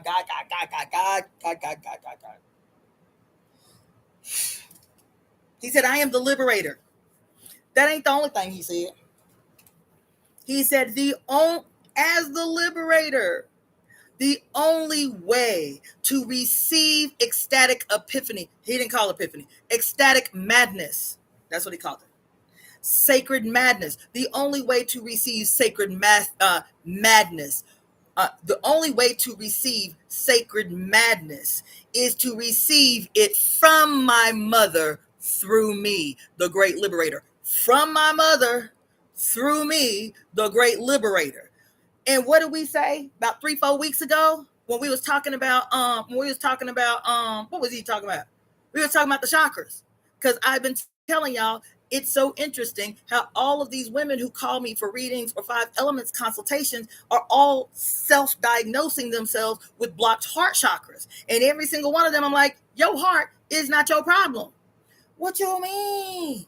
I said, your throat chakra is your problem. Your throat chakra is your problem. Your heart is the recipient. So what you experiencing as, quote, blocked heart chakra symptoms, you feel me? Pressure on the chest, shortness of breath, heart palpitations, disturbed sleep. Your heart is impacted by your throat chakra being closed the fuck up. But your throat chakra is your problem. You feel me? And they're like, damn, I ain't even think about it like that. Of course you didn't, because you don't know what you talking about. You don't see chakras as something very synonymous with very real organs, very real glands that have a very real biochemical impact on your life. And with a biochemical impact on your life, they too have an emotional impact on your life and a spiritual impact on your life. You feel me? So I'm telling y'all throat chakra. Everybody throat chakra, fuck the fuck up. Everybody throat chakra, fuck the fuck up, right?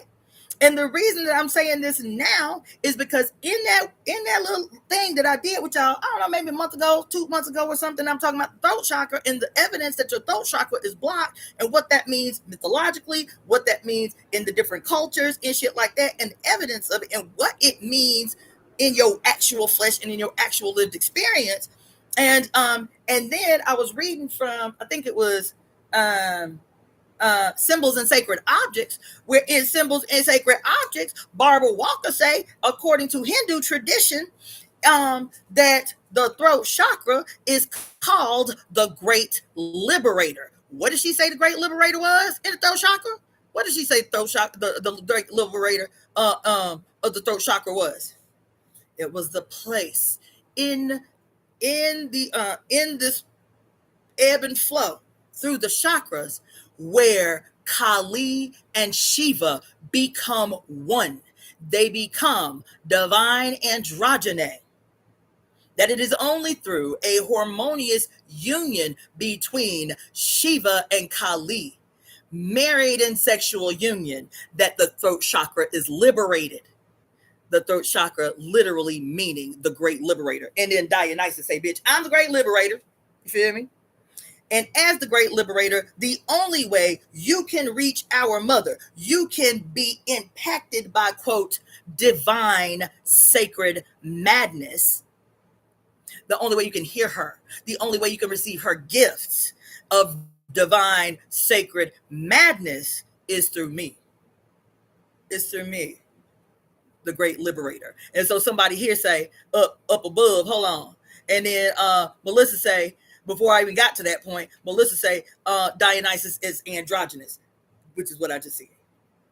This is the house of the divine androgyny. In the thing that I did with y'all Saturday night, where the dude was saying how, where's my phone? Hey, man.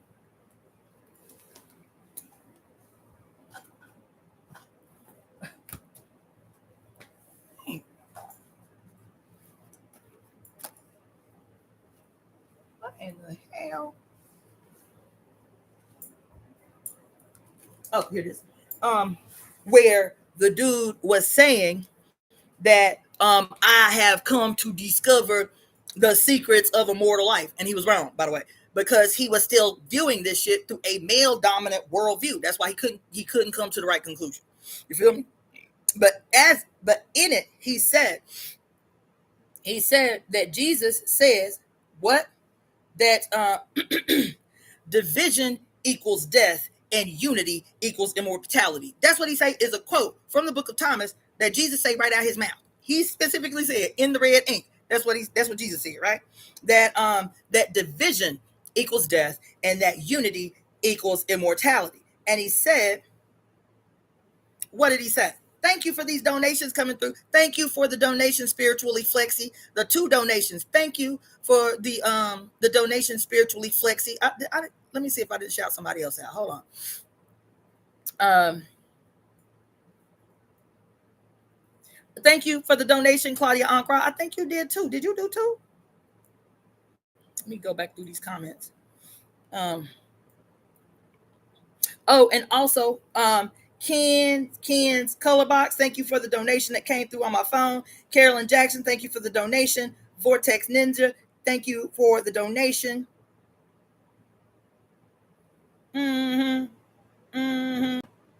Thank y'all. I appreciate these donations coming through, because when I am enriched, you are enriched. When you are enriched, I am enriched.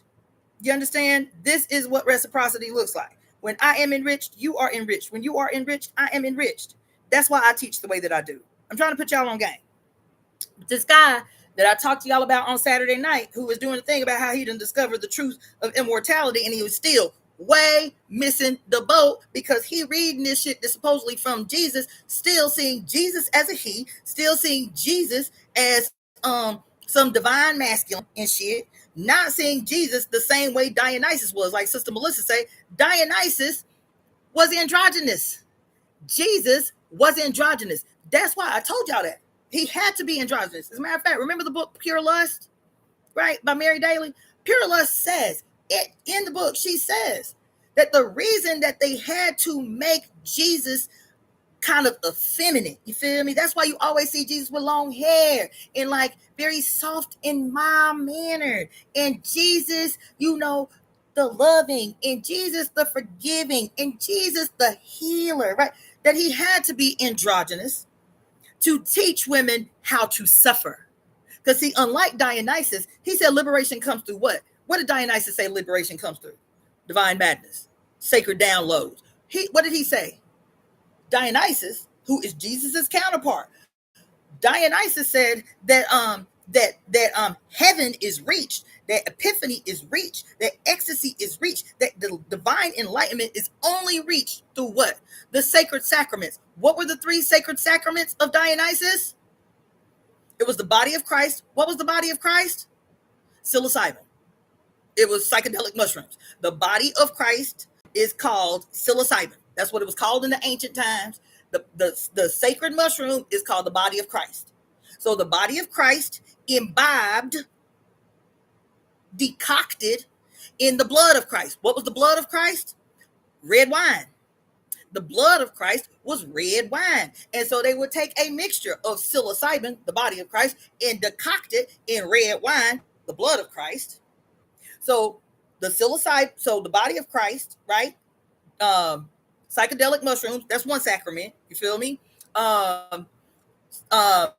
Sacred song, that's why Dionysus's consort is who? It's Pan. Dionysus's consort is Pan. It's the what was Pan called in the ancient times as he is called today? What is Pan called? There's even an herb named after Pan, who eventually who was turned into Sagittarius. I mean, yeah, not Sagittarius, turned into Capricorn. But before Pan became Capricorn, right, under Rome, Pan, the satyr, literally named after his mother, Saturn, Pan, the satyr, was called what he has always been called, the horny goat man. The horny goat man who plays the flutes of the divine. And what does he do with the flute of the divine? He just like, because that your dude, the Pied Piper, is fashioned after the mythology of the horny goat man. He who plays the heavenly pipes to cast a spell on you, to get you in the mood. You feel me? So horny goat man, Pan, aka the satyr, was the consort of Dionysus. So the sacred sacrament of consuming the blood and body of Christ, that was one thing. Then to fall under the spell, if you will, of divine music and dancing, this was the role that Pan played. So when the bitches was in the woods, the Maenads, when the bitches was in the woods and they done imbibed, they done got drunk off the blood and body of Christ, you feel me? Off the psychedelic mushroom and the wine, you feel me? Then they needed a DJ. They needed a turn up man to get the juices flowing, to wake the serpent, you feel me? To wake the serpent, you feel me? And so they would start to dance and things. They would do the thing, you feel me? And the horny goat man was always, Google Pan, the horny goat man, and all you will see is ancient Grecian and Roman, because under Greece he was Dionysus, but under Rome he was Bacchus. And all you will see is a little furry leg goat man and half goat with some little horns, playing a little flute or some shit, playing some pipes with a giant erection. Now, who else do they always show with an erection? Those of you who are familiar with Ifa in any way, who else do they always show with an erection? Almost all the time. I talked to y'all about him too. He always got a hard on. His hard on so big sometimes it look like he shouldn't be able to carry it around. Who also is always in Kemetic tradition? Who is always shown with an erection? Man, I'm having some moments. Who else? In Kemetic tradition, and then in Ifa tradition, who is always shown with an erection? Thank you. It is Alegba. Thank you, Claudia Accra. Alegba. And isn't Alegba's archetype Alegba? Isn't his archetype exactly the same as the horny goat man? Isn't it? What do they say about Alegba? He's the turn up man. He loves to dance. He loves to imbibe. What do they say about Alegba? He loves alcohol. He loves marijuana. He loves cocaine. He just loves the party. He loves to fuck. He just loves the party. He lives for the party. He lives for the party. Ain't nothing else but the party. And when you do, and what else do they say about Alegba? Is that Alegba, in his love for life, in his love for the turnip, in his love for play, child, goddamn, in his love for play, that even though he is, attributed with fucking and drinking and doing cocaine and doing herb and all of that shit, Alegba is a baby. Alegba is a child.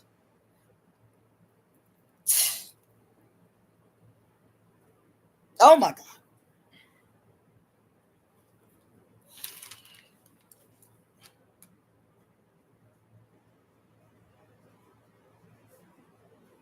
God. God. God. Alegba is a child. Alegba is a baby. And Alegba is the divine child of Oshun. And so, in this relationship between Oshun and Alegba, what we're calling Virgo and Mercury, her ruling planet, what we're calling Venus and Hermes, her son who has the wings on his heels, because he has to be able to quickly be able to get from one realm to the next, communicating messages from earth to heaven and from heaven to earth. Ugh, God damn, that Alegba is a baby. He is a divine child, always and forever a divine child. Always and forever a divine child. And what is said of this relationship with Alegba? That if, like, when you enter into the tradition and you receive your Alegba pot, so you can worship Alegba, so you can honor Alegba, that if you do not take care of the needs and desires of the baby, the Punisher will come. If mm, mm, oh my God, man. Ah, ah, ah, yo, oh my, yeah. Oh my God. Mm, mm, mm, mm, mm, mm,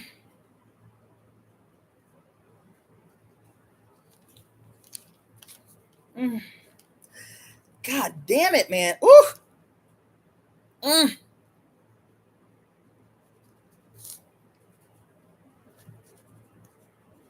Yo. God damn it. Uh, uh, listen. Woo. Mm. Listen. Woo. Listen. Alegba is the baby. Alegba is the baby. And his mother is the mother of the universe, Venus. What is she called? She is called, what is she called? Mother of the universe, Venus.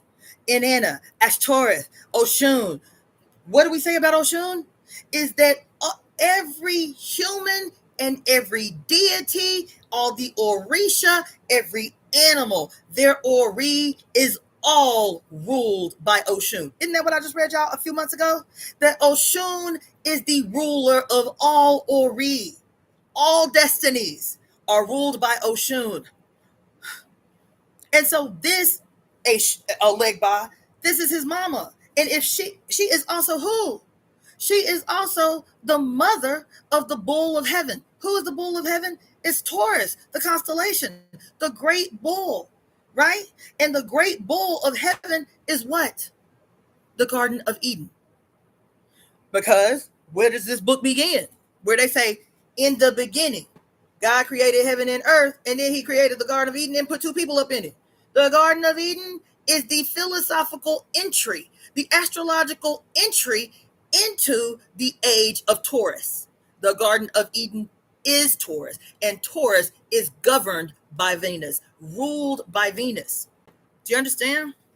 And so Venus is the mother, because what's so significant about the sign of Taurus is that it is the first earth sign in the zodiacal rotation. As the first earth sign, with the primordial heat that warmed the earth, Aries, the next sign is Taurus, the Garden of Eden, where what? The philosophical golden age, where man did not toil for shelter or for food, was not concerned about clothing himself. Don't the Bible say that about the Garden of Eden? They didn't have to work to eat. They didn't have to. They didn't have to. They did not. They were naked. They were nude in the garden because they did not conceive of sin. Not conceive, perceive. They did not perceive of sin. And so Oshun, aka Venus, aka Virgo, and the many, many, many others, right? What does it say? The Garden of Eden was was all about the beauty and the effortlessness of existing on earth at one with your mother. That's what it was about. And so taking that mythology about Taurus and the age of Taurus and the Garden of Eden being a metaphor for how Venus wants to see you live. How Venus wants to see you live, right? And taking that iconography into the story about Alegba being her divine androgynous child. What is the story about Alegba being an androgynous child? Is that she impregnated herself with, quote, a female baby. And because she was mad at the other Orisha, Obatala supposedly reached into her belly and changed the sex of the female baby into a male baby, and this baby become a Legba, right? The purpose of Alegba and Hermes and Mercury all seeming androgynous is because, like Dionysus, they are the metaphor for us becoming the divine androgyny in order to communicate with heaven. That's why the wings on their fucking feet, Hermes and Mercury, so that they can, quote, quickly get to heaven. They can easily hear God and shit. You feel me?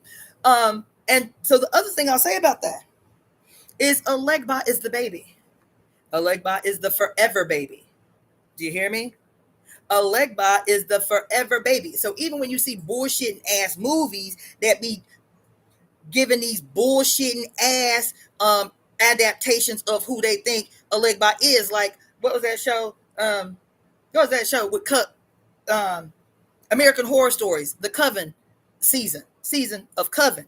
And the white girl supposedly go and petition Alegba because she need Alegba to do something for her. And Alegba say, I don't do shit for free. What you got? And she's like, I'll give you my soul. You feel me? He's like, what you willing to do to get your needs met? And she's like, I'll do this and this and this and this. And she used cocaine to summon him. She used liquor and cocaine to summon him. He's like, what you want? She's like, I want life everlasting. He's like, well, everything got a price. What you willing to do? And she say, this and this and this and this. And then he was like, we got to seal the deal. And she's like, and so she said, let's seal the deal with a kiss. And so they kiss, and he backs away from her. He's like, the deal is off. And she's like, why? He was like, you ain't got shit to bargain with. She said, what you mean? He said, bitch, you ain't got no soul. But this version, quote, of Baba Legba that they put on this thing in this damn interaction between the wicked white witch and Alegba is always a baby. He's always a child. He's always seen as a little child or a baby. Always, always, always. And the reason it is important to, because I didn't even learn this way as a devotee of Ifa. I'm telling you, I'm bridging all these cut loose threads. He's always seen as a baby. He is always seen, God motherfucking damn. Oh. Mm-mm.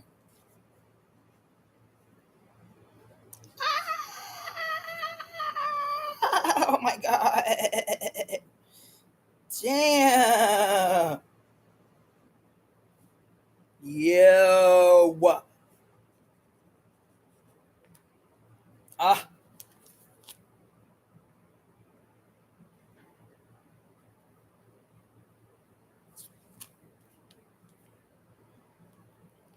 Goddamn. Listen to me. He is always a baby. I have my pot right over here. And I just blessed up my pot yesterday. I have my pot. And when you receive your Alegba pot, you receive your pot, but you also receive a little like plate with a little clay adaptation of baby Legba. And he literally looks like a little baby. and you put the little clay baby Olegba, and they tell you when you take care of your baby Olegba, you take care of your baby Olegba the way your mama took care of you when you was a baby. You want to wash him gently. You want to sing to him while you washing him. That's how you're told to take care of Olegba, like a baby, like an infant. You give him, you make offerings to him of the things that a baby would like: toy cars, marbles, pennies, noisemakers, trinkets. But then you also appeal to, as a man, as a man who is living childlike, you appeal to that too. So that is the Alegba with the heart on, the Alegba that likes his physical needs met, right? He liked to party, and he liked to drink, and he liked the vodka, and he liked the gin, and this and this. So that's still what you say about a man who lives like that. You say what? He childish. Don't you say that?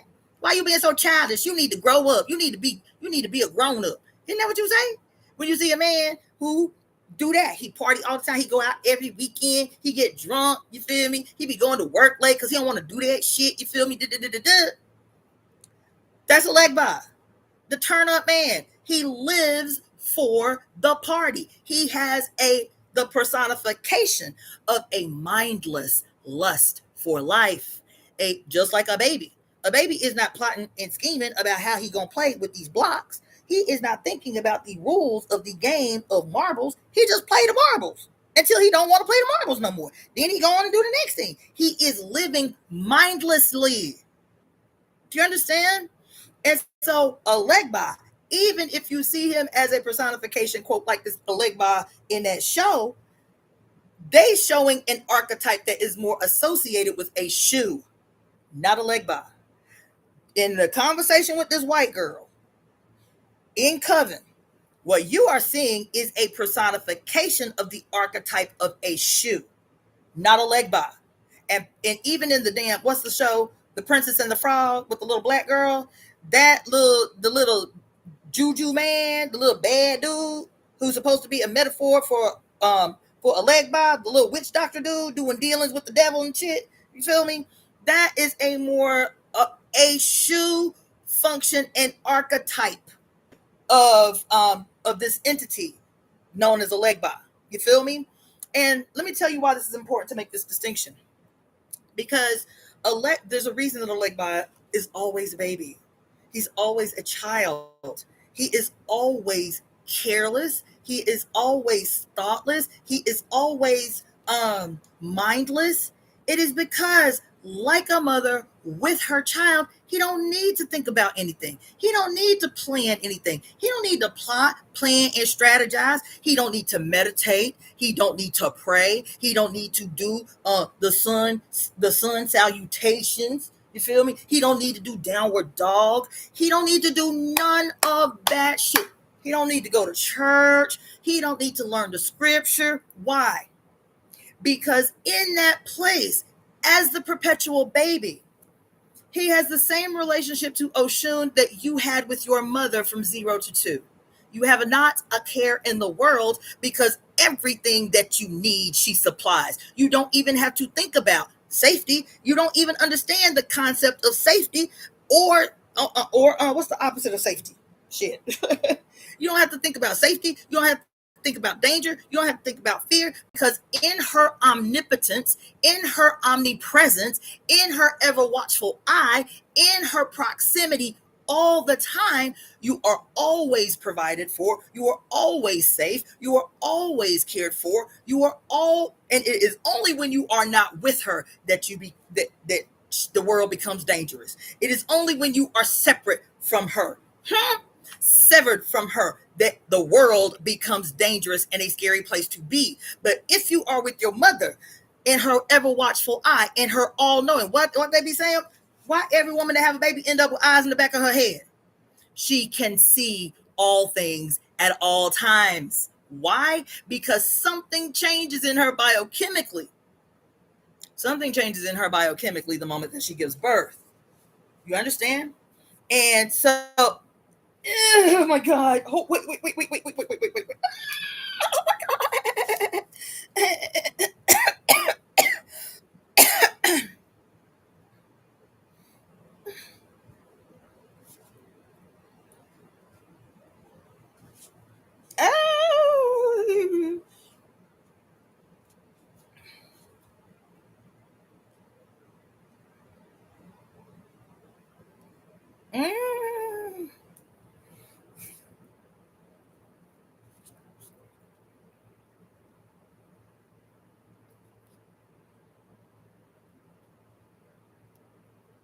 Mm.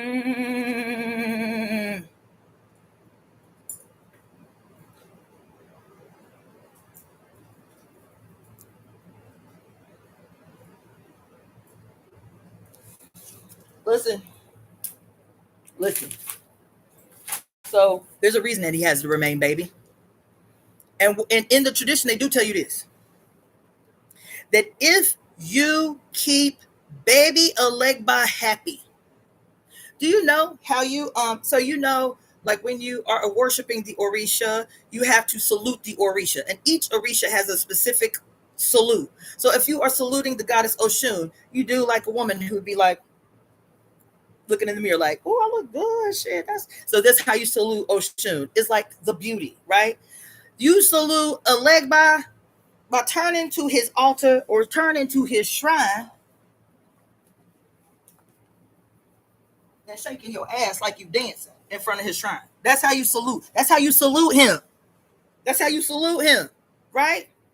And so the baby Eshu becomes, the baby Alegba becomes important in his treatment as baby, his acknowledgement as baby, as forever baby. No matter how old he gets, his forever baby is that, what did I write here? Is that Alegba. What did they say about Alegba? That this is the way I've taught it to you, but I have had a moment. Alegba, in the tradition, they tell you that if you neglect the baby, if you neglect baby Alegba, then a shoe comes forward. Because how is Alegba pictured sometimes, even as a child? In the child adaptation of Alegba, he is two-faced. He has red on one side and black on one side, or white on one side and black on one side. And the red side or the white side is the baby side. It's the baby side, right? And so it tells you that we are multifaceted human beings. If you keep the baby happy, then you don't have to worry about the quote dark side coming out, right? If you keep the baby happy, you don't have to worry about the dark side coming out. You feel me? Because the dark side in this analogy, this could apply to what I was just talking to you about. Durga and Kali are one, but Durga is the loving, nurturing personification. But if you threaten what? Women or children, if you threaten women or children, if you commit crimes against women or children, if you harm women or children, she will check out and Kali will come forward to do that dirty work, to do that dark work. Alegba and Eshu are the same way. Why? Because they are the child of the mother.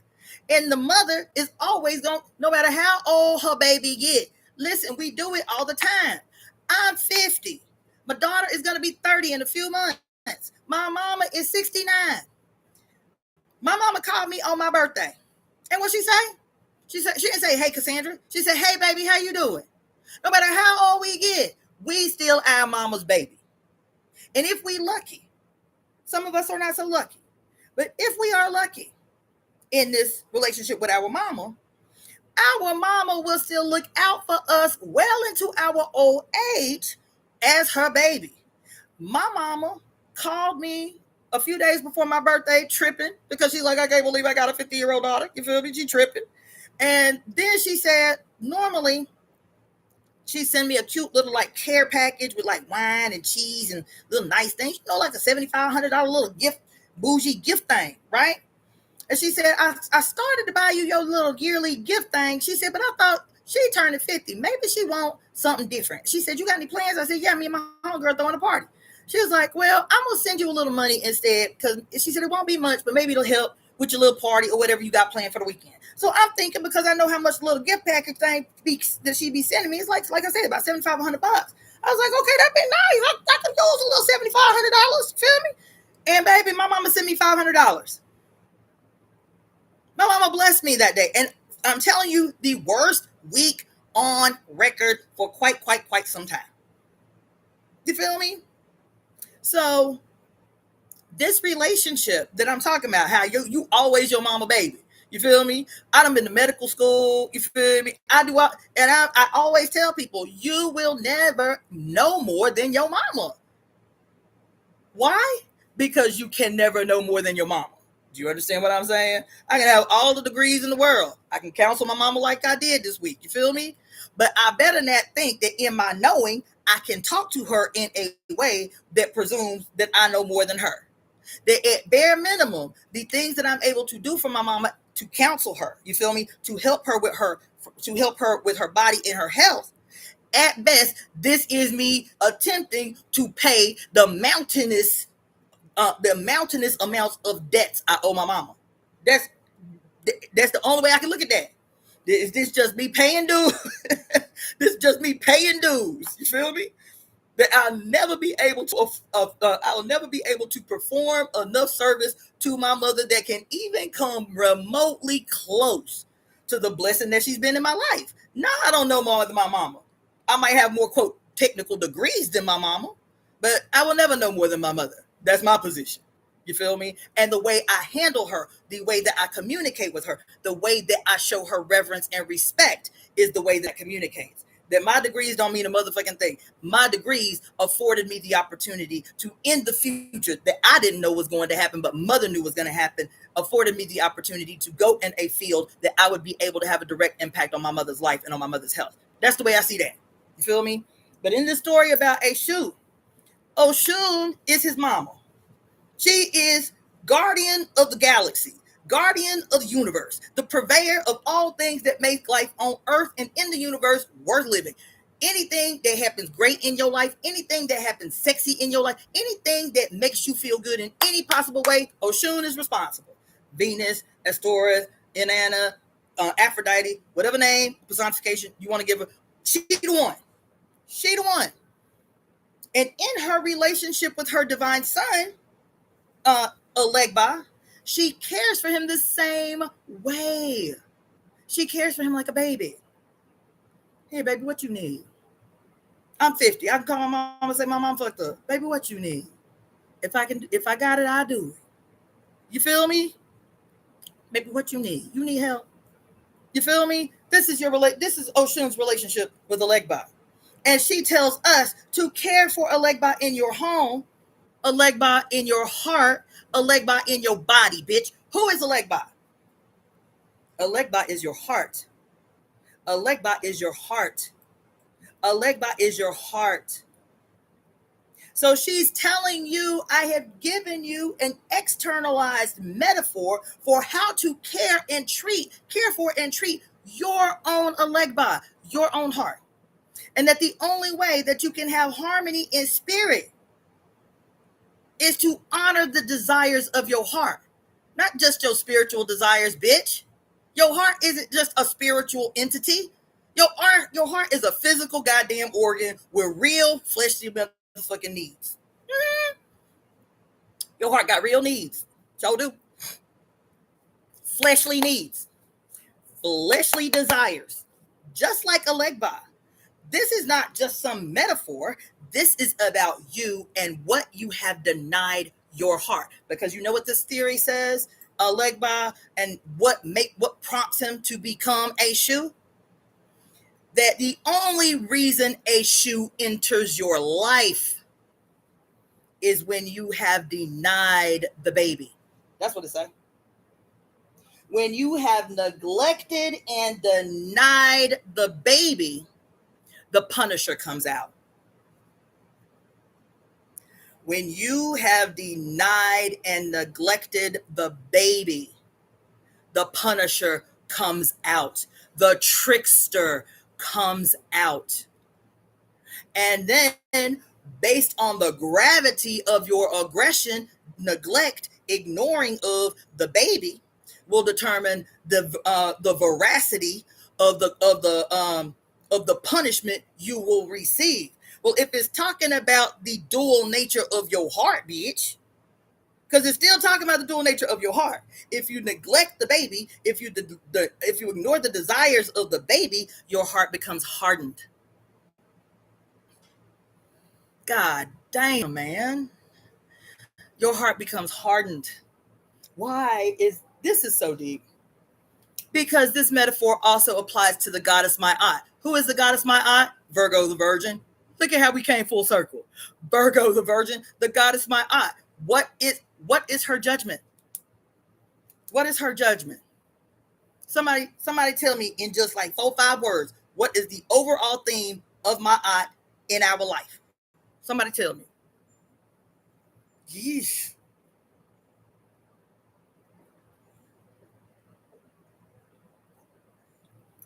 Come on. Somebody tell me. What about the weight of the heart? Yes, tell me. Can Scullabox? What about the weight of the heart? What does it mean to even the scales? Tell me about the weight of the heart. What about the weight of the heart?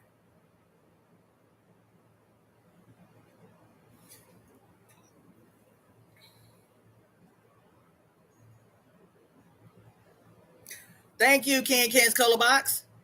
The story goes that when one, quote, dies, their heart is measured on the scales of justice by the goddess Ma'at. And what is it said? That if your heart is not as light as a feather, you will be doomed to come back. You will be doomed to, quote, reincarnate, to come back. We took that literally too. This is not a story. Ma'at is not a story of the afterlife and what happens in your quote, your afterlife. Jesus is not a story about what happens in your afterlife. You understand? Ma'at telling you that the only way that you can ascend to heaven, that's what the mythology say. The only way that you can ascend to heaven and not be doomed to, quote, reincarnate, to, quote, repeat a harsh life is if your heart is as light as a feather. What does it mean for one's heart to be as light as a feather? The same thing I was telling you about a leg by and a shoe. That if you do not have the heart of the perpetual child, of the perpetual baby, no concerns, no worry, no fear, no hurt, no harm, that if you do not have the innocence of, the truth of, because babies don't lie, right? From the mouth of babes comes the true truth. You feel me? That if you do not have the heart of baby Elegba, the perpetually pleased child, the perpetually pleased child, the perpetually covered child, the perpetually watched child, not to lurk, but to always cover, to always ensure that unless you have the heart of the perpetual baby Elegba, then the saboteur, the trickster, the confuser, the deceiver, a shoe, the punisher, a shoe,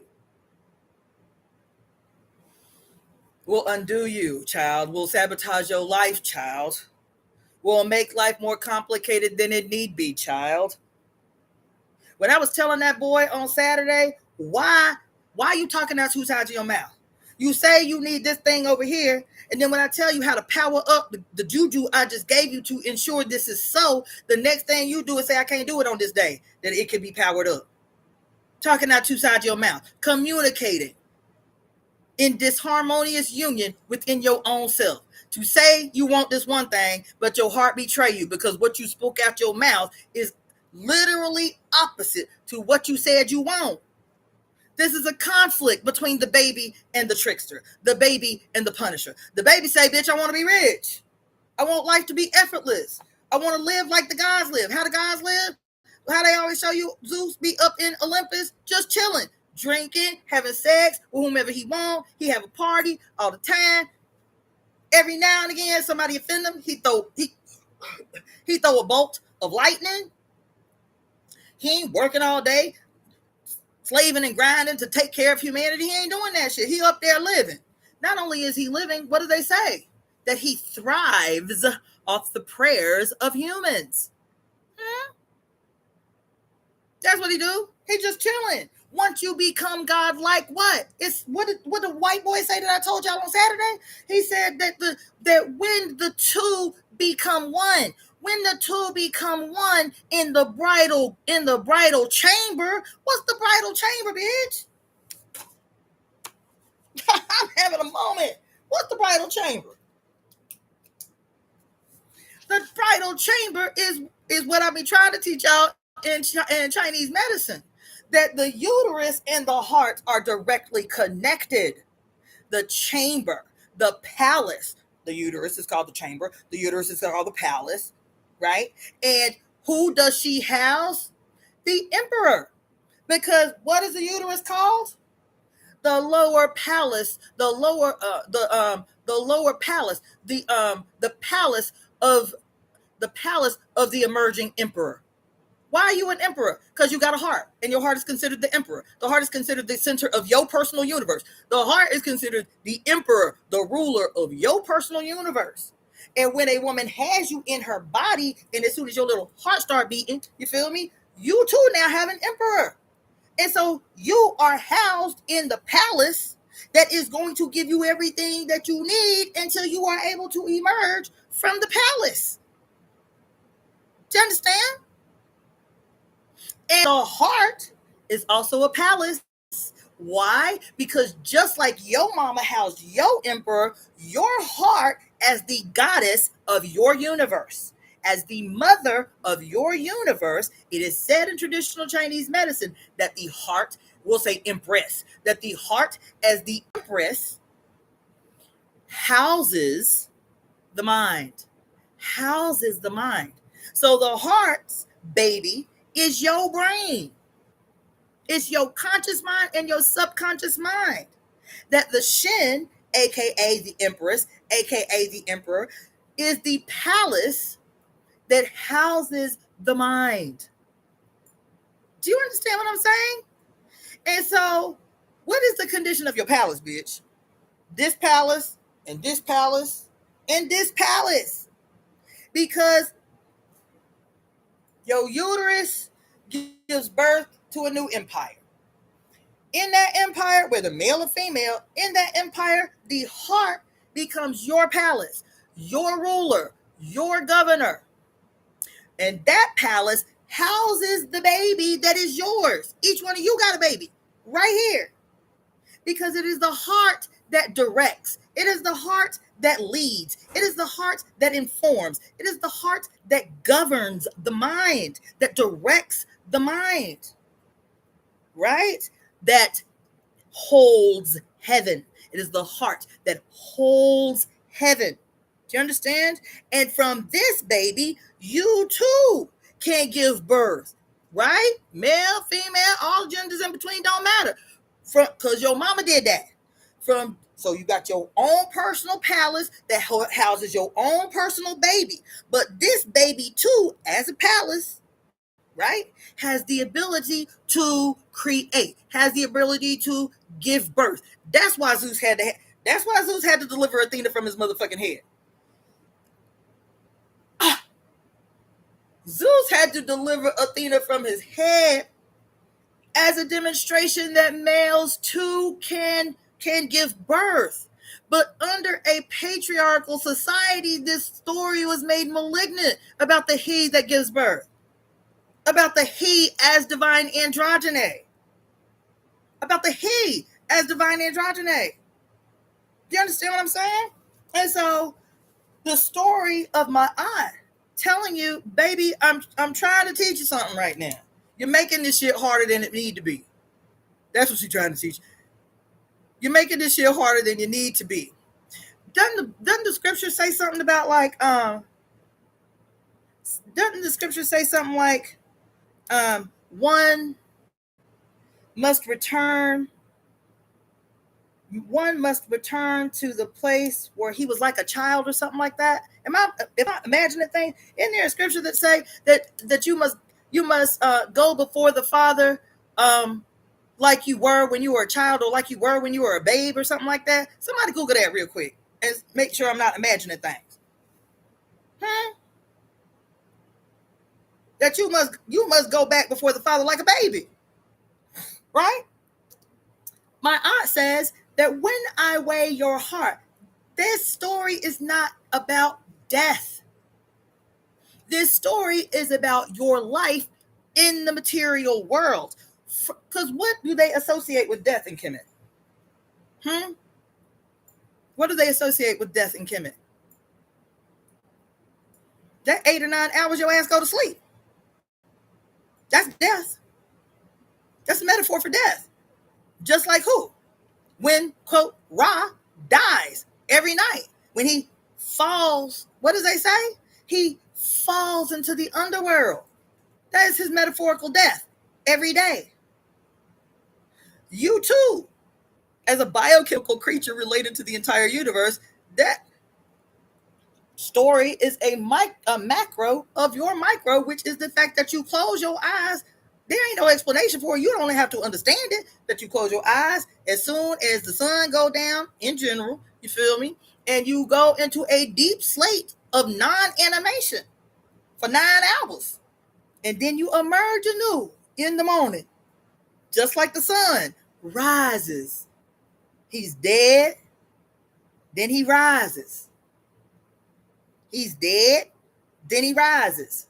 And you die every day to be reborn anew every morning. So this story about my aunt is, in your day-to-day life, are you learning or unlearning, for that matter, the lessons that will allow your heart to daily be as light as a feather? Because if you do not, your heart will become hard and heavy and burdened. Your heart will become hard, heavy, and burdened. And so every day you got to try again. You learned a lesson today, every day you got to try again. Did you learn a lesson? Every day you got to try again. Your heart's still heavy, you got to try again. The heaven in this story that she is trying to allow you to get to is not off the earth. The heaven that she is trying to teach you how to get back to is the winged version of yourself that has united with the serpent of yourself at the crossroads of your pineal gland. Do you understand? Right here at the crossroads of your pineal gland, through which the sacred serpent has the ability to finally spring forward from your forehead, fully emerged, fully realized. All this fucking, what y'all call 5-dimension shit? 5 dimensions is in your body, bitch. 5 dimension, the 5D is in your flesh. The 5D is not escapism. The 5D is in your body. It is in your flesh. It is in your cells. It is in your DNA. It is that part of you that you have forgotten through brute force. My aunt, our mother, the goddess Virgo, that we are learning about today, and I'm having a whole moment. I am telling y'all right now that my mother's mission for me is certain, and it is affirmed every day. How did I emerge on this planet? Through the body of 2 human beings that were hardcore Christian zealots who had the innate foresight to name me the she who sees, she who illuminates mankind, she who brings the light. Born in the same month as our great mother Virgo, who is called the light of the world, the great illuminator, who promises to usher in the next golden age in unity with her mother Libre, who is also known as the daughter of our great grandmother Crone. How'd that happen? If my destiny was not certain. Elegba is you. Elegba is not just you. Elegba is your heart. And Elegba is not just your heart. Elegba is the great communicator. Elegba is not just the great communicator. I'm having a whole ass moment on this cusp day between the union between Virgo and her mama Libra. As Mars, they rugged ass sun, Mars is entering Scorpio for the first time since 1850. I'm having a whole ass moment. Elegba is not just your heart. Alegba is the oh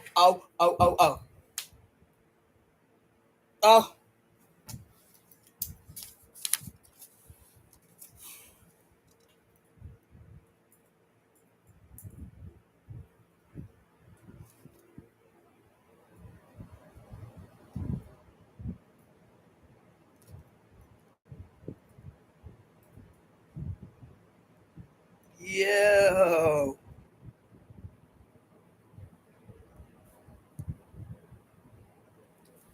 Alegba, the baby. Alegba, the baby.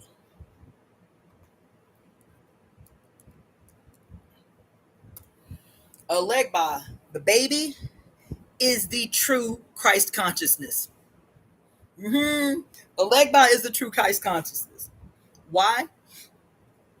Think about what I said. Think about what I said. Alegba, the baby, is the true Christ consciousness. Why? Because Alegba, the baby, is completely embodied. Completely embodied. What do I mean by that? Alegba, the baby, Alegba, the baby, as Christ consciousness, as the secret to Christ consciousness. Alegba, the baby. Alegba, the baby, is literally teaching you in real time what will allow you to rejoin heaven. He's teaching you that you can. What does Jesus say? Jesus says, there is no way to the Father but through me. Isn't that what Jesus say? Jesus, who they always got pictured at the heart.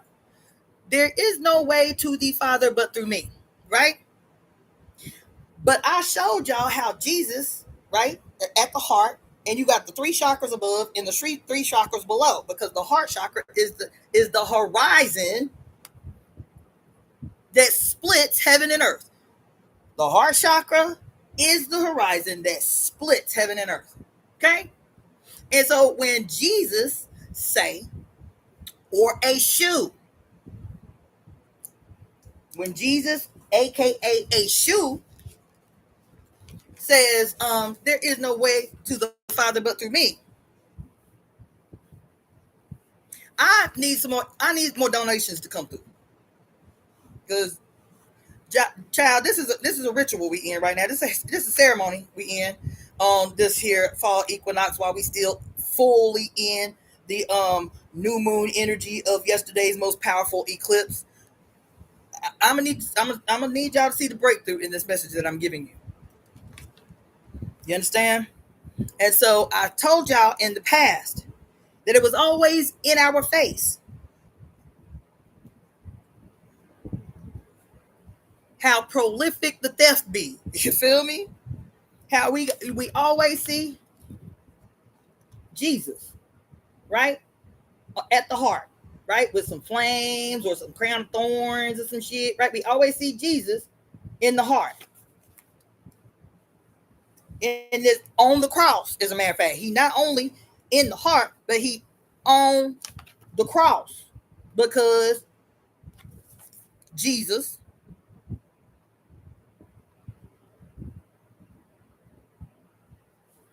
as a shoe, you see, Jesus as a shoe, ESU, Jesus as a shoe is what? The owner of the crossroads. The owner of the crossroads. And all them stories about how these black musicians sold their soul to the devil at the crossroads so that they could become, genius musicians or whatever. It's a shoe. The devil at the crossroads is a shoe. But why the devil at the crossroads? Why have they always associated a shoe with the devil? Because who is the devil? We talked about 4 hours ago. Who is the devil? We talked about 4 hours ago. Who is the devil?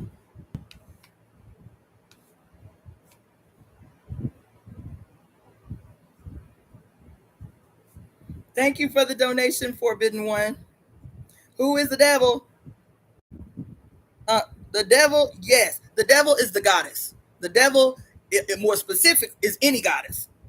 and any personification of the goddess. So females is devils. You feel me? But, and thank you for, being specific. But yes, so if you want to be specific, Lucifer is Venus, aka Lucifer is the devil, right?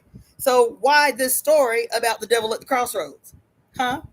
If Eshu has always been the white world associated with, quote, the devil, you feel me? Why is Eshu associated with the devil? Especially when you hear these stories that you hear even to today, the Illuminati, you feel me? Be like when you go into the music industry or when you become an actor, you feel me? You got to sacrifice somebody in your family. You got to make a deal with the devil, you feel me? You got to make a deal with the devil, you feel me? In order to be famous, in order to act good, in order to sing good, in order to perform good. Ain't nobody this talented unless they done made a deal with the devil. Isn't that always a story? Robert Johnson supposedly sold his soul to the devil. Right. Why Robert Johnson? Because his ass was black. Why Robert Johnson? Because he was black. Because he had a black ass mama. That's why the story of people, quote, selling their soul to the devil. Because Eshu is the punisher. But Eshu does not come out unless what? The only time Eshu enters your life, child, is one reason and one reason only. The only reason Eshu enters your life is why? Why?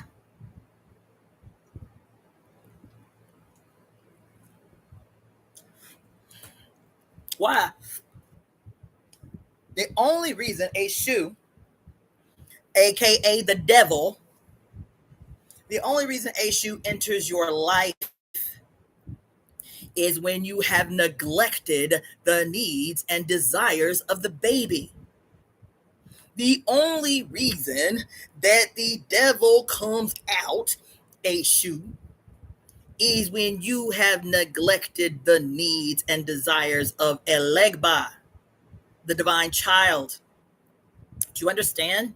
And so this whole story about people, quote, going to the crossroads to sell their soul to the devil, and Christians have made the devil synonymous with women, have made the devil synonymous with sex, have made the devil synonymous with all evil, have made the devil. That's why they was crucifying witches. That's why they was burning witches on crosses. Here you got the devil at the crossroads. You feel me? And on one side, because this crossroads represents what else? It represents the horizon. The horizontal portion of the cross represents the fucking horizon. And in this metaphor, as the heart, as the meeting point between heaven and earth, as the quote crossroads in the journey from heaven to earth and earth to heaven, right? The horizon represents the two-faced God. The horizon represents the two-faced God. The sun is not the original two-faced aspect of this God.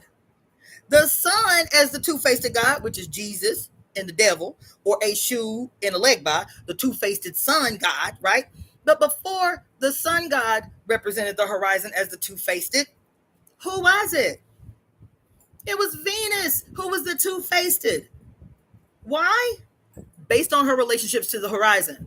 Why? Because at dusk, she is the evening star. And at sunrise, at dawn, she is the morning star. This is a whole long trek of the slow transitional archetypes from centering the mother to centering the sun. You understand?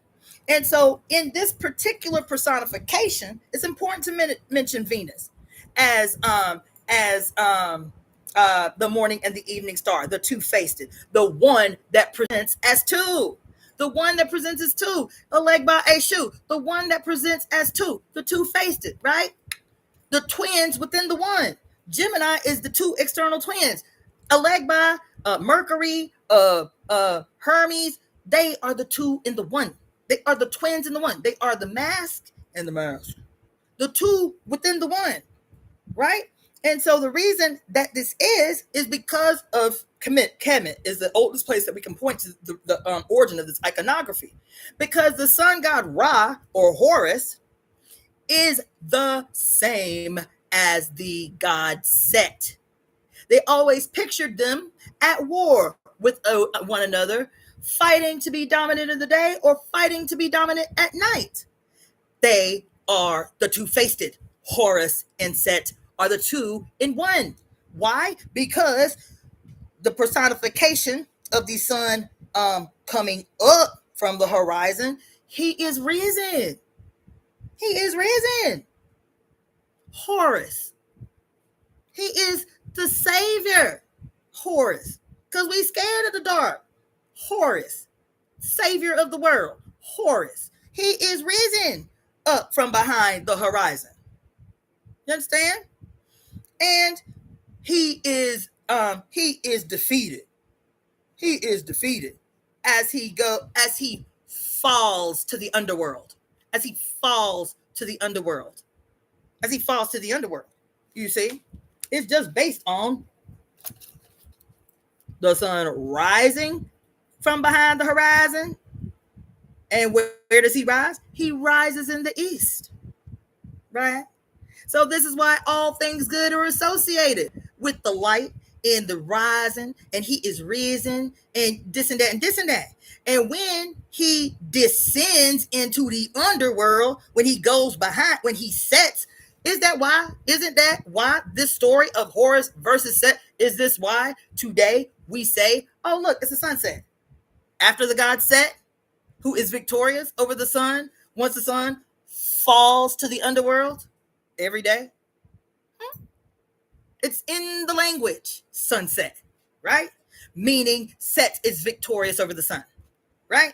And so when the sun appears to die on the cross, listen to what I'm telling y'all. When the sun appears to die on the cross,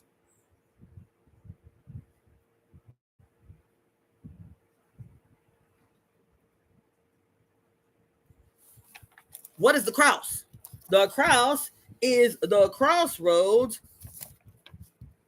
represented by the heart that is the metaphor of the horizon and the journey from earth to heaven and heaven to earth.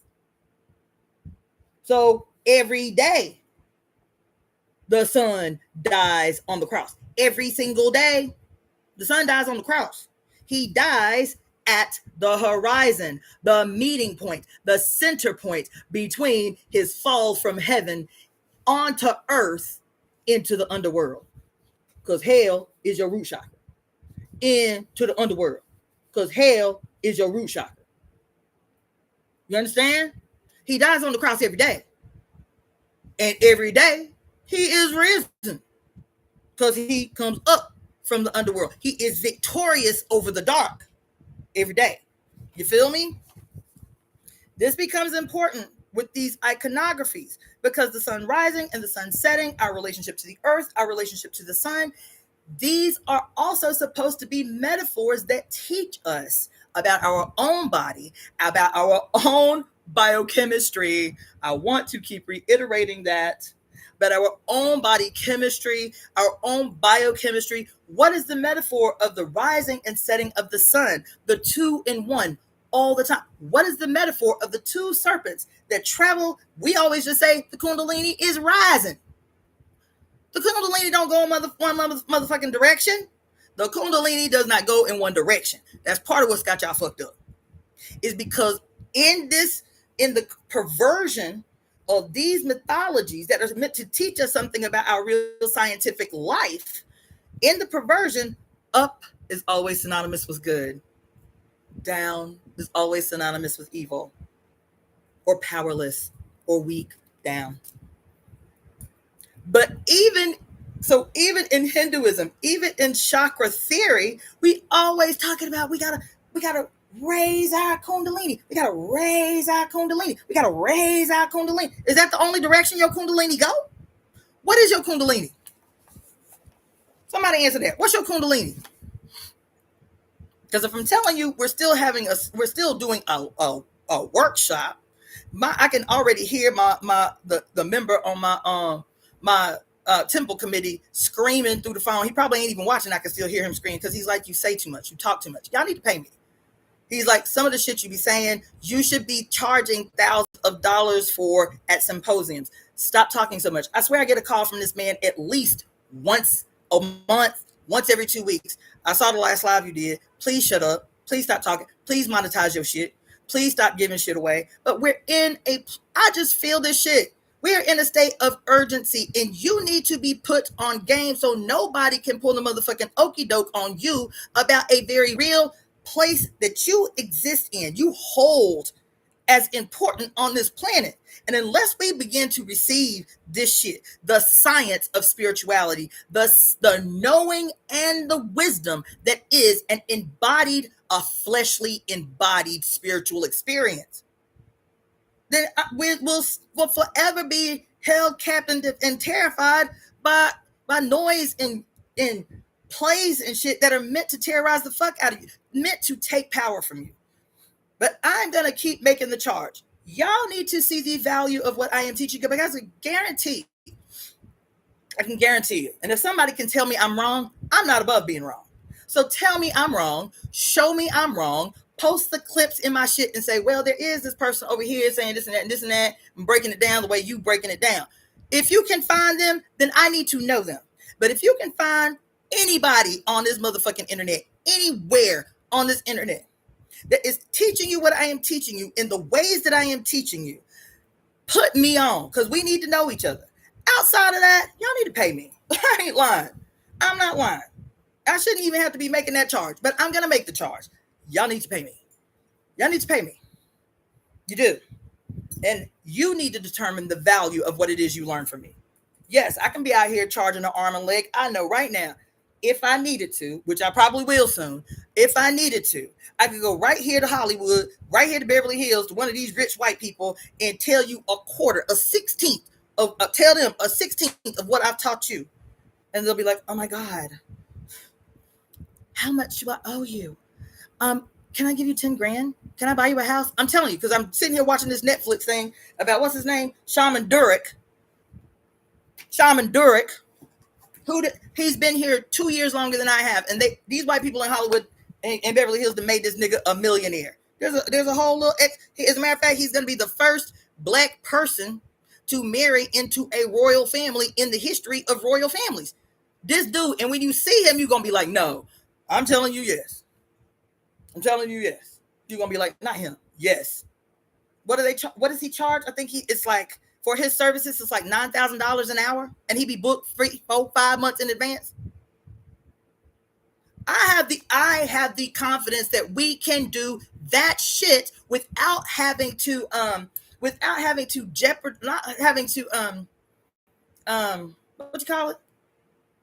sacrifice my goddamn integrity. That's not the work I want to do. I don't want to do Shaman Durek work. I don't want to go and attempt to win white people to my brilliance so that they can pay me.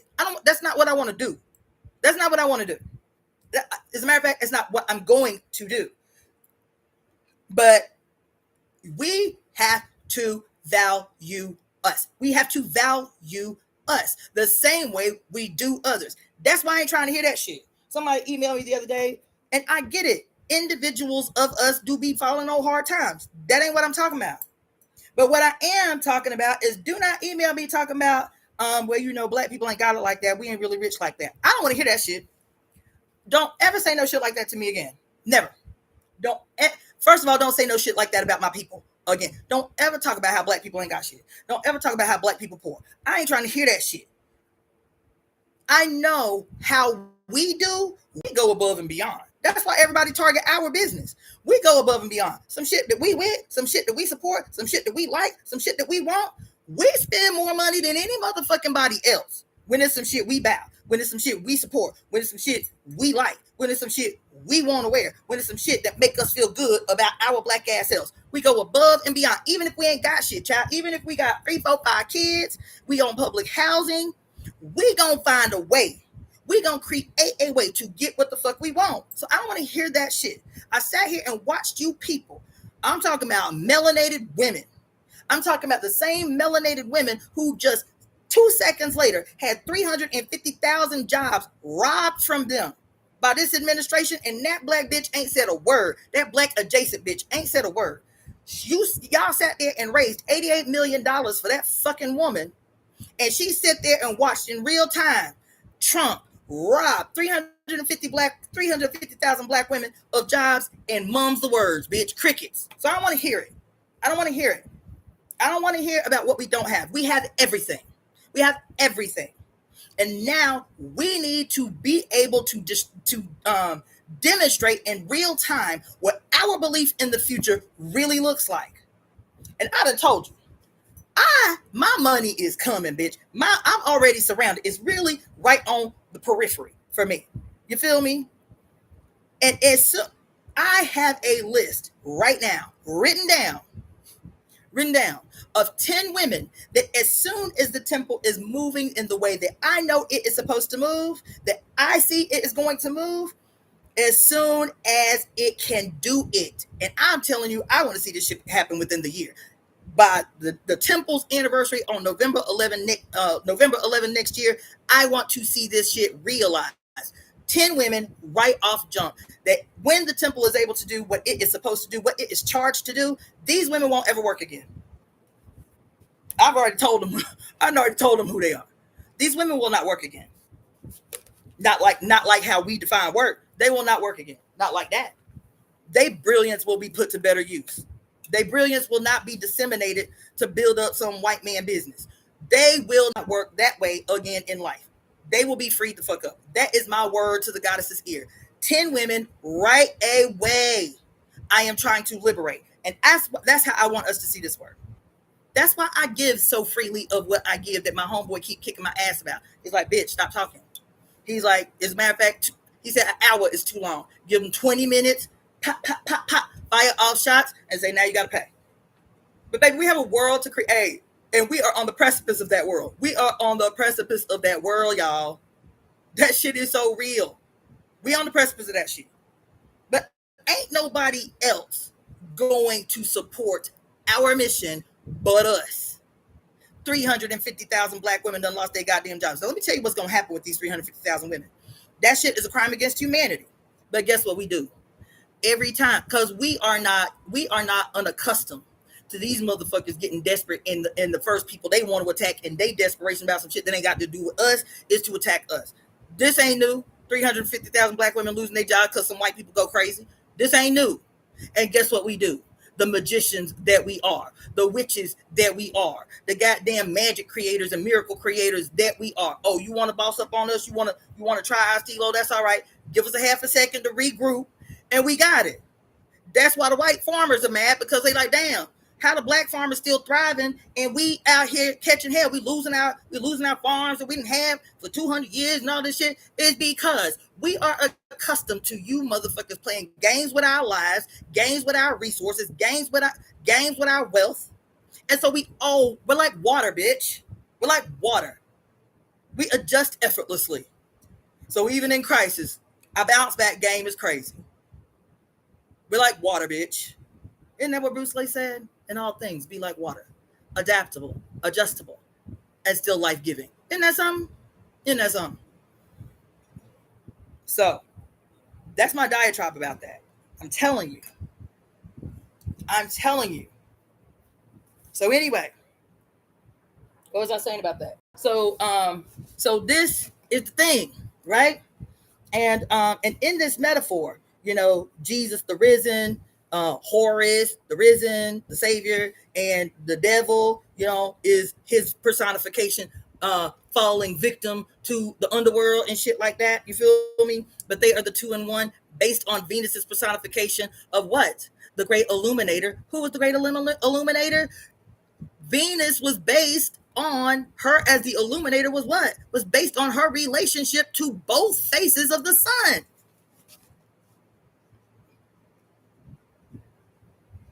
Venus's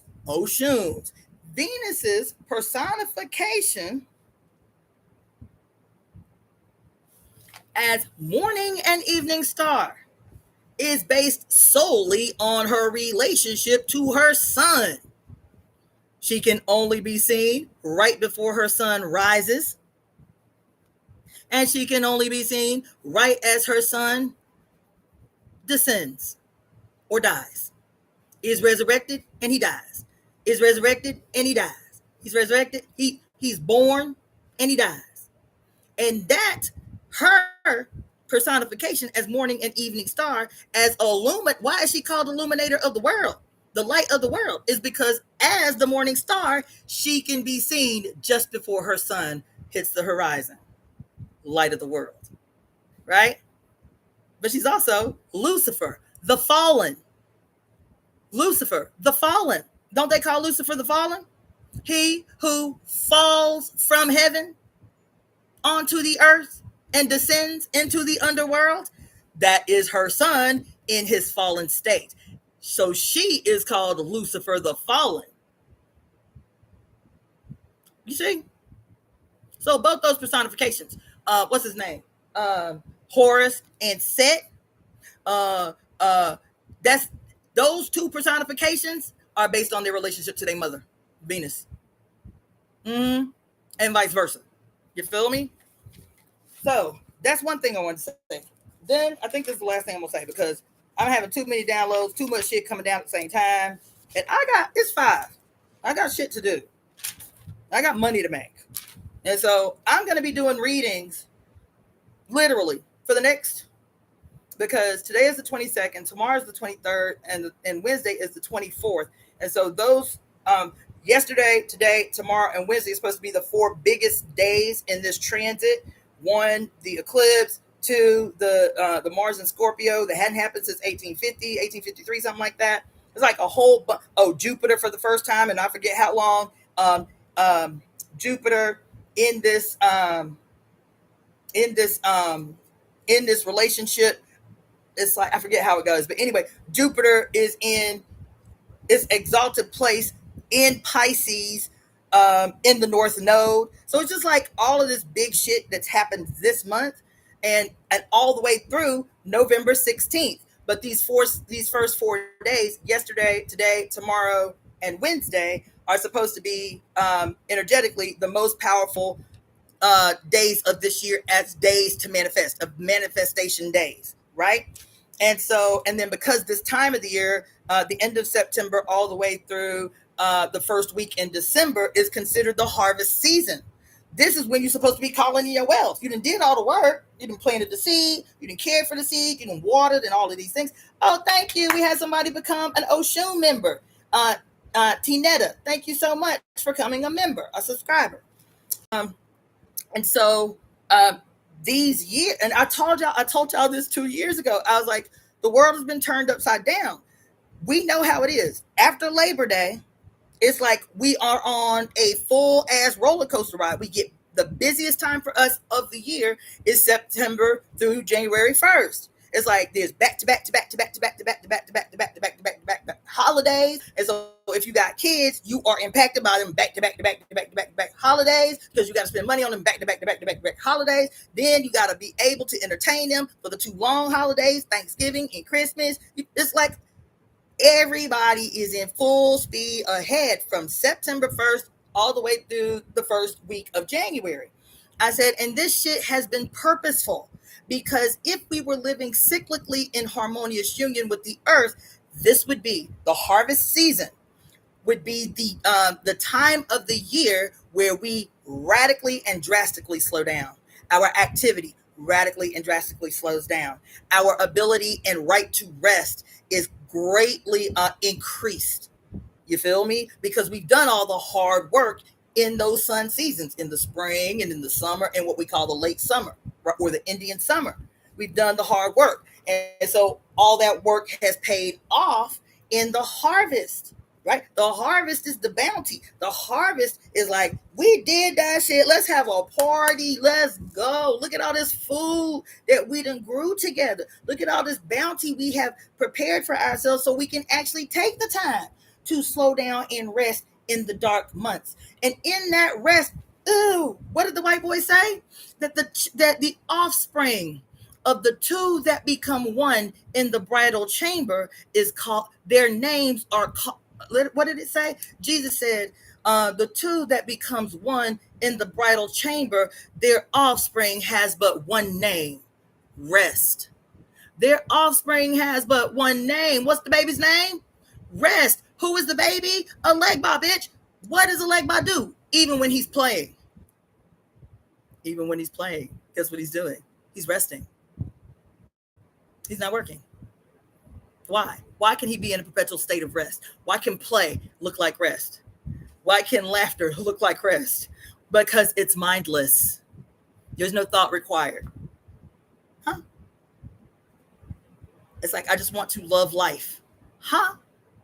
And then this white boy say on Saturday, totally, yeah, these are the webs coming together. These are the connections of the web, bitch. We weaving a galactic tapestry right now. That's what we doing. Because he say that Jesus said that what did he say? He said that Jesus told his disciples, the only reason I have come to earth, the only reason, let's see, he said, the only reason I came was to make the below like the above. Let me do this let me open up a diagram while I'm reading this to y'all. What did he say? Jesus, that's here at the horizon. Jesus, that's here at the horizon. This is what he say. He say, I came to make the below like the above, and to make the outside like the inside, and to unite them in this place. Huh? To unite them in this place. What is the inside and the outside? The outside is your flesh. The inside is where you say your spirit is housed. You understand? You say your flesh is your outside, and what you say, that the flesh is just the spirit. It's just the house for the spirit. What you call the church, it's just the church. It's just the building. It's just the vehicle our divine spirit ride around in until we can get rid of it. Isn't that what you say? What's the above and the below that he talks about here? Is what I said, that females in particular, their below has been made synonymous with hell, and above has been made with the divinity of heaven, and these are mutually exclusive. And so he said, I came to make the below like the above. What does that mean? I came to make the below as valuable, as revered as the above. I came to make the outside, the reviled, the flesh, the evidence of your sinly mama. I came to make the outside like the inside, the divine spirit that you hold dear to and can't wait till your flesh dies so you can go up into heaven and meet Jesus. Jesus said, I came to make the below like the above, and the outside like the inside, and to unite them in this place. What place? What place? What place did he come to unite them? What place did he come to unite them?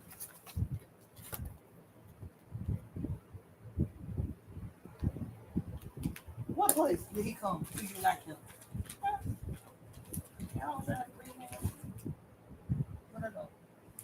What place did he come to unite them? Right here in the center. Right here in the center. Right here in the center.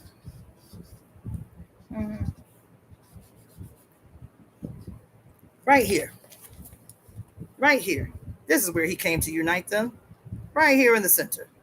Right here. Right here. The absolute junction between the horizon of heaven and earth, or quote, heaven and the underworld, or quote, heaven and hell, and the road that takes one from earth to heaven and from heaven to earth. Why from earth to heaven? Because once you have a material body, you can still access heaven. How did they say you can access heaven? What the Bible said.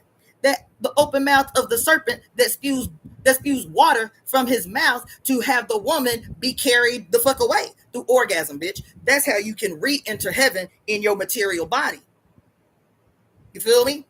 And then your spiritual self descends, or quote, falls to heaven. falls to earth from heaven, falls from earth to heaven through the divine mouth of what? The sacred fish. The sacred fish. So from heaven to earth and from earth to heaven. That's why I asked you. Somebody said something earlier, and I'll be all over the place. I know it. But I said, what is the Kundalini? And somebody said spinal fluid. Cerebral spinal fluid. You have to put the cerebral in there. Cerebral spinal fluid. And the answer is yes, partly. The answer is yes, partly. Because in order for the cerebral spinal fluid to do what it do, you need to have what? The hormones of your endocrine system, your pineal gland, your pituitary gland, your hypothalamus, your thyroid, your thymus, your pancreas, your adrenals, your gonads, depending upon your sexual organs, your gonads, your ovaries, or your testes. You need all your endocrine glands in a harmonious union with your cerebral spinal fluid. You feel me?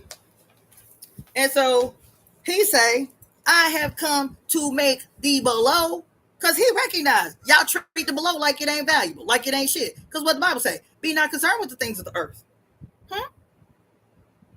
So he said, I came to make the below like the above. I came to make the outside that you revile, your flesh. I came to make the outside as valuable as the inside, your spirit that you hold up.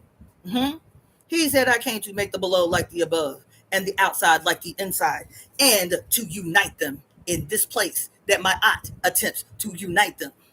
When she talks about the scales of justice, the harmonize, it is only when your heart is light as a feather that you become winged like me. You become your godlike self. But the only way to do that is what a leg body be trying to teach you in this story. Is, bitch, I'm the baby. I'm the only thing important up in this bitch. I'm the baby. And as the baby to the mother is the flesh. As the baby to the mother, all I want is to be happy. That's it. All I want is what my aunt says. All I want is to be lighthearted in my life. All I want to do is to play.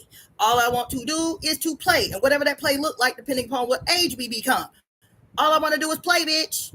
I want to go outside and play. I want to play in the water. I want to have sex. I want to do all the drugs that make you feel good inside. I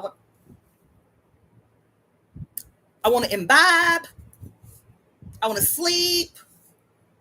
I want to be safe and protected because I know my mama is ever present in caring for my immediate needs and desires. So she say, unless you like a leg by, then what's going to happen is your heart is going to become like stone. It's going to become hard. It's going to become rigid. And the more rigid it becomes, the more silent a leg by gets, the more quiet a leg by gets. It's the baby that I'm always talking to you about, how you locked your baby giant in a closet and you don't give him no light and you don't give him no spot on the block and you don't let him live out loud. Your baby giant is motherfucking a leg by, bitch. Yep. You have imprisoned Joe Alegba. You have imprisoned your baby. Why? Because you don't do anything that gives your flesh pleasure. Because you have been convinced that everything that pleases the flesh is somehow wrong. That's why you fast. Did your mama ever make you fast? When you about 2 to about hell ever, do your mama make you fast? Baby, you hungry? You want to eat? You want some more? You want seconds? Do your mama ever make you fast? Do your mama tell you anytime in your childhood that you need to fast, that you eating too much, that eating you should just what do the dietitians tell you? Try to get into a process where you never eat till you're actually full. Like get to the process where you're just like 75% full to maintain a healthy weight. Don't they tell you that? But your mama don't tell you that. Your earth don't tell you that. You feel me? You have been conditioned to live and exist in a chronic state of self-denial. In a chronic state of self-denial. You get hurt. You don't look for people to gather around you, to rally around you so that you can easily move through your hurt. You say, fuck that. I don't need no friends. I don't need no more booze. I'm just going to be celibate and keep to myself. That's what you say. You can't trust bitches. I ain't got no girlfriends. I ain't got no female friends. Female friends be with that bullshit. Come with too much drama. Y'all done said that. I done said that. You feel me? So what we do is we, in our hurt, we don't allow people to nurture us like a baby. In our hurt, we don't call on people to gather around us like the community of mothers, you feel me, to help us move through these things that happen to us. Nope, we self-isolate. Then we say, I'm going to do a detox, which typically means denying yourself the things that you crave and want. I'm just saying. I'm just saying. We abstain from whatever. We abstain. You feel me? And I'm going to drop some science on y'all. We abstain. We abstain from drugs. We abstain from alcohol. We abstain from sex. We abstain from friendships. We abstain. But in quote, Western scientific studies about the nature of addiction, right? This is why you should not ever drink alcohol. You should not ever smoke weed. You should not ever do cocaine. Is because they are addictive. No, they are not. Google any study on the nature of addiction. There are more than 1,000 studies that have been done since the 1930s about the nature of addiction. And do you know what the majority of them conclude? Because they always wanted to ask the question, is it the chemical that makes people addicted? Well, it can't be the chemical, because people experience the same measurable biochemistry if they're addicted to cocaine that they experience when they are addicted to shopping or when they are addicted to gambling. The biochemistry is the same. The blood, the chemicals in the blood, the neurotransmitters and all of those feel good hormones and neurotransmitters are exactly the same. Not only addicted to quote drugs and like behaviors like gambling or pornography or whatever, but guess what else is measurably comparable to quote chemical addiction? Addiction to rejection. Yeah. So all of these things, right? And they did a rat in a cage. They did a rat in a cage study that I liked the most, because they took 2 rats, put them in a cage, like a little fish bowl, whatever, gave them a certain amount of food and nothing to play with. It's just they was getting fed every day, and that's it. And so they had a little thing of regular water. They had a little thing of water that had cocaine in it, and then they had the food. So they would feed the rat every day, and they would put regular water in the little dispenser and cocaine water in the dispenser. And the rat, once getting the hit from the cocaine water, took the cocaine water so much that the rat almost died from starvation, because it wouldn't eat the food, it wouldn't drink the regular water. Every day, all day, it was going to the cocaine water. And so they took the rat, the same rat that had developed a cocaine addiction, took the same rats, excuse me, it was 2 rats, took the same rats. No, it was 1 rat. It was 1 rat, because there was no other rats to play with. There was nothing to play with. It was just the rats, the little stuff, and the food, and the 2 waters. They took that same single cocaine addicted rat and put him in another cage. And in this cage, they said the cage was the equivalent of an amusement park. There was all brilliant colors. There was all kinds. There was like a little ladder and a little spinny thing and like things that made noises like little bells and all of these things. It was just like stimulation overload, right? Stimulation overload. They put the rat in the amusement park, gave the rat the same things, the food, the regular water, and the cocaine water. Mind you, the rat was supposedly addicted to cocaine, because I think they said they waited 3 weeks. So the rat was still addicted to cocaine. Have them tell it. Took that same cocaine addicted rat, put that rat in an amusement park, and that rat never, not from day one, never touched the cocaine water. Never touched the cocaine, quote, chemically addicted rat. Not one time in the 6 weeks they observed this rat, never once drank from the cocaine water. So they know That's why the world look like it do. They do all the studies to produce the exact opposite in society to ensure a desired outcome. Mary Daly talked about it in the book Pure Lust when she talked about how this was in 1983 that she wrote this book, by the way. She talked about how the powers that be, which was Ronald Reagan at the time, was actively in real time attempting to create what she called a bureaucracy, boring people to death so that they could guarantee a certain outcome. That's what she talked about in 1983. This rat study is exactly what the fuck she talked about. How there's nothing wrong with us. Nothing wrong with human beings. There's nothing wrong with us. There ain't no fucking inherited diseases and all of that. There is nothing wrong with us. There's nothing wrong with us. And they know the studies. They know the studies. They've done the studies. You feel me? And so, here you are, because you have been conditioned through your whole life, whether it is in Christian spaces or whether it is in so-called new agey spiritual spaces, that the thing that unites them both is self-discipline. And self-discipline always means self-denial. It means that your spirit must conquer your flesh. It means that your spirit must conquer your flesh. That you must deny every urge and every desire to reach higher consciousness.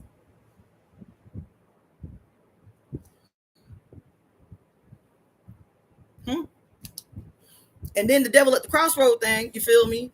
This becomes synonymous out here in Hollywood with some kind of twisted, perverted shit that those same males that be pushing Christianity, Judaism, and Islam down your throat, it's the same males that be telling you these stories about the Illuminati and how you have to sacrifice one of your family members and to be famous. And how it's the same people doing the same. It's the same people who gave you Jesus, who gave you Yahweh, and all of that shit is the same people telling you at the other side of their mouth that in order for you to be rich and famous, you got to be willing to do sex rituals and orgies, and you got to be willing to kill somebody in your family and drink blood, and you got to be willing to sell your soul to the devil. This is a perversion of the goddess's rituals. This is a perversion of sex magic. Why? Because the patriarch infects and perverts everything. So you come to the conclusion that there ain't but two choices: to be good, like heaven and Jesus, or to be bad, like Satanists or the Illuminati or whatever. Because if you focus on these are the only two extremes and options that you have, guess what? The mother disappears in both those extremes. She is invisible in those extremes. So you think that you either have to be a Christian who is perpetually abstaining and condemning everybody else and being the perfect, pristine prude and superimposing your will on everybody's life through judgment and condemnation, and being the great perfect personification of the white male God in a female body, regardless of your color. And you have to be the good disseminator of that bullshit into your children so that they, quote, never go astray. They don't fall victims to the desires of their flesh. Or you be like, fuck that Jesus shit. I'm going to go over here and run with the devil worshippers and the Satanists and shit. But here it is, still a patriarchal tradition, a patriarchal worldview, centered in the patriarch, centered in the soul desires of the patriarch at the expense of the females who run up in that shit. And so the goddess disappears in all these spaces. She's never even presented as an option for enlightenment. She's gone. She's invisible. She's completely erased. You understand? And so that's why you have this malignant, weirdo looking shit out here in California attempting to present again as the male mother in a dark personification. You got the male mother like the Pope dressed in a white dress and all of this shit. He the male mother, you feel me, as the personification of the good guy. And then you got Anton LaVey, the male mother in a black dress, presenting to be the extreme opposite, bad guy. They are the two in one. And in both of them, in the Christian, Judaistic, Islamic, whatever male religion that's supposed to be good, you feel me, and whatever male religion that is supposed to be bad, you feel me? Guess what? In both of them, they are never told no. Guess what? In both of them, all of their worldly desires are met. They're all rich. All of their earthly desires are met. They all, even as they proclaim to be celibate, even as they proclaim to have taken vows of celibacy, even as they proclaim to have taken vows of poverty, even as they make these grand proclamations on the outside of the world, we act like it's brand new. That for the last 2,000 years, every time you turn around, they are not having sex. They are having sex. They are producing babies. They are committing crimes against people who do not have sovereignty. Children, women, prostitutes. All of them. All of them. All of them. All of them. All of them. Don't all three of the Abrahamic religions have that in common? Don't they? We act like it's just the Catholics and the Christians. They all have that in common. That there is not anything that they can dream up in their imagination for which they will ever have to pay for. Isn't that why they do that? Because they all have the same father. Don't they all have the same father? Ain't Abraham the thing that's supposed to unite the three of them? And Abraham supposedly was a Hebrew, right? And Abraham was a Hebrew in the Old Testament, right? And in the Old Testament, what did it say? That only God's chosen people are the ones who exist on earth for whom there is absolution all the time. Always absolved. Always. That's why we act like it's some weirdness that these males in these Abrahamic religions who have this patriarch in common, Abraham, we act like it's weird that why they all be having sex with children? Why they all be oppressing children? Like, what is that? Is that just a weird? No, it is unbridled power that teaches the male in his madness that there is no crime he can be accused of when he becomes godlike, when he becomes the face of God, when he becomes the personification of God. Because just like Zeus, who told them, just like Jupiter, who told them, just like all these other mythological gods taught them that once you become God, there is no wrong you can commit. Isn't that what we learned about Zeus? We still learn that Zeus was jovial and, and always funny and witty and charming and handsome. And that's why they always have Liam Neeson type characters or like Anthony Hopkins type characters with British accents, you feel me, to play Jupiter. Zeus, Jupiter. We just had the most beloved Jeff Goldblum play Zeus. And everybody in Hollywood know how much black bitches love Jeff Goldblum. We love Jeff Goldblum. You understand? We love Jeff Goldblum.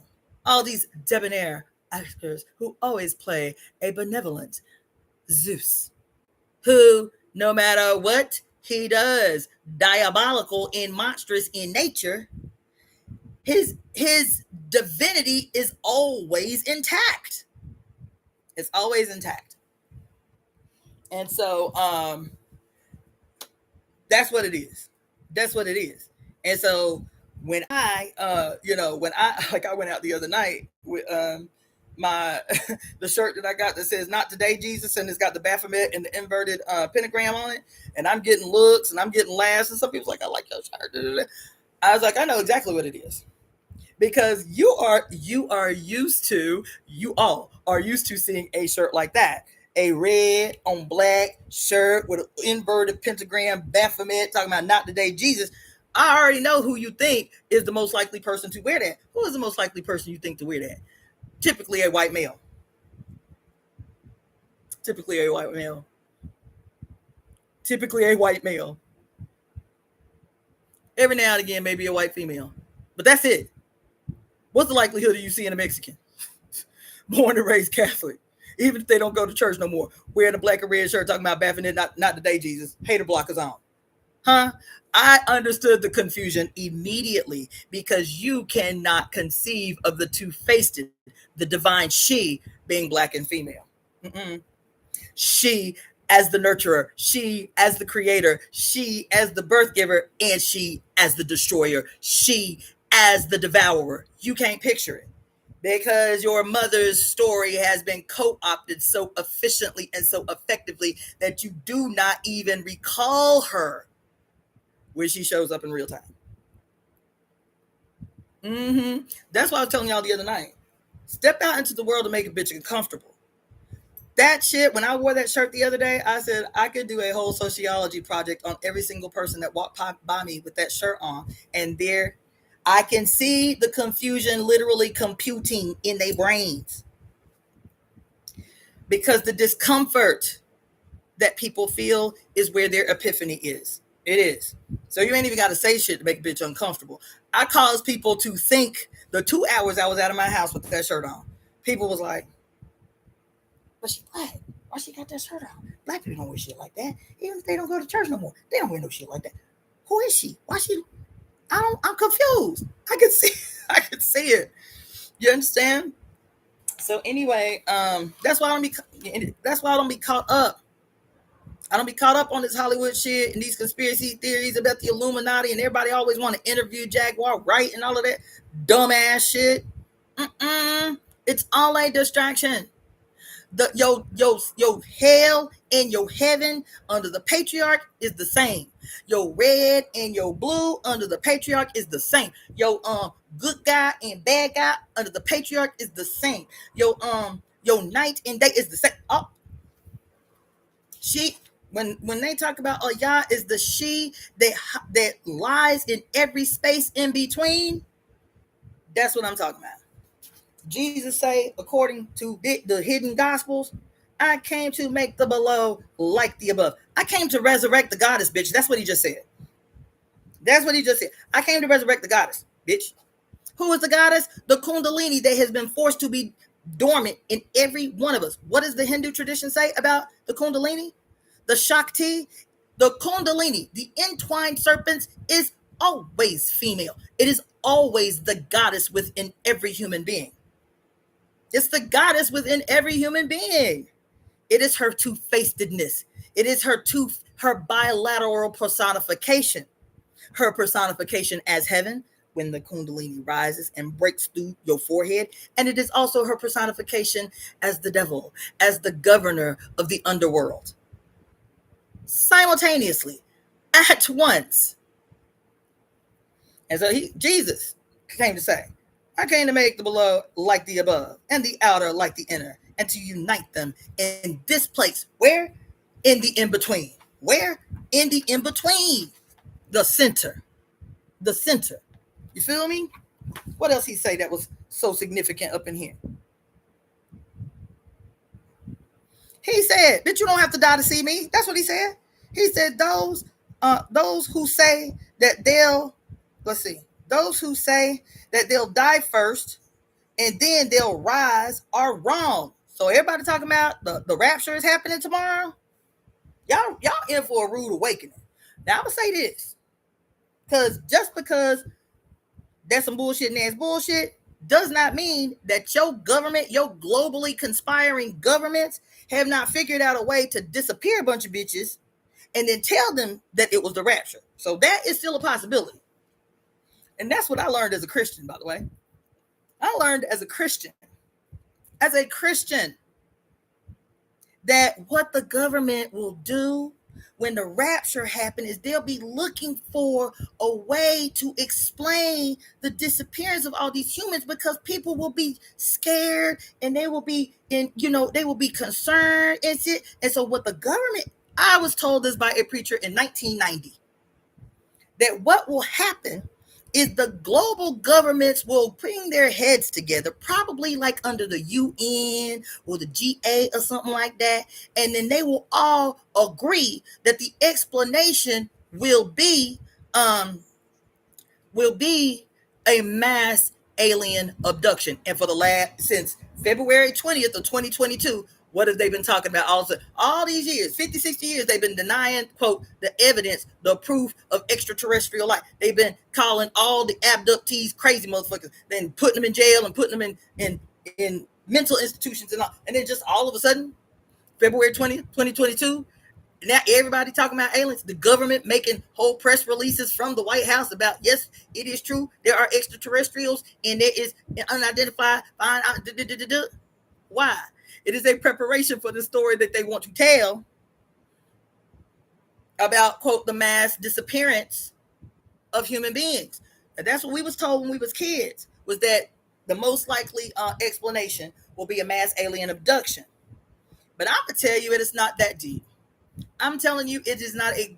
I'm telling you, it's not that deep. I think that we give the adversary too much credit. I think that we give the adversary too much credit. I don't think it's that deep. And I've told y'all this before, but I'm going to reiterate it since everybody talking about the goddamn rapture tomorrow. I don't think it's that deep. The, quote, mass disappearance of human beings, quote, never to be seen again.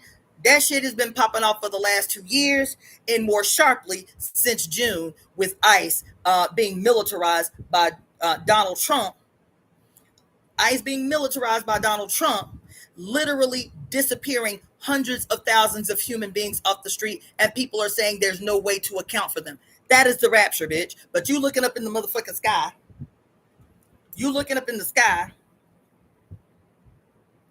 waiting to be rescued.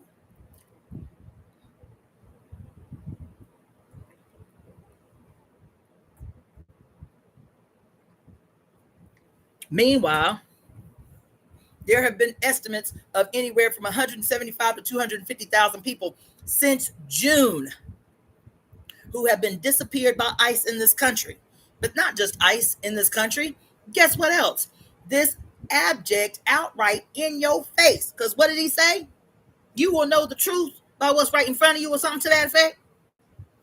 Right in your face. Since 2 years ago, since 2 eclipses ago, this week, yesterday was the eclipse that was the eclipse that was in conjunction with October 7th, because that on October 7th, this bullshit across the water in the Middle East happened 7 days before the big eclipse. The big eclipse.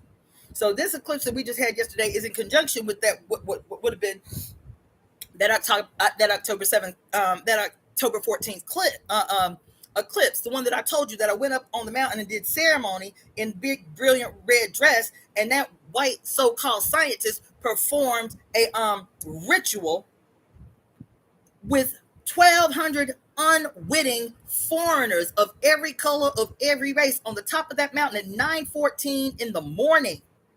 9:14 in the morning, and corralled them into a ceremony to chant down the mother, to chant "Dragon be gone, dragon be gone," to chant down the mother. That just that happened 7 days after October 7th. That happened 7 days after October 7th. And since October 7th to this day, we have watched, like a unending snuff film, the massacre of more than 150,000 men, women, children, allies, medical workers, religious people, churches. That's the motherfucking rapture, bitch. That's the rapture. 150,000 people in 2 years. 100 up to 200 estimates of 175,000 people disappeared in this motherfucker since June. Since June. That's 500. That's almost 5,000. That's almost 500,000 people. That's not including the innumerable, incalculable children that have gone missing every year. I told you the World Health Organization made an announcement that in the year 2023, more than 8.5 million children went missing and remain unaccounted for. 8.5 million globally. So miss me with that. Miss me with the rapture. Bitch, where they at? Where the 8.5 at? Where the 175,000 Palestinian and others, for that matter, men, women, and children in the Middle East, or the uncalculable millions in Congo and Sudan and Rwanda right now, and the harvesting of our goddamn mineral resources that don't nobody give a fuck to calculate the loss of life in Africa. So these motherfuckers talking about a goddamn rapture, Jesus coming back in the clouds. If this rapture, and what do we say? The etymology.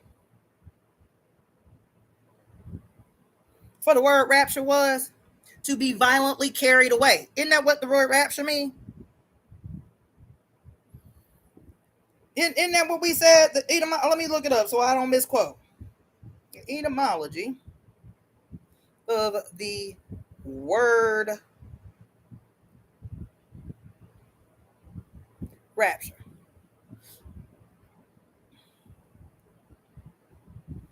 What does it say? Mm-hmm.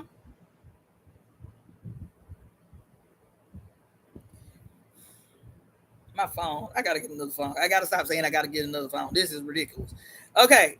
The word rapture comes from the Latin raptura, meaning a carrying off or seizure, ultimately derived from the verb rapio, which means to snatch or to seize. The Greek word harpazo from 1 Thessalonians 4:17 was translated into Latin as rapturo and later developed into the English word rapture.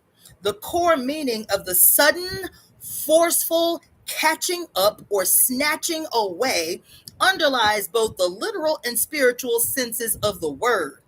The etymological path, the Greek in the New Testament word harpazo means to seize, to snatch, or to take hold of. The Latin in the 4th century means, in the Latin Vulgate Bible, harpazo was translated as the verb rapturo. The Middle French, this Latin term evolved into the French word rapture. English adopted the word, first appearing in the 16th century. Evolution of the meaning. Initially, rapture could refer to the act of seizing and carrying off as plunder or in a violent abduction. I got a story for y'all. Oh my God, I got a story for y'all. Spiritual and ecstatic meaning. But what did it say? The carrying off as plunder. Isn't that what is happening with these 150 to 175,000 people who have been captured by ICE because they have been given financial incentives like 175,000 signing bonus or the complete forgiveness of your student loans if you sign up to pay to work for ICE, or the people pretending to be ICE because they can buy official uniforms on Amazon and have been going and capturing human beings to sell them into human trafficking. Didn't that what they say right here? Isn't that what they say right here? It says a act of seizing or carrying off as plunder. As plunder. Theft of goods to sell to someone else, or in violent abduction. Is that not what we're watching in real time? Didn't the white boy on the thing I was telling y'all about the other night say that the path, what did he say? That Jesus said that the path to immortality was what? What did he say? The path to immortality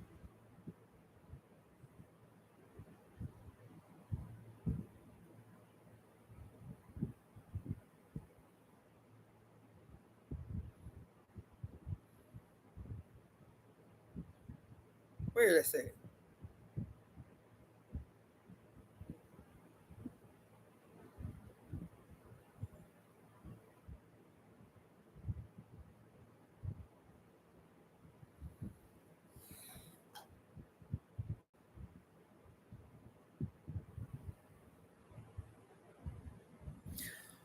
This is what Jesus said in one of the hidden gospels, that the path, that in order to reach the path of immortality, one must recognize what's right in front of you. That's what he said. You must recognize what's right in front of you. That's what he said. That's what he said. So people looking up in the sky for some angels playing some trumpets to alert the dead to raise up out their graves and the living in Christ to disappear out their clothes and shit. Meanwhile, 500,000 people have been abducted by a militarized, what they call them dudes? By militarized bounty hunters. 150,000 people massacred in our face across the water. Innumerable amounts of women and children done the same way in Africa, but don't nobody give a fuck about Africa. So everybody want to say free Palestine, and oh, by the way, Congo too. You feel me? Meanwhile, that's not getting no headlines, but came directly from the United Nations, not the World Health Organization, United Nations. That in 2023, 8.5 million children disappeared, vanished off the face of the earth. You understand? Carrying off as plunder or in a violent abduction. That's what that is. Your motherfucking rapture. Spiritual and ecstatic meaning. By the early 17th century, the sense of spiritual ecstasy or a state of mental exaltation emerged as a listen, this is what they talk about spiritual and ecstatic meaning too. The state of mental exaltation emerged, a quote, sudden or violent taking and carrying away of the mind.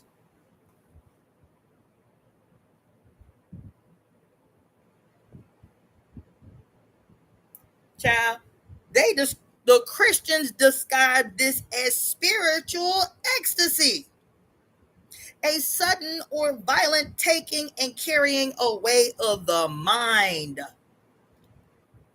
We go back to this revelation scripture that we started with, 12:1, whatever, right?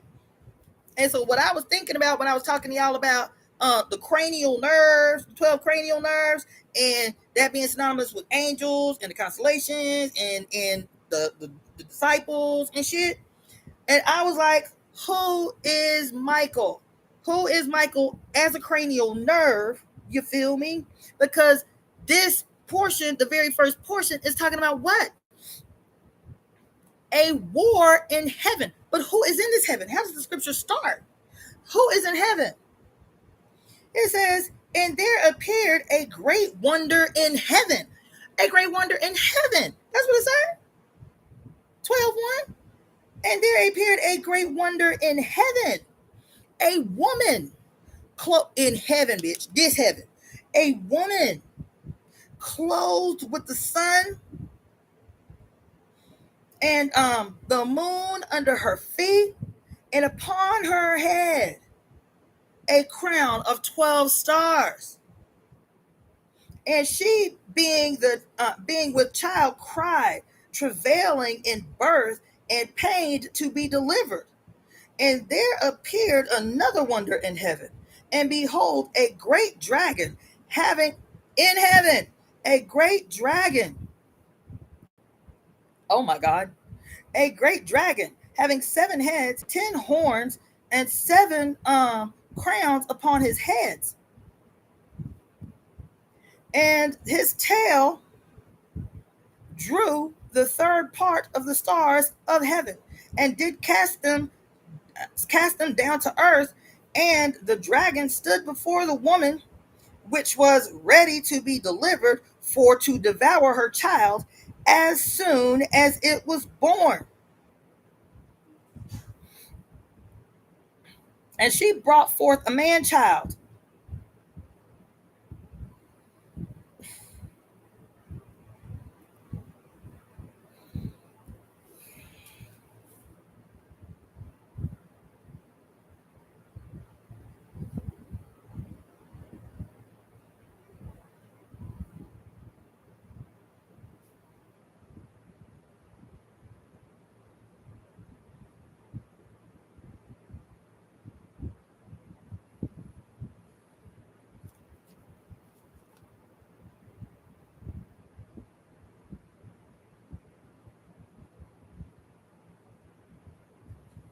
And so it's saying, so let me just say, I'm saying that when I was reading this, my thinking was about the esoteric idea that the pineal gland is the sun, and the 12 cranial nerves, right? The 6 pairs, the 12 cranial nerves being synonymous with the zodiac, the houses, the disciples, and the angels and other shit for that matter.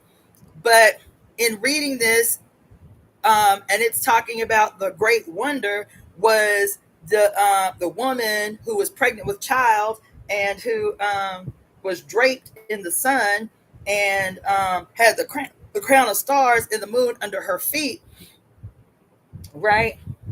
Getting and travailing and writhing in this pain, and the serpent who too was in heaven, right? We are told that this verse is about the war in heaven that caused, quote, Lucifer to fall to earth and a third of the angels to fall with him. That's what we're told, right? But in this story of the wonder in heaven being this woman with child draped in the universe, the stars and the sun and the moon under her feet.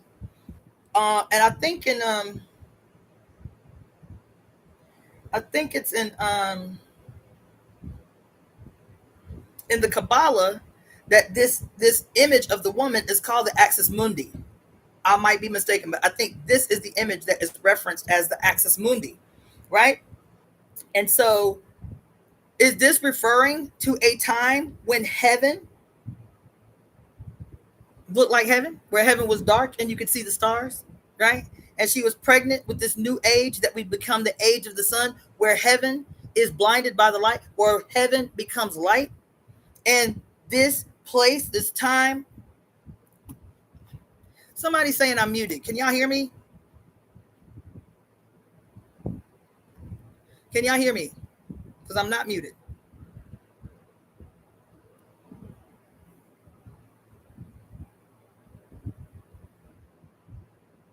Okay.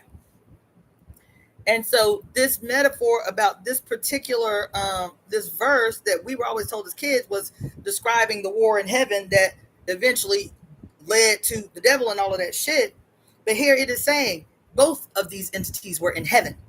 This mother, this great mother, this great wonder in heaven as the mother, draped in the heavens, draped in the sun and the moon and the stars, pregnant with her son in heaven with the dragon, with the great red dragon that has 7 heads, 10 horns, and 7 crowns on the heads. They both were in heaven, the mother and the dragon. So is this the pre-patriarchal story of the, because what did it say over here? It said that she was hidden. Didn't it say that? Hold on. Didn't it say that somewhere?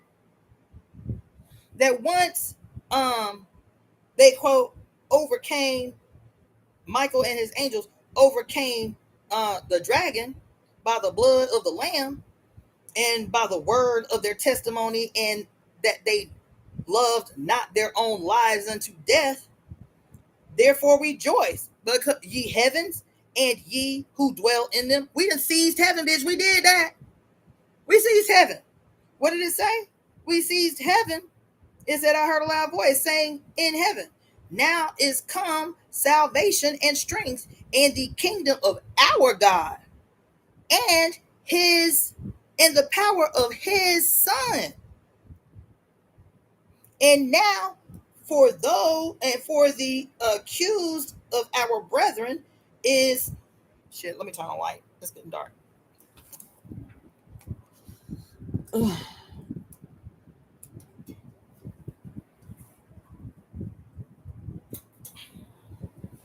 What does it say? And for the accused of our brethren, what did it say? For the accused of our brethren is cast down, which accused them before our God day and night. And they overcame him by the blood of the Lamb. Doody-doody-doo. Therefore rejoice, ye heavens, and ye that dwell in them.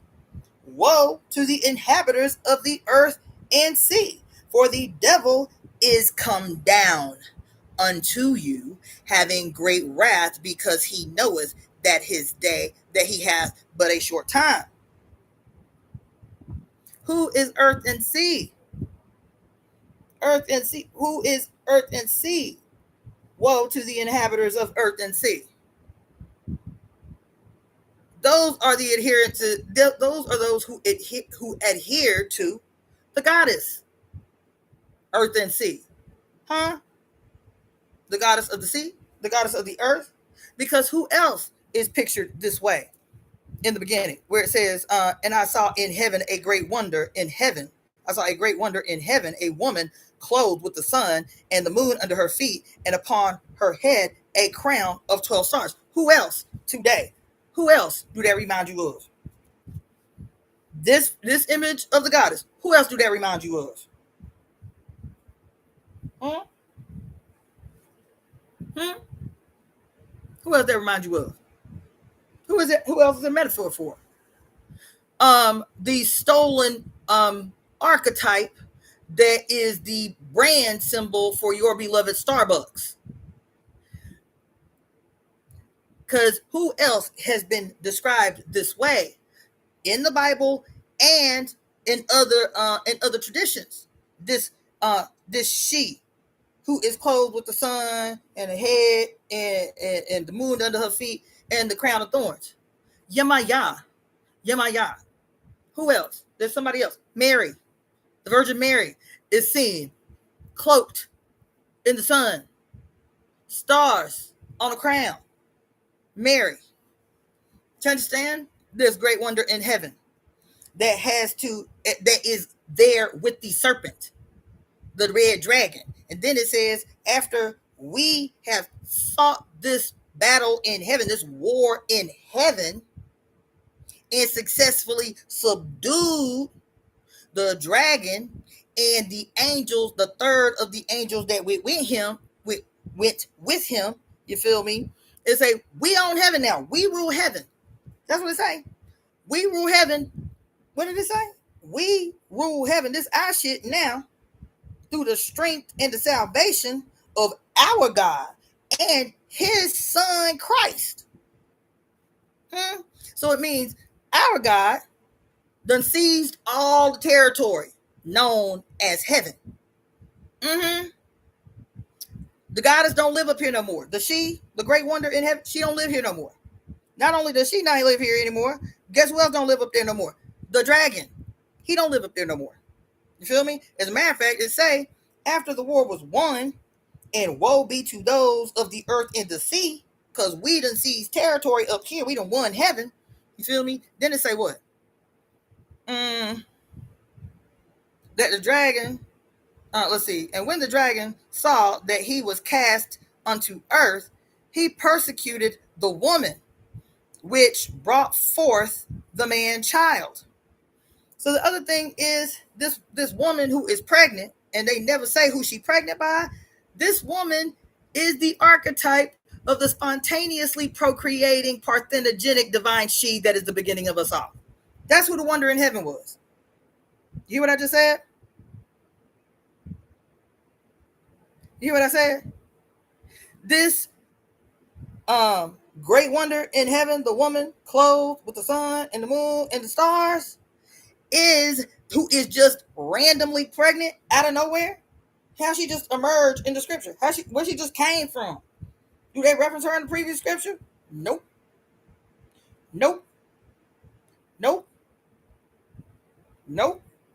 She just here. Chapter 12:1, without even a preface.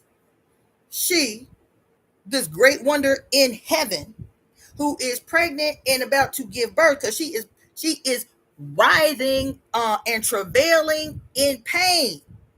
Who is this? This is the great primordial mother, the spontaneous parthenogenic procreator that is the divine androgyny, the first of us all, giving birth to the new age. Giving birth to the new age. Giving birth to the new age. And they have to describe the war in heaven. And so while they, quote, subdued and cast, quote, the dragon to the earth with a third of his crew, you feel me? They say then she had to what?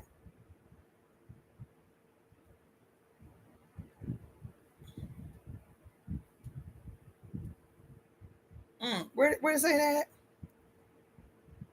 Yeah, she had to fly into the wilderness, into her place where she is nourished for a time and times and half a time. from the face of the serpent. From the face of the serpent. I'm telling you, I had a dream this morning where I was face to face with a giant white serpent, and his face alone was as tall as me standing. It says she would be removed from the face of the serpent.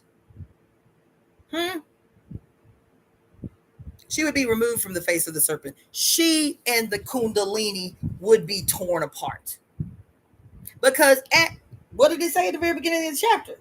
The two of them was in heaven. The pregnant woman with draped in the cosmos and the great red dragon. They was up there together. And then just a few verses down, it say, we did that. Now neither of them up here, because we cast the devil down, and her ass had to, quote, go into hiding, go into the wilderness, where she would be nourished and kept from the face of the serpent. She would lose her memory of her primordial dragon. That's what they saying. And this is their success. We have successfully severed the mother from her dragon. And then what it say?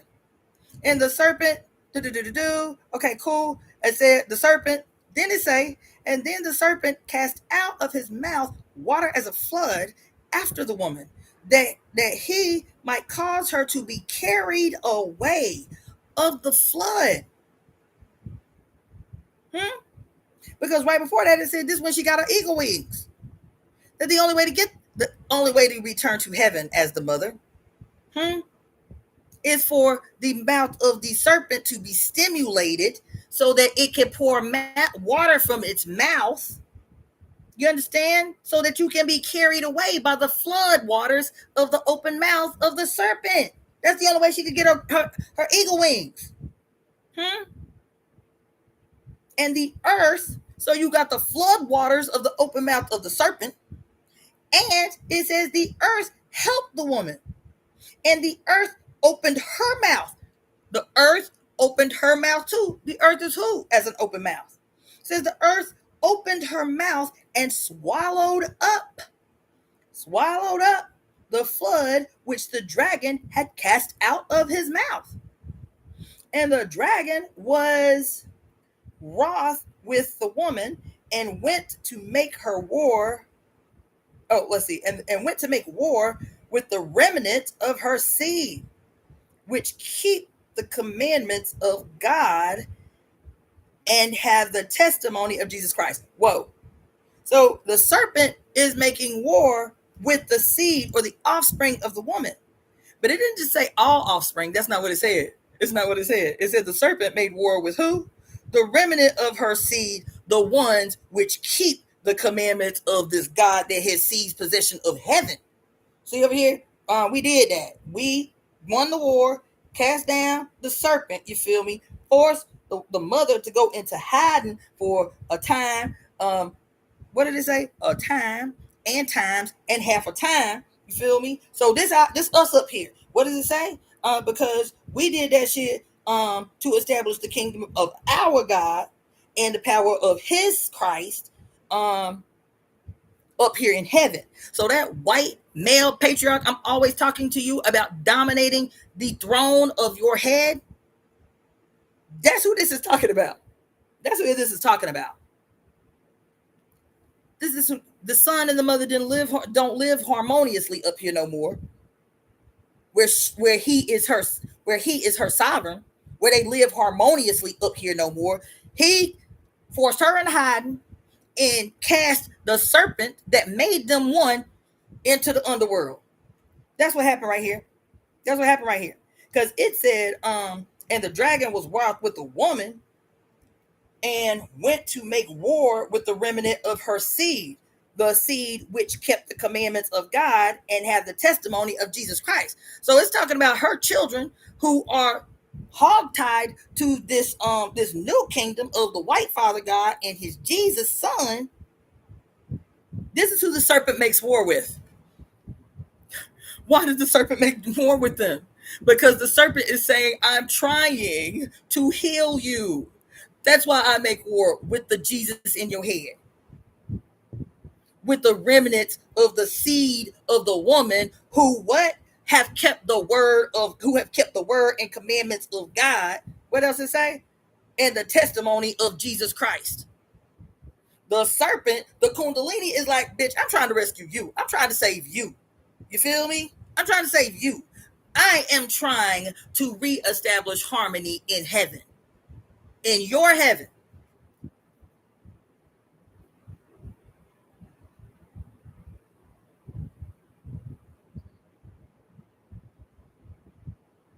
Listen, chapter 13, verse 1. And I stood upon the sand of the sea, and I saw a beast rise up out of the sea, child, having 7 heads and 10 horns, and upon his horns 10 crowns, and upon his heads the name of blasphemy. Now, as I stood upon the sand of the sea and saw a beast rise up out of the sea. Does that remind anybody of a story? The beast that rises up out of the sea.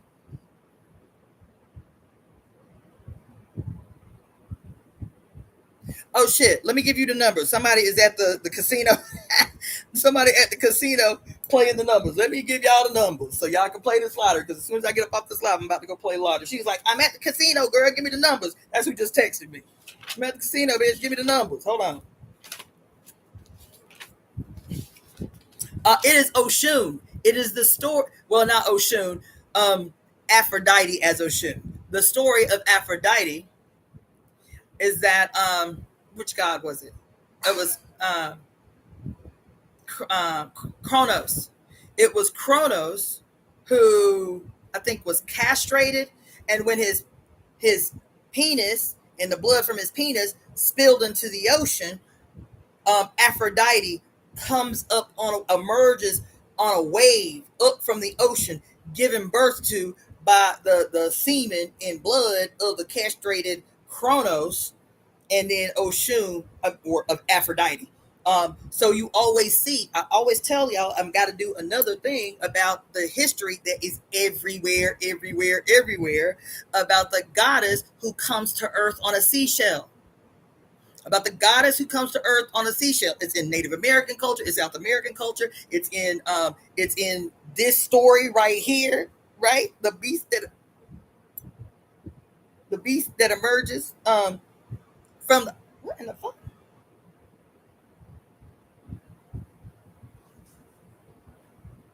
The beast that emerges from the ocean. Mm-hmm. Um, so Aphrodite is synonymous with Oshun. That's why I say Oshun, but the actual story is Aphrodite. And when you see paintings of Aphrodite, she's in a seashell and she's naked. Well, the story is that she was given birth to by the foam that was created in the ocean after quote after Kronos was castrated and his blood and semen quote impregnated the ocean and gave birth to Aphrodite. That is an outright theft from the story of Enki and Anna. That story of Enki trying to give birth by spilling his seed into the ocean or some shit like that. But anyway, this story of the goddess who comes to earth on a seashell is everywhere. It's everywhere. It's everywhere. It's everywhere. Here it is in the Bible. But anyway, let me get out of these numbers. Okay, y'all ready? The numbers are, and I'll just do little highlights for the significance of each number. The first number, so he broke it down into 2 triangles.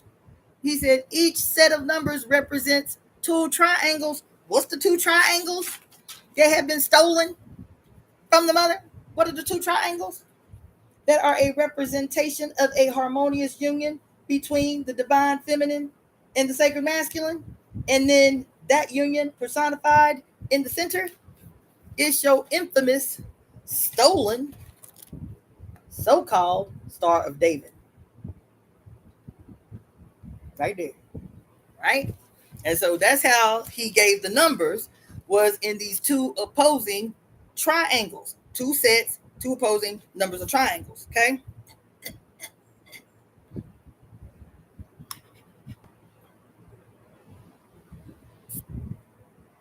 Dang.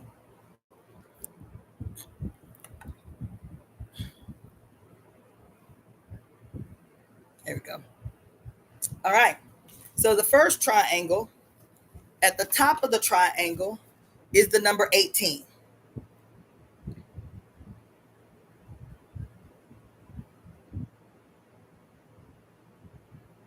Is the number 18. And the number 18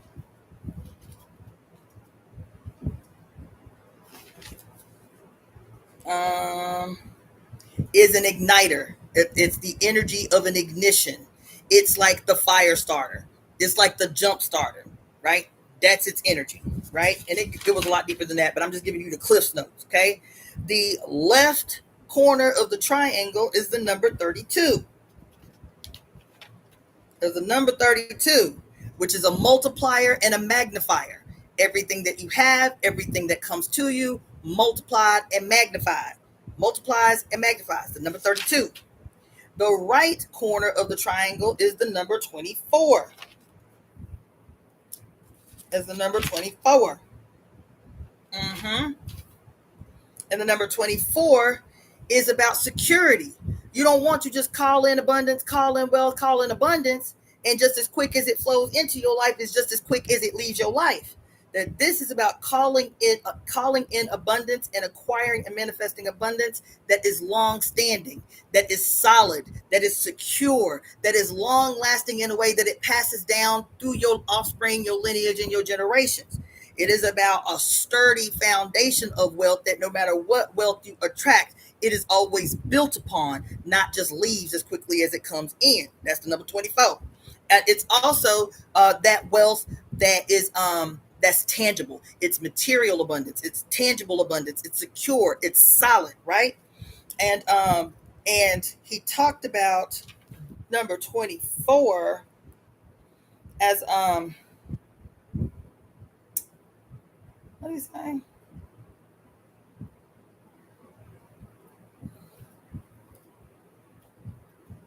Oh, I don't remember. But anyway, that was the big tech. Oh, it remains stable. It's material, it's tangible, and it's secure. And he was also, what he also said is if you are a Virgo, what this means is that this season of Virgo, this period of Virgo, this year of Virgo guarantees you tangible tangible assets. He said, and not ambiguous tangible assets. He said, before the completion of the cycle, Virgo, by the next birthday, Virgo, you will have a house or an actual property with which to build a house. That's a guarantee. I said, I accept that. Let's go. Let's go. Right? So that was that. I'm trying to type this girl this shit at the same time because I don't know if she's still on here. But I want to make sure she get these numbers so she can play this lottery. And then, so that's 24. Let me just go ahead and do this and then I can focus.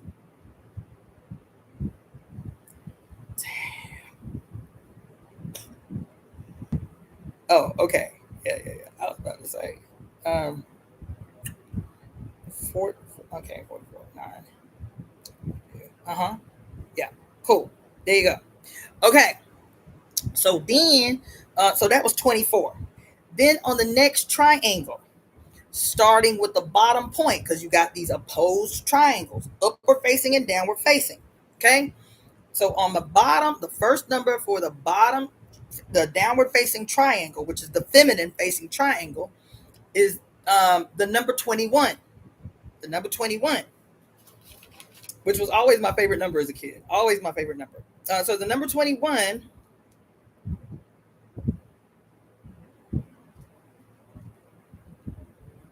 Child, if y'all saw these notes right now, y'all be like, this girl is a lunatic. They all over the place. Okay. So the number 21 was real loaded. Okay. The number 21 is about patience. It's about harvesting what you've sown. And so one of the things that he says is that if you, for this number, Virgo, if you are actually a Virgo, he said, because this applies to everybody. But if you are a Virgo, what this piece means, the harvest, is that You have done a lot for a lot of people. You have made your presence known in a lot of spaces where it didn't seem to be valued. It didn't seem to be impactful or as impactful or whatever. He said, but every single thing that you have done where you felt undervalued or not recognized or you just kept quiet or whatever, he said, those are seeds that you planted. And this Virgo season is the harvest season. Everything that you have done for others, every event you've done, everything that you have done, every person you've helped, this is your harvest season. And he said that it is going to be multiplied abundantly, right? So the energy of 21 is patience, it's harvest, it's bounty, it's winning prizes, right? It's a fair return for all your efforts. It is a balance of spirit and wealth. It is a balance of spirit and wealth. The word for number 21 is trust, or I trust. And then he said the kind of trust that a baby has with their mother. That's what he said. This was last Wednesday that I wrote these notes. He said trust is the word, and he said in parentheses, I got you, baby. The kind of trust that an infant has with its mother. That's what it said. Right? Victory, strength, daily. You are daily presented with multiple opportunities and choices. Um, Active celebration for what you and for what you have and what is promised to come. So he said, active celebration, not only for what you have, but for what is promised to come. The same time when you see a miracle or you get something, you're like, oh my God, thank you. Having the same kind of certainty and trust and enthusiasm and celebration for what you quote know is coming, to celebrate the same way, right? Um, you share and inspire your wealth. You share and inspire, excuse me, you share and inspire with your wealth. So what he said here was really, really interesting. He said, with the nature of Virgos, you have a tendency to understate your significance. You to have a tendency to quote be humble. You have a tendency to not celebrate your small victories. That's what he said. You have a bad habit of not celebrating your small victories, right? He said you have a tendency to think celebrating yourself is being prideful. That's what he said. He said, when you receive wealth, Virgo, you must share your story and inspire others with your wealth. That when you come into your wealth, that when you come into your abundance, that when you come into your dividends, right? That when your miracles arrive, you need to shout that shit from the rooftops because he said, you do this. Ooh. He said, you have a tendency to be quiet or soft spoken or so called humble because you are fearful of envy. You fear that if you tell people you've been successful, or if you tell people that you have come into some money or come into a miracle, you don't tell others because you don't want people to be envious of you, right? He said you have a tendency to not share your miracles because you are afraid of envy. Those are the exact words. You are afraid of envy. He said, this is not the role to take in this period. That when you come into your abundance, when you manifest your miracles, when you come into your wealth, you must be an inspiration to others with that wealth. You must share that wealth. You must share the story of that wealth, and you must inspire others with that wealth. I said, come on in the room, right? Then he said, listen, y'all, this was deep too. He said, close doors to liberate. I said, what? He said, close doors to liberate. Close doors to liberate. He said, sometimes you need to close doors for protection, for blocking, for keeping out. He said, but you must also know when to close doors for protection, and when to close doors to liberate. So them closed doors for protection, and he was talking about specifically about relationships. He said a lot of times we will hang on to relationships because we've been friends for a long time or because we family, even though it's toxic. He said sometimes closed doors don't just protect, they liberate. You close the door on those relationships that have outlived their usefulness, and it will free you. It will liberate you. It will open you up. Close doors to liberate. Discerning how to which doors you need to close to free yourself, to liberate yourself. I said, oh my God. Close doors to liberate. I said, you better come on in this room right now. You better come on up in this room right now. Okay, so that's 21. I told you it was a big one.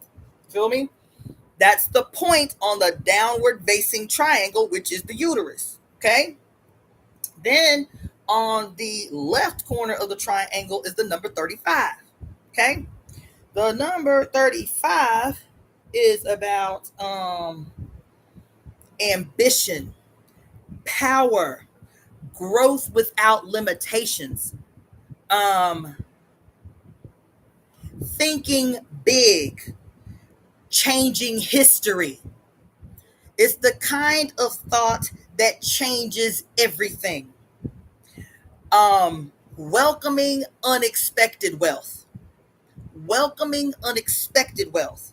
Greatness that is lived out loud. Listen, greatness that is lived out loud. Taking risks.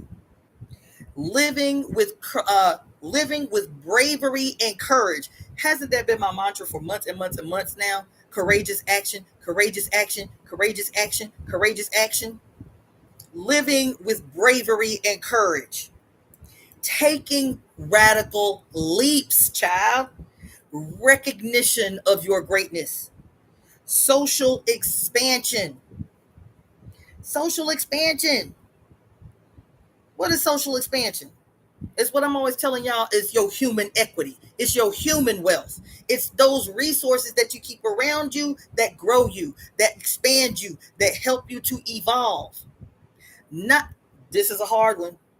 Because when he talked in number 21 about closed doors to liberate, you know we have a bad habit. All of us. I don't give a fuck what sign we use, especially women, but not exclusively. We all got this habit, especially those of us who are self-proclaimed healers.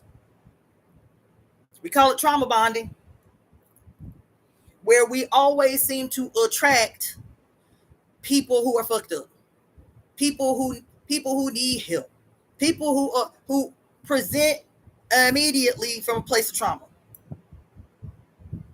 who are always talking about trauma.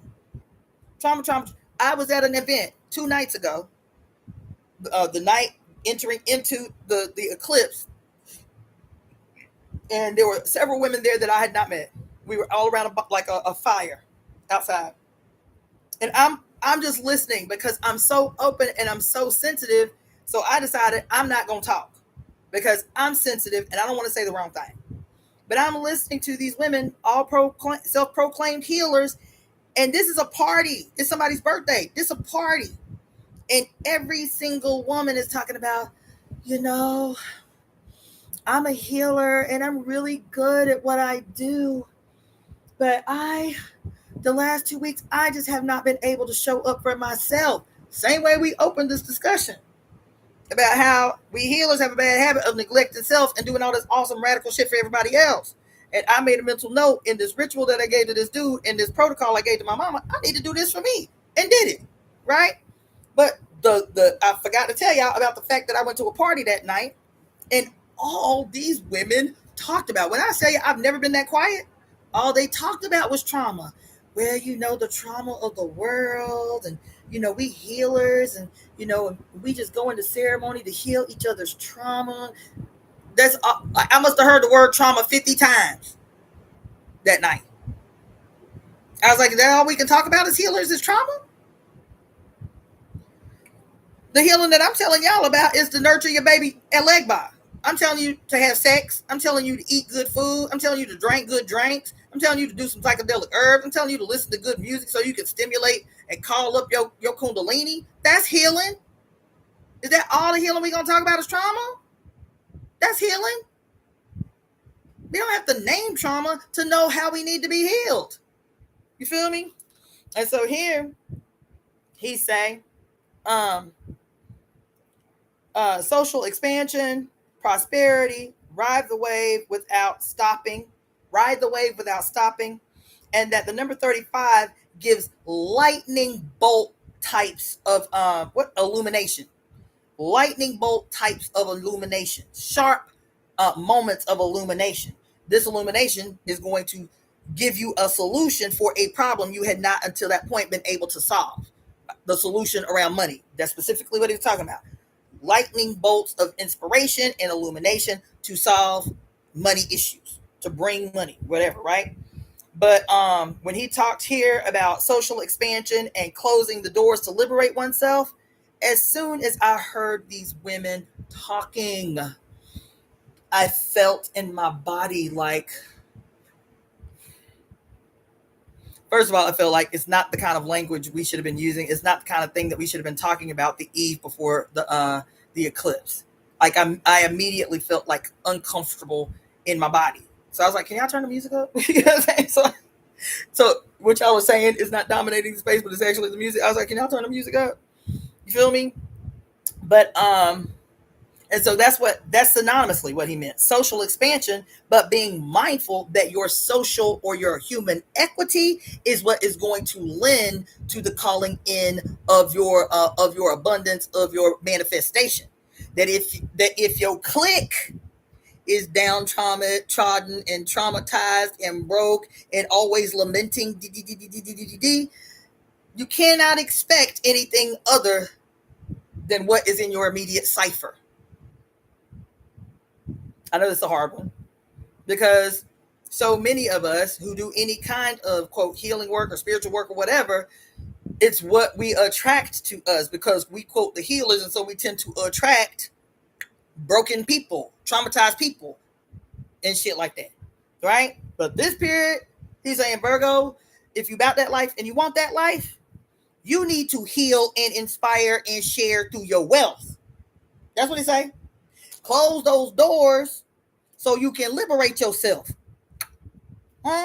and be mindful of your social expansion because you want to expand your human equity that becomes the mirror to what it is you want reflected in your own life. You need rich friends, bitch, but not malignantly rich friends.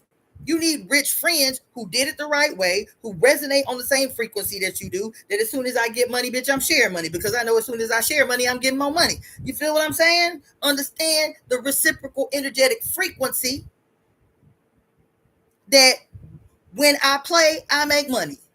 When I play, I make money. When I hang out with my friends, I'm making money. You feel me? So that's a word. That's number 35. And the last number is the right side of the triangle. No, it's not the last number, but it's the last number that he presented.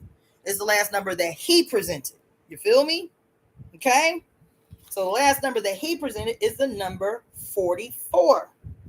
And the number 44 obviously is a master number, but it is the supreme master number of wealth and a big life. Wealth and a big life. And he said,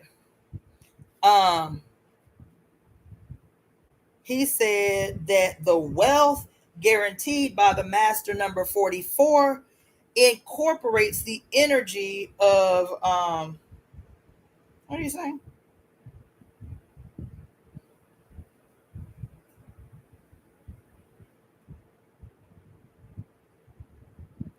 Oh shoot.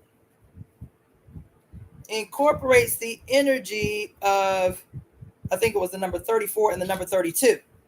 Right?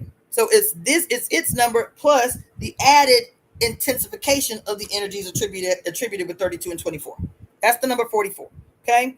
And so that was his numbers. But of course, I'm going to go the extra step. So the step that I went to was I reduced all of those numbers to a numerological single digit number, which is, guess what number? The number 3 which is what? The number of a leg by a shoe, the number 3. Guess what? It is the number of divine communication.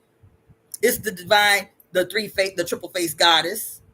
It's the divine number, the number 3. So that's one of the numbers, is the number 3, because I reduced his numbers. His numbers was 18, 32, 24, 21, 35, 44, and then I reduced it to the number 3. You feel me? And then I added, because I saw this girl's thing today, the lunatic astrology, and the title said fortune favors the bold. I was like, oh shit, today is a fortunate day, because guess what? Today is a master number, the number 22. It's November. I mean, it's September 22nd. You feel me? So, and if you want to reduce it even more, it's 22 and 99, because it's the 9 number month, and 2025 reduces to the number 9. You feel me?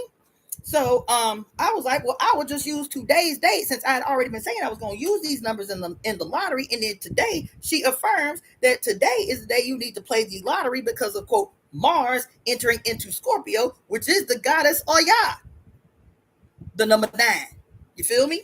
So so I reduced the number down to number 3, and then I used today's date as a number, 9 as a number, 22 as a number, 20 as a number, and 25 as a number. Okay? And yeah. And then if you want to add 99, since 2025, I mean the month and the year reduced to 99, you can add that too. The modality. So those are the numbers: 18, 32, 24, 21, 35, 44, 3, 9, 22, 20, 25, and 99. Those are the numbers. Run with them. Run with them. Okay? So that's that. And I think I'm going to go. Because and actually, I know I'm going to go, because I've been on here for 7 hours, and I swore I would not do that again. So I'm going to need you to support the mission, support the cause. I don't put y'all up on game. Everybody play the lottery. I still got to do these manifestations that y'all are going to love, by the way. I did a very short, simple one that you could like. So those of you who have ordered talismans from me, this short one that I did is one that you can use with your talisman. Rub your talisman, wear your talisman, and then do this particular manifestation while we all up in this harvest season. You feel me? And it's very short, easy to memorize. It's like 4 lines, 5 lines. And then the 2 other ones that I'm going to finish right now. And then, but actually, I'm going to leave this house, since I've been sitting on this couch since I got up on here at 11:11. So I'm going to go run outside, walk to the store, play the lottery, get some air and shit. And then I'll come back. I'm not coming back tonight. So if you want to book a reading, that will still be. So tonight, I will do readings all night. So if you want a reading at 3 o'clock in the morning, I will give you a reading at 3 o'clock in the morning. All night. From the time I get off this live.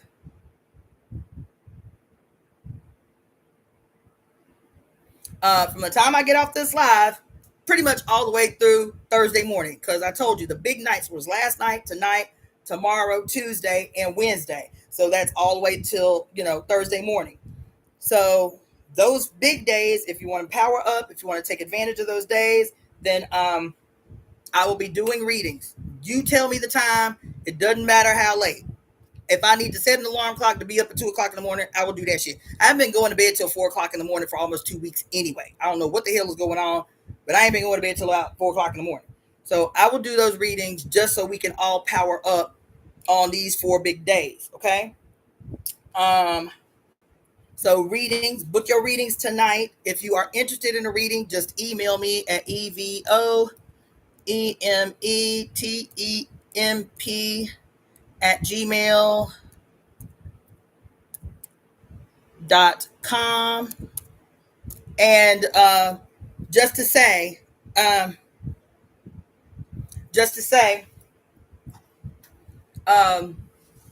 typically do the 1 hour reading for the divination for $153, and the 30-minute reading for $90, $153 for the 1 hour. For the 30 minutes, $90, and then for the 5E, $225, I think is what I charge for that. So any of those things take, let's let's see, take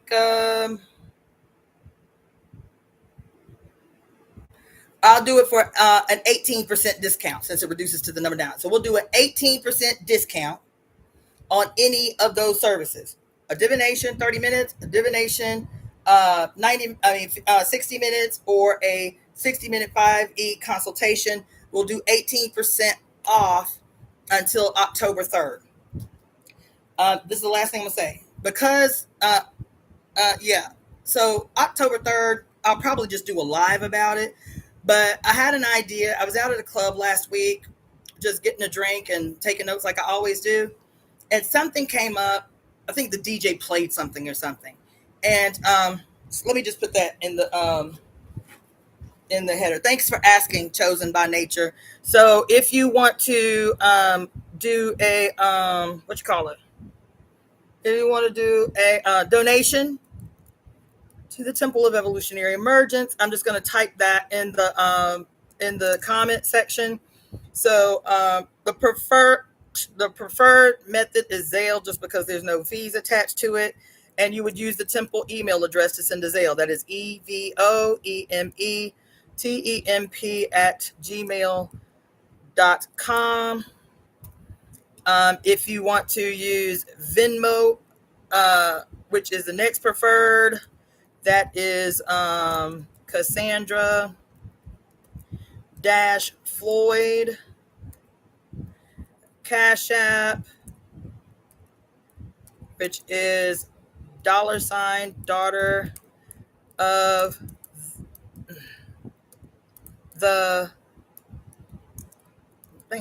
Fates, and absolute last, only if it's necessary. Typically, the only reason I kept this on here is because apparently people from certain other countries can't use any pay apps except PayPal for whatever reason. It's the only reason I keep it active, because I hate PayPal with a passion. But so absolutely make it your last resort if you use PayPal, but that PayPal is the same as the Zelle, evoemetemp at gmail.com to use PayPal. Okay. So 18% off all those services till the October 3rd. Why October 3rd? And I know it's going to seem random, but I spent a whole deep dive on it last week when I remembered it. The anniversary of the death of Chenade O'Connor is on October 3rd. She died on October 3rd. And I spent about a good hour sitting with Chenade O'Connor last week. Thank you, Deva. I spent about an hour basically in meditation with Chenade O'Connor because for a reason. I've been talking to you guys about months, over months, about random acts of courage. You feel me? Courageous action. Walking in the world with audacity. Right? The only antidote to fear is courageous action. All these things, right? We see a damn video today. Fortune favors the bold. You got to be bold. You got to be seen. You got to make noise, right? And so last week, the DJ played something by Chenade O'Connor, and I was already writing some other shit. And I was like, oh, damn, Chenade, you feel me? And I was thinking about this period that shaped my life, where I was a teenager in the 90s, and just remembering what a revolutionary moment it was. What a revolutionary moment it was. As a matter of fact, I remember exactly why I started meditating on her, because I was thinking about this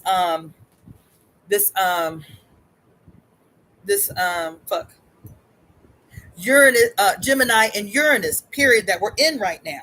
And it's either the Gemini and Uranus or the Neptune and Aries. It's one of those two big movements. And the last time I think it's the Neptune and Aries. And the reason why is because I saw a whole long thing about it, about the significant periods of Neptune in Aries. And the last time we were in a Neptune in Aries was the years 1989 through 1991. 1989 through 1981.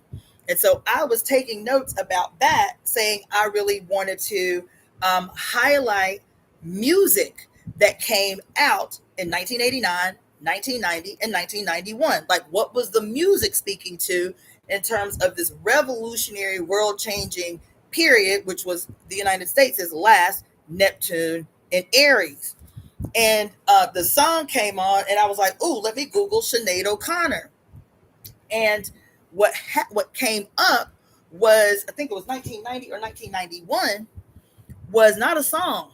It was the protest that she did while she was performing on Saturday Night Live. Saturday Night Live, she was performing the song War by Bob Marley. Y'all know the song War by Bob Marley?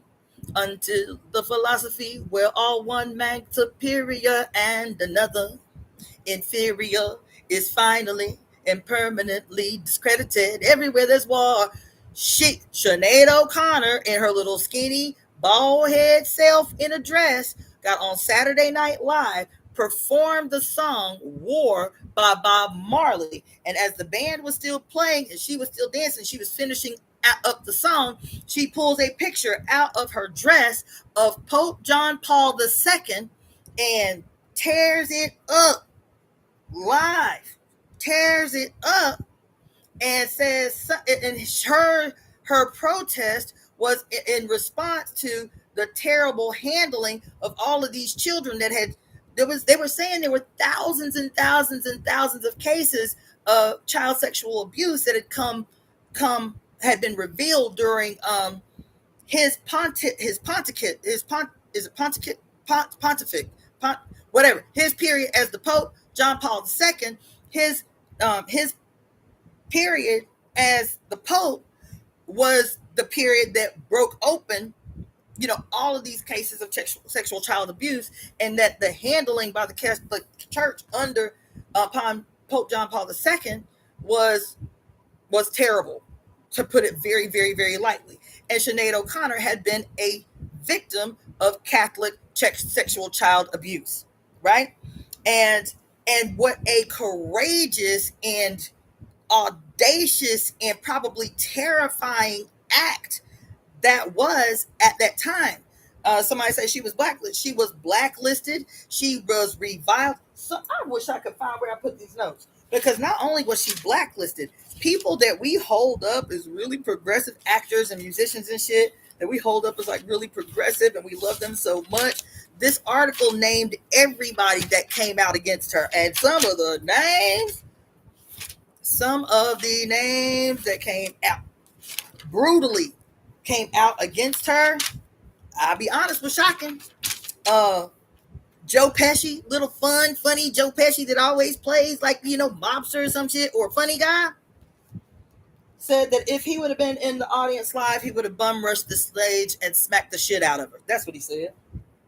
And then on another show, Joe Pesci took a picture of John Paul II that had been, quote, torn up. He must have torn it up and showed it, brought it to the stage, taped that he reassembled the image of Pope John Paul II, and retaped it up in his protest against Sinead O'Connor.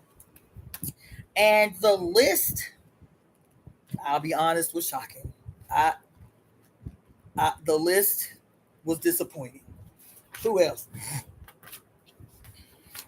And y'all know the old actor Chris Christopherson. Y'all remember him? He played in everything. If you Google his image, you'd be like, oh, that guy. Chris Christopherson was one of the most outspoken allies of her during that period. Hold on.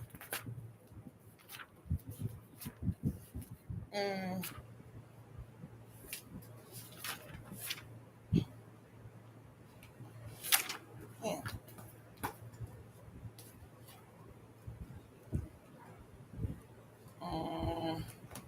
I don't even remember what book I wrote it in. Damn. Because the list, that list was shocking. I don't even remember what book I wrote it in. Damn. I'm going to find it. But in the meantime, where I put that at? I ain't got 3 books in my purse. 4 books, 5 books. In my purse. Hello. It was just last week. Oh, because I was going to do something about Trump too. Hold on. It's got to be this book. Hold on. Oh yeah, At the Well. Yes. Okay, this is the book. Okay, so it was. No, it wasn't her. It wasn't the day she died. October 3rd, 1992, was the day that she staged this protest. October 3rd. So that's why I said we need to do something for October 3rd. October 3rd, 1992 was when she did the protest. The people that came out against her. This is the Pope. She's talking about the Pope. She's talking about the Pope. Okay? The Pope. And the people that came out against her, like in action, not just in word. What is it called? The American Defamation League, the ADL, is that what they call it? The American Defamation League? The Jewish organization, the ADL, took action against her and made public declarations ongoing of her act of protest against the Pope. What's that? What's the Pope got to do with y'all? What's the Pope got to do with y'all? I found that fascinating. That the American Defamation League came out radical, came out swinging in her protest against the Pope. This girl ain't Catholic, Jewish, none of the above. Not only is she not Catholic or Jewish, she, just a couple of years before, was drugged through the mud for a controversial video that she made, and half a second later, she gonna condemn Sinead O'Connor, fucking Madonna. Madonna came out with scathing criticisms. This is the same white woman who was dancing in the video like a prayer with burning crosses in the background, kissing a black Jesus that had been crucified by some cops in her video like a prayer. That was banned. Cost her Pepsi. What was her Pepsi sponsorship? And just 2 seconds later, she comes out in scathing opposition against Sinead O'Connor. And her protest wasn't even about the other diabolical shit that the church did. Just her protest was about the tendency of the harm against kids and not defending kids. Madonna. I was surprised. You say that's to be expected from Madonna, but the Madonna I grew up with was a permanent rebel. That wasn't the Madonna I grew up with. That shit was shocking to me. Then Joe Pesci. Who else? I don't even remember. But anyway, so I was like, damn, we need to, because she just transitioned. She just died in 2023. So I feel like we need to shout her out in some way on October 3rd. And the reason why is because, again, I started with this research on just songs from 1989 through 1991, because the energy was so different, man. Like, the energy was radical. The energy was revolutionary everywhere. It wasn't just music. It was everywhere in society. That period of time is when the Berlin Wall fell. And that shit was not orchestrated by the state. The Berlin Wall fell, but it wasn't some mandate or some declaration that the government did. It was a miscommunication. It was a miscommunication because there had been, as a matter of fact, there was a concert where Pink Floyd had been performing at the Berlin Wall, and apparently, the falling of the Berlin Wall was a misunderstanding, a miscommunication. So the people on the ground at the concert are hearing, "Oh, they gonna tear down the wall. They gonna tear down the wall." They misunderstood what some figurehead said, and so the people was like, "Fuck it, let's help them." And people started jumping on the goddamn wall with hammers and anything they could grab, and literally started dismantling the wall themselves. Y'all ain't here. Y'all ain't here. Because they misunderstood the communication from their heads of state. It was not some organized, orchestrated dismantling by the government, our leaders. The people was like, "Oh, they said they're going to dismantle the wall. Well, let us do it our motherfucking self." And dismantled watch videos. Go Google videos from the fall of the Berlin Wall. Here, the wall had remained for decades, separating families from each other, and people didn't even challenge the wall. They were like, it's just what it is. It's just what the government did. And so people could not move freely from this separation in Germany. And something as seemingly simple as a miscommunication that comes down spontaneously. This ain't even the age of the internet, bitch. A concert is happening at the wall. People already at the wall. They hear miscommunication. Somebody spread that shit through the group. They was like, oh, they going to tear down the wall. Well, let's just do it our motherfucking self. And at the concert, rip shit down. People taking pieces of the wall. People straddling the wall.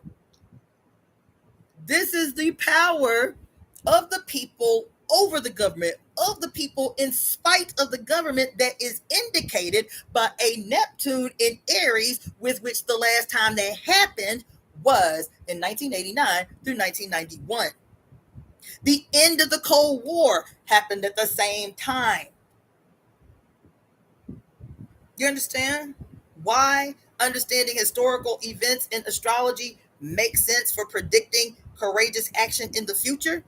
Is because we are complying to bullshit under the auspice of, quote, a dictatorship and, quote, law, and we're using the same old words like, it's against the Constitution, this is against the law. But I just told y'all 500,000 people have been disappeared off the face of the planet.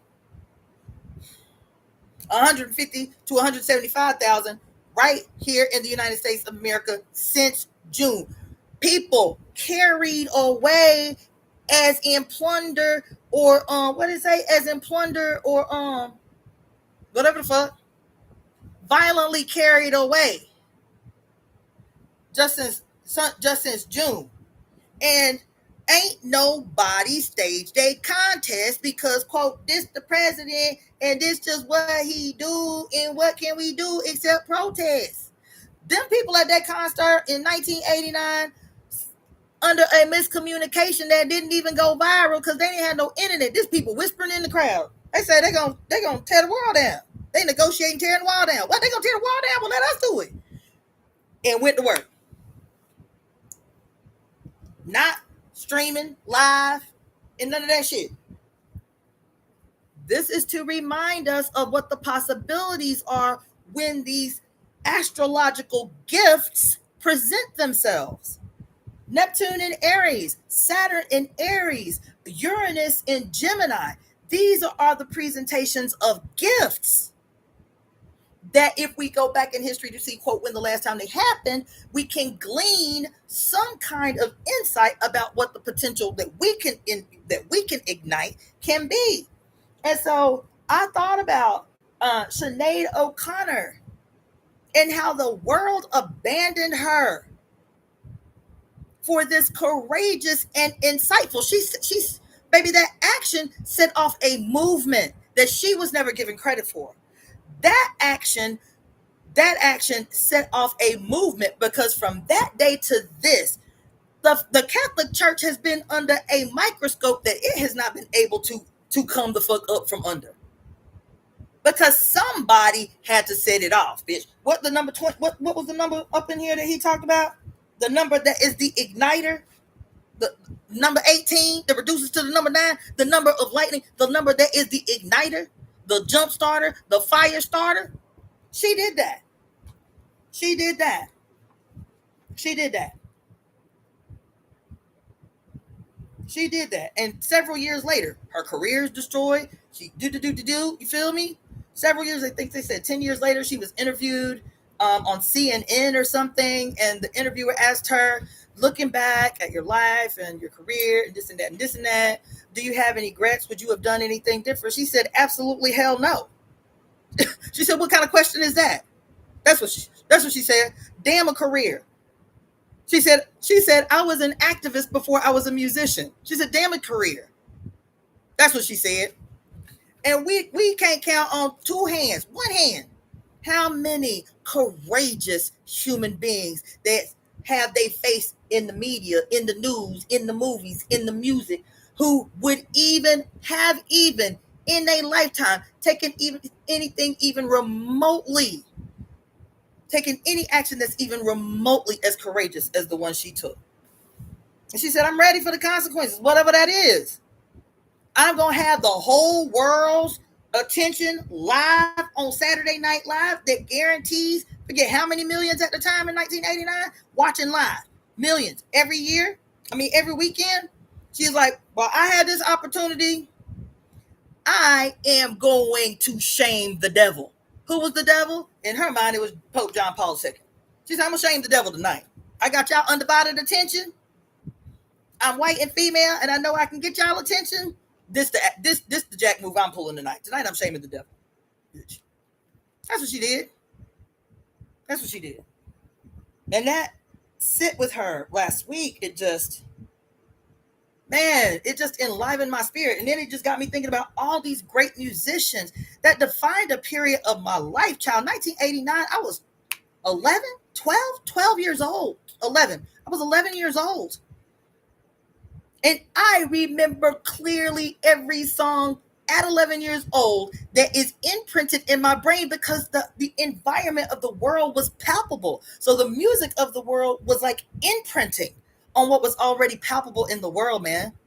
I'm telling you. You know what I'm saying? Terrence Trent D'Arby. That was my man. Seal. People don't give no credit to this song. The song Crazy by Seal. We're never going to survive unless we get a little crazy. That's the divine madness, baby. We're never going to. And then he's talking about all the ways the world is fucked up and we ain't going to survive this shit if we don't wow the fuck out. That's what he said. That's what he said. Yeah, it was beautiful, but he said that shit. Who else? You know what I'm saying? Who else was up in there that night?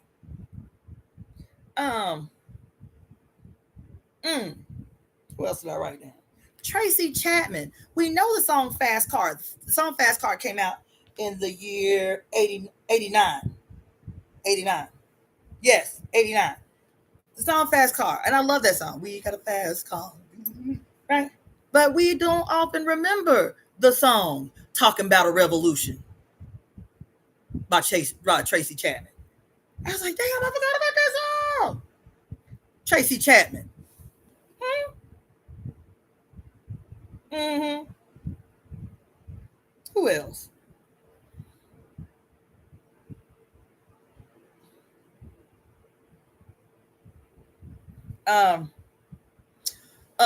War stupid and people are stupid and love means nothing in some strange borders. War stupid and people stupid and I heard the banging of hearts and fingers. War Culture Club. Also, what was the song that Michael Jackson did? They don't really care about us. Is that it? Is that the one? I think that's the one. I don't know what year that is. Somebody Google what year that song Michael Jackson did. They don't really care about us. Where he recorded the whole video in the poorest ghetto in Brazil. What year he did that song? What year? Somebody Google that for me real quick. What year did Michael Jackson do that song? They don't really care about us. And then guess what else? There's another song that came out in 1989 that was like one of my personal favorites as a kid because I was playing the saxophone at that time and it had the dopest saxophone solo in it. But I re-listened to it the other night. I was like, this song was really jamming. New Sensation by NXS. What does it say? Live, baby, live. Now that the day is over, I got a new sensation. Perfect moments. He goes in, great. The whole album was good though. And the previous album, Listen Like Thieves. There's so many good songs on the album. The Devil Inside. Every single one of us, the devil inside. Right? NXS is an underrated band. I love them. Oh, yep, that's one. Girl, let me write that down. She say Big Brother by Stevie Wonder. Y'all know that's my jam. Your name is Big Brother. You say that you watch me. You say that you're watching me on the telly. Seeing me go nowhere. Oh my damn. I live in the ghetto. Yeah. Because I'm working on a playlist for y'all. As a matter of fact, Is it this video? It's this video. It's short. But if you go into the description underneath the video, if you go to the description on this video, I put like 6 songs. I put YouTube links for 6 or 7 songs in the description underneath this video to power y'all up. Now, this is all like money. It's all like money. It's all like money magic songs. So I got like Cyrock. Let me tell you about Cyrock. Because the first song I got up on there, I couldn't download anywhere, right? So I text Cyrock and Soul Messiah. That's them.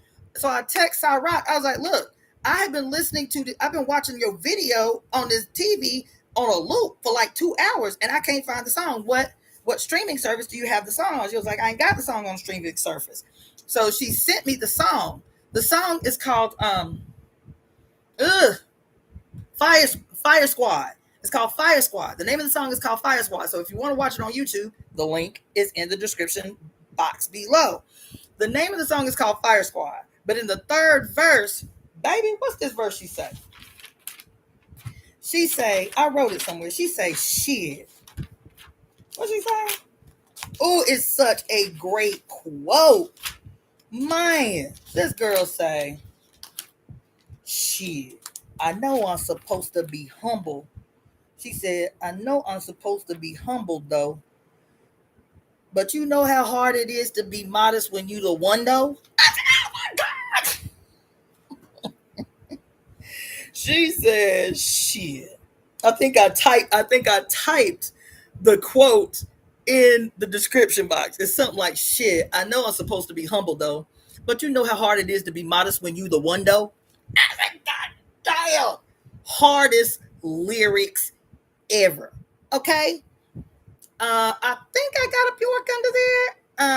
I like Bjork. I love modern things. Oh, these modern things like cars and such have always existed. That girl is a witch. I love that song. That girl is a witch. Bjork. That bitch is a witch. Like cars and such, they've always existed. They've just been waiting under a mountain. I can't remember the rest. That's my jam. But when I was thinking about Bjork for y'all playlists, for y'all set list, for y'all money manifestation miracles playlist, it was Big Time Sensuality by Bjork, and it was Big Time Sensuality, and it was Gold, the song Gold, but it was Bjork when she was in the Sugar Cube. So if you're looking for Gold, it's in the album Stick Around for Joy. The name of the song is Gold, and then Bjork on her first album, her first debut solo album, Big Time Sensuality. The first lick, as a matter of fact, in the video where she's all cute and shit, the theme of the video is her dressed as Frida Kahlo the first time Frida Kahlo came to New York City. The whole video, so her hair and the knobs and all of that shit, the way she's dressed, going down the streets of New York, that video is based on actual footage of Frida Kahlo's first visit to New York. But the song is, the first line of the song is, let's see. I can sense it. Something important is about to happen. Something is about to happen. Hold on. Damn. Is about to happen. I can't remember, but that's my jam. And then I love Venus is a Boy. But I'm talking about manifestations. I'm talking about manifestation music. I'm talking about shit that's like indicative of attraction. She say, I can sense it. Something important is about to happen. That's the first line of the song, right? The song Gold is about attraction, right? And then what else she do that's really great like that? I love that one that you just mentioned, Modern Things. I didn't even think about that. But there's another one that she does off that same album. What is the name of it? She goes, hold on, let me look this shit up. She said, because a lyric in it, she says something about, I want to go to the top of a mountain with a radio She says, I want to go to the top of the mountain with, oh, what is the song? Oh God, I got chills everywhere. Hold on, hold on, hold on. She say, um,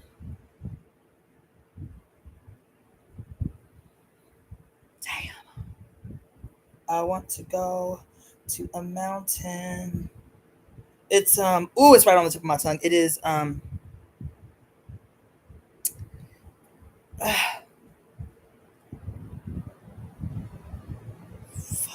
to a mountaintop with a radio and good batteries. Oh, it is literally right on the top of my tongue. Ugh. Now it's gonna drive. I can't move until I find it because now it's gonna just drive me crazy. It's on the same album. It's on Post. Mm, it's not hyper ballad. What is it? Yeah, just all the songs.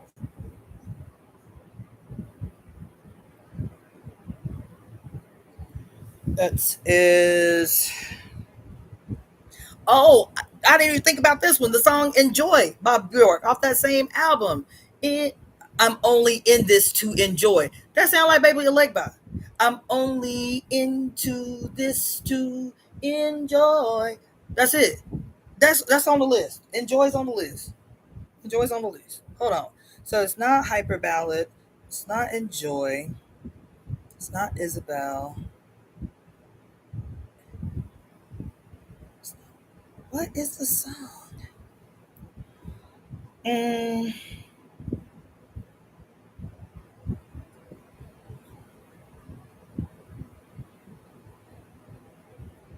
is it? It's not hyper. Can it be hyper ballad?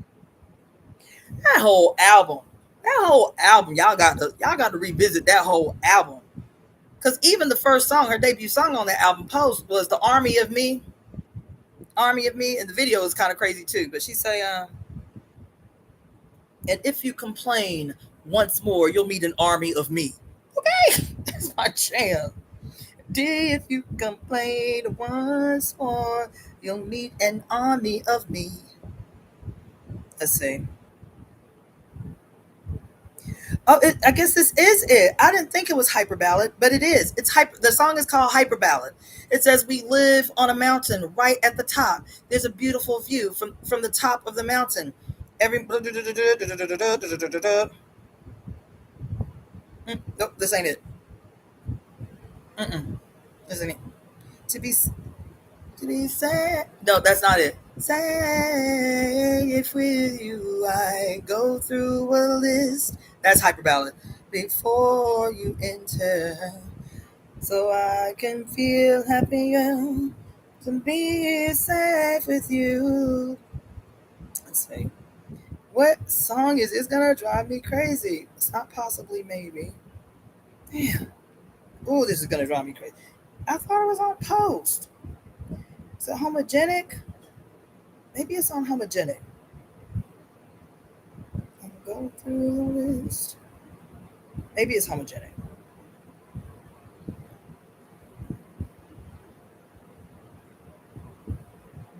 Mm, it is on homogenic. Okay. It's on homogenic. It's homogenic is a revisit too, bitch. That whole album. Homogenic is a revisit. Mm-mm. The name of the song is Alarm Call. It was right on the tip of my tongue, child. It was gonna drive me crazy. The name of the song, there's a name song called Pluto on this album too, but the name of the song is Alarm Call.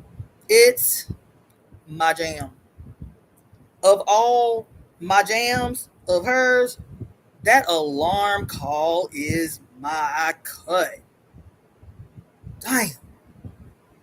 Yes. Ooh, it's so good. What did she say? This is my shit. I have walked this earth and watched people, and it doesn't scare me at all. I can be sincere and say I like them, and it doesn't scare me at all. Oh my God, this is my song.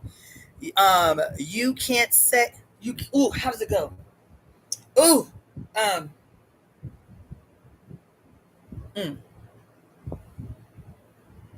ooh, this is my shit, man. This girl, she don't get the props she need. Um, she don't get the props she anywhere near deserve, because the woman is a personified, bona fide witch. Yes, she is. Yes, she is. Yes, she is.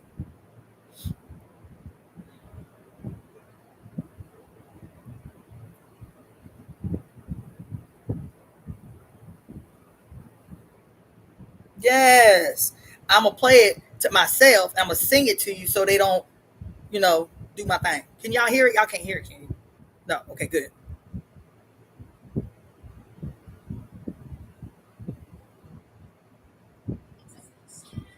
Yes.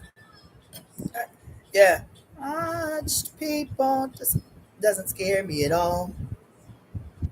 And be sincere and say I like them. Yeah.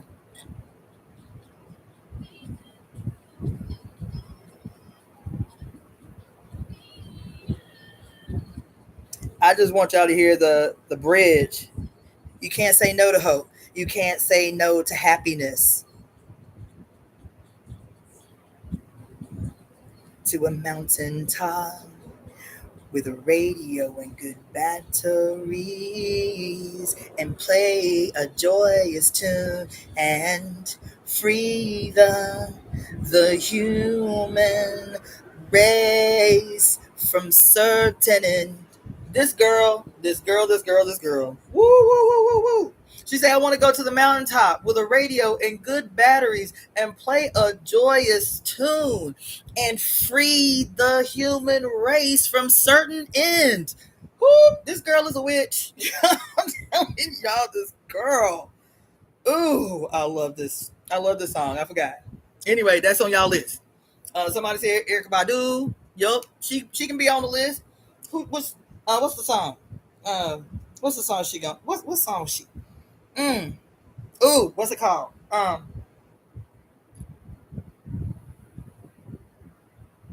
Mm, me. Me by Erica Badu off her third album. Me, me. That's the song. What else? Sampa the Great, Final Form. That's a that's a jam. That's a hard lick. That's a hard lick. You feel me? So anyway, I'm working on your your playlist. I put think 5 or 6 songs in the description box below, but I was at the beginning, which I'm still going to do because for myself, I wanted to recall power jams that came out in that last period that were all defined by musicians and creatives and artists who were completely plugged into the social political environment at that time, and everything that they produced was indicative of this relationship that we had to the world, that we had. We didn't read newspapers at 11, 10, 12, but we knew everything about the political world. We didn't have internet and TikTok, but we knew everything happening in the political world at 10, 11, 12 years old. You feel me? Music did that. And so um, the other thing that happened was literally weeks before Freddie Mercury died, at the same in the same period, Queen performed at Live Aid. Now, this is what I was telling y'all. Live Aid happened, and the donations that was coming out from around the world to help the poor people in Africa, Live Aid, um, was done old school way. You watched the live on television, and they had a 1-800 number scrolling across the screen, and you would use your telephone to make your donation with a check. With a check. You feel me? Hundreds of millions of dollars raised in a single day event. Live Aid. It was Freddie Mercury's last performance. You feel me? And so I remember, and that's why I feel like people my age, people quoting Gen X, even if they can't articulate it, feel a kind of like a collective, almost demoralization that has us in a perpetual state of nostalgia, thinking about that period because it was so electric, man. It was so electric. And so I was thinking about music from that period in particular, 89 through 91, because of the Neptune and Aries. I was thinking about music that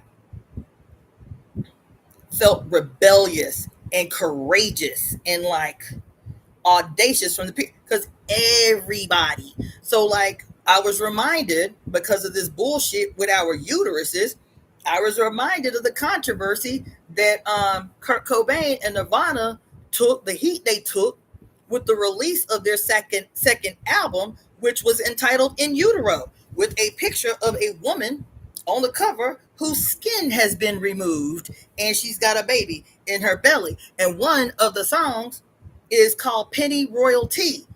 What is penny royalty for? To have abortions. It's an herbal abortion. Penny Royal, the herb penny royal. And I didn't have a frame of reference when the album came out as a kid because I was still a teenager.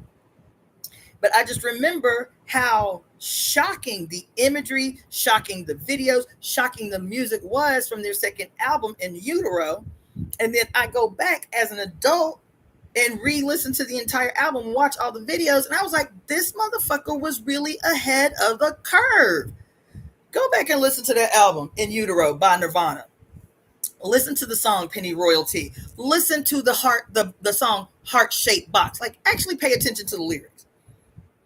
Kurt Cobain was really a very huge feminist.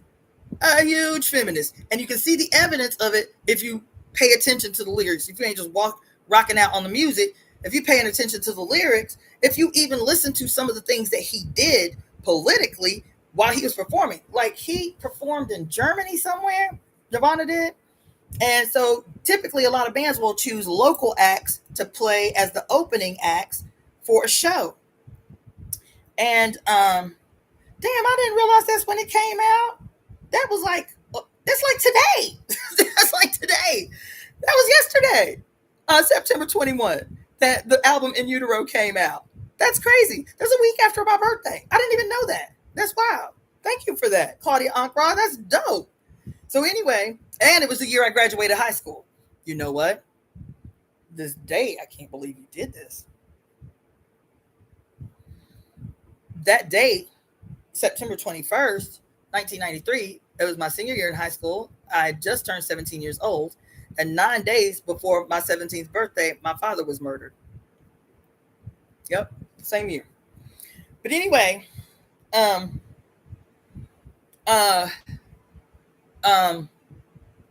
he was they were playing in Germany. And so they chose a local band to be their opening act. But the band was fronted by two women, and then the rest of the band, like on the axes and the drums and all that stuff, were dudes. But it was two girls who fronted the band. One played the guitar and one was just a singer. So the girls started performing, and the whole audience, like literally minutes into the first song, seconds into the first song, the audience starts booing, throwing shit on the stage. The band tries to play through the bullshit. And finally, it got so bad that the whole band just left the stage. The girls were crying. They were like, damn, that was fucked up, whatever. They go back and they're talking to Kurt Cobain. They were like, yeah, they was just real fucked up. Like seconds in, they didn't even have time to listen to us good. They booing us off the stage or whatever. And so let me tell you what Kurt Cobain did. Because he was a gangster. He didn't come out. He didn't revile the audience. He was like, the only thing he said, very calm, because you know he's always very soft-spoken. I'm really disappointed by how you guys treated my opening act.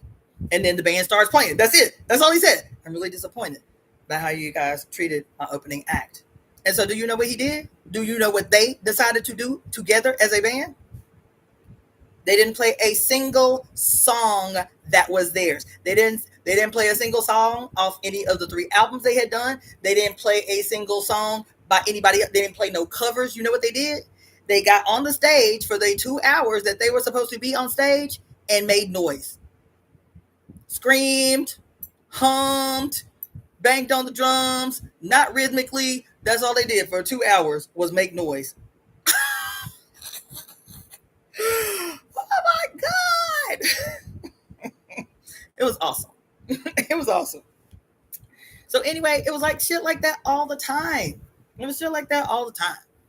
Like people taking risks, people saying fuck you to the system. Like people just all the time. I was reminded in this deep dive that I did with Sinead O'Connor, because everybody knows Rage Against the Machine. Rage Against the Machine were like the quintessential, like revolutionary band of the 90s. Like if you wanted some fuck you music, if you wanted to throw your middle finger up to the system, Rage Against the Machine was where you went. I mean, among others, but Rage Against the Machine was where you went, right? But not too many people remember that after Rage Against the Machine broke up, Zach De La Rocha had a side project, a solo project, where it was just him and the guitarist from Rage Against the Machine. That's it.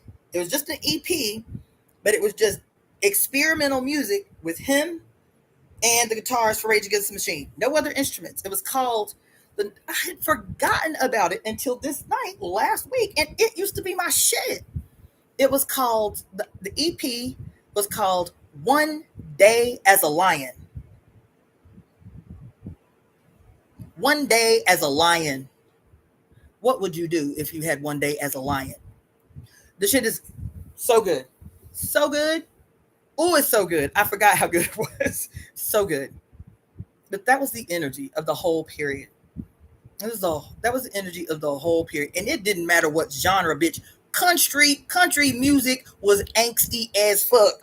In the late 80s through like 1993, 1994, even country music was some angsty ass shit. Everybody had an attitude. Everybody had something to say. Everybody was on some fuck the police shit, fuck the state, fuck everybody. Because this is also when you started to see a lot of crossover music. Chuck D from Public Enemy did an album with Sonic Youth. Yeah, the band Sonic Youth, Chuck D and Sonic Youth. Who else? He also cut a couple of tracks with Anthrax, the heavy metal band, the death metal band, Anthrax. Yeah, he did that. Who else? Ice-T and Body Count, Ice-T and Perry Farrell from Jane's Addiction. Like there was so much hardcore rap, hip hop, heavy metal, punk rock, because everybody was on the same shit. This was the point of unity. Fuck the state. That was the point of unity. Country music, rock and roll, heavy metal, punk rock, rap, hip hop. The center point of reference was, even if we don't have the same lived experience, bitch, this is the starting point. Fuck the police, fuck the state, fuck the government, fuck the system. This is where we can all agree. This is where we can all agree. And since we can all agree on that, let's cut some tracks together. It was really a great goddamn time to be alive. I mean, it really, really was. It really was. It really was. Not nostalgia. It is a recalling of what the potential for now is. Do not get trapped by nostalgia. I will tell y'all to go listen to old music while still telling you to not be trapped in the perception of a better time. Because the reason everybody was so revolutionary is because the world was fucked the fuck up. The world was fucked the fuck up. So it's not some romanticizing of some time past gone. Because everything that has been, quote, revolutionary or rebellious has been in response to the severity of the different peaks of power trying to subdue the many. The music gets more rebellious when motherfuckers start clamping down on human beings. And so every time there was some great radical something happening in the world culturally, it was in response to some reactionary ass shit at the hands of governments and states and men in positions of power. So what I'm telling you is, as I'm doing this homework astrologically, because we are in this period again where Neptune is in Aries and Saturn is in Aries and Jupiter is in Cancer, and what's the other one? Uranus is in Gemini, and Pluto is in Aquarius, And every single one of these placements is about the dismantling of the old, the revolutionary action to create the new, the innovation, Uranus and Gemini, the innovations of new technologies that can either save the world or destroy the world. We have to choose who you're going to leave that decision up to. Well, let's go back and look at these momentous moments and see what the potential in our favor is today. If there was some structure, if there was some institution that in your lifetime has always been, you ain't know nothing but this institution, you ain't know nothing but this structure, and the idea of it just not being one day, you can't even conceive of, because it's always been there as long as you've been here, and you dare not even contemplate the idea of like visualizing it being no more, until one day a band is playing and some words spread through the crowd, and in the miscommunication of the words that spread through the crowd, people destroy an institution, a structure that represents an institution. People dismantle with what they got on them. They purses, hammers, shit they pick up off the road, and tear down the Berlin Wall. But I guarantee you, the day before them people went to that concert, I guarantee you, the day before they went to the concert, they could not imagine participating and tearing down an institution put in place by the powers that be. I guarantee you, not one of them out there could even imagine having the courage or the audacity in the throes of collective passion to destroy that which had kept them from their families, from their parents, from their grandparents, from their great-grandparents for at least 4 decades. I guarantee you they couldn't have imagined it until it happened. Until they did not wait for the government to come to the table and talk about when possibly maybe we can move brick by brick the wall out the way. They was like, oh, y'all talking about doing it anyway? Fuck it, we out here, let's go. And they did that. This is a lesson that Neptune in Aries has to teach us about the possibilities and the potentialities presented to us in this moment. Can you be courageous enough to spontaneously change the goddamn world? That's what that lesson is about. And how did they do that? How were they invigorated and stimulated to do that? They was at a concert, bitch. It was music by Pink Floyd, which you should revisit. It was being caught up like Dionysus and the Maenads on the mountain, being stimulated by what? Drugs, alcohol, psychedelic drugs, alcohol, dancing. And what was the third one? Oh, and music. The music and the dancing. These are the sacraments. The drugs and the alcohol, the dancing, and the music. That's what they was caught up in. They were outside themselves. What does it mean, ecstasy? To stand outside oneself, to become mindless in ecstasy. What was it attributed to? Madness and ecstasy were always attributed to becoming one with the mother. That you have to be outside of your head. You can't be overthinking shit in order to become one with mother. In order to acquire the gift of ecstatic madness in harmonious union with the mother. You can't be overthinking shit. You have to let yourself loose in the dance, in the drugs, in the alcohol, in the sex. That was the other sacrament. It was the sex. It was dancing and music and orgies, ceremonial orgies.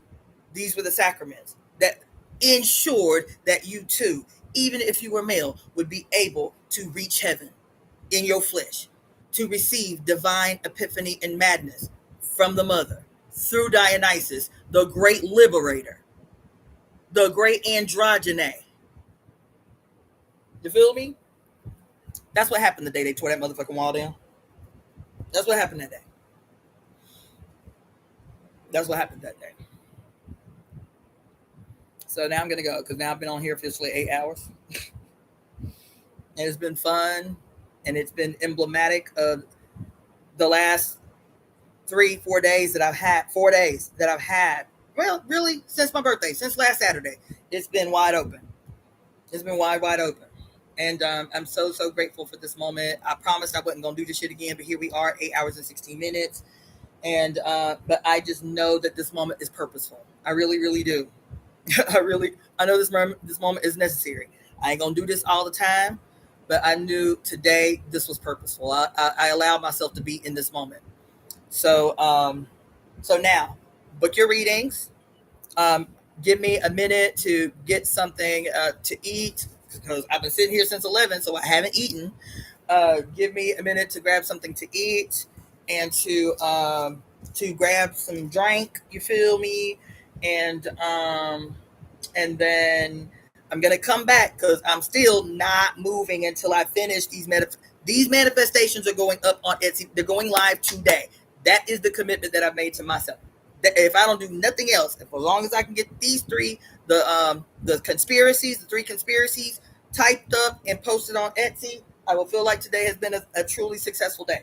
So check your as a matter of fact, what I'll do is after I finish them and post them on Etsy, I'll do a post on my YouTube community post thing, and then I'll also do that same post in the Facebook group Great Cosmic Mother, and not Great Cosmic Mother, the Temple of Evolutionary Emergence, and then I will also try to send out an email. The email maybe, but everything else check your Etsy, check your YouTube post, and check the Facebook post because that's the easiest thing to do. But that's the commitment I made to myself today. So let me go get something to drink, hydrate. Oh, and then I have to finish my forced noisemaker. This is the last thing I'm saying. So I've been promising y'all that I was going to make my noisemakers because I have an event coming up on October 25th. And it's the wellness event that I'm always teaching at, and I live stream it like I did the talisman and all that stuff. But I only have 45 minutes. I don't have an hour, and I don't have 2 hours this time. I only have 45 minutes because I wanted the biggest room. And so if you get the biggest room, you can only have 45 minutes. I was like, damn, what the fuck could I possibly teach in 45 minutes? And I said, I'm not going to teach. I am going to do a sound ceremony with all homemade instruments. All homemade instruments. That's what I'm doing on October the 25th. So I'm almost finished. It'll only take me maybe about 20 minutes, maybe 30 minutes to finish, but I'm almost finished with my first one. I'm almost finished with my first homemade instruments. The one I've been telling you, I've been collecting all the bottle tops and tabs and the thimbles and the this and the that and the this and the that. I'm almost finished. I only have 6 more pieces to assemble, but I'm gonna let you hear it first before I show it to you. And I love it so much. It's so cute. But I'm gonna let you hear it first. Hold on.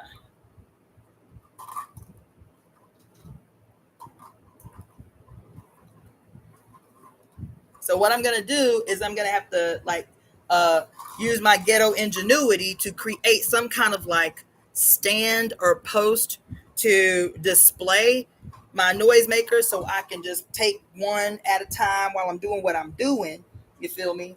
So what I'm gonna do is be doing a sound meditation with all homemade instruments, and I am currently writing scripts for the sound meditation. So I'm going to be I'm going to be talking, not singing. I'm going to be talking like a guided meditation, but using not all these bougie bald all the sound bath shit. I'm going to use my own shit. So this is it. Y'all ready? Can y'all hear?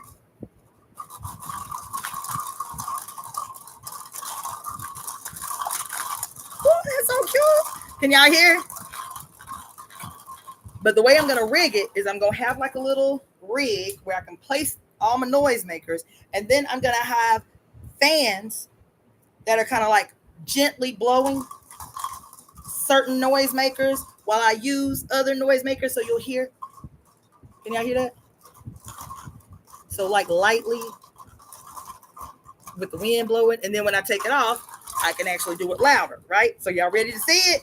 Oh, it's so cute, bitch.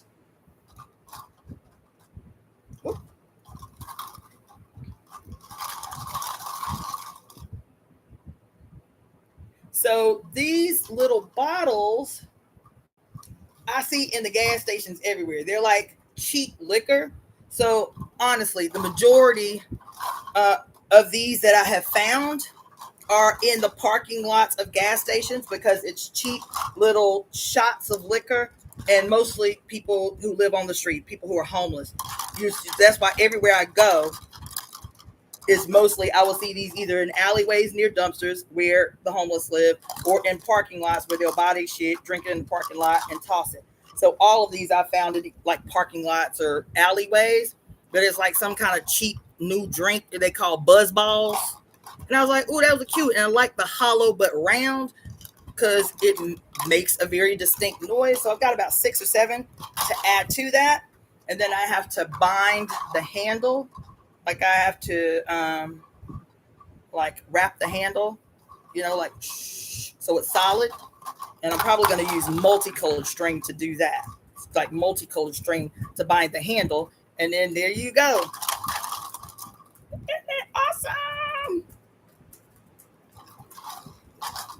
Isn't it cute? All right. So then I told you that after this one I'm finishing today. But the next one that I have set up to start working on, I've already done the prep for it, nailed all the holes into the objects. So this is the one I already have set up to do next. Oh, I'm so excited about this one too. Yeah, man. All right. All right. So I think I might have showed y'all this, but I had an idea because I was thinking, ooh, what can I make noise out of? Because I have this event coming up very soon and I need shit to make noisemakers with, right? So I showed y'all the bottle caps. I still haven't made a bottle cap one yet. That's in my list. I've already separated all my bottle caps out by color and cleaned them all. So now they're just ready for assembly. But this is the one I want to do next just because I'm so hyped about the noise. It's Thimbles. It's Thimbles. Can y'all see that? Is that too close? Like regular ass thimbles. So here, let me turn off this light. Let me do it like that. So thimbles. So I just took a nail and hammer and punched holes in all the thimbles, right? And I bought a pack of like several packs of thimbles. I think it's like 180 thimbles in here. And so I was thinking about assembling these like you do like mala. Are you guys familiar with mala? Anybody? Yes, no? Anybody familiar with mala? What y'all talking about over here?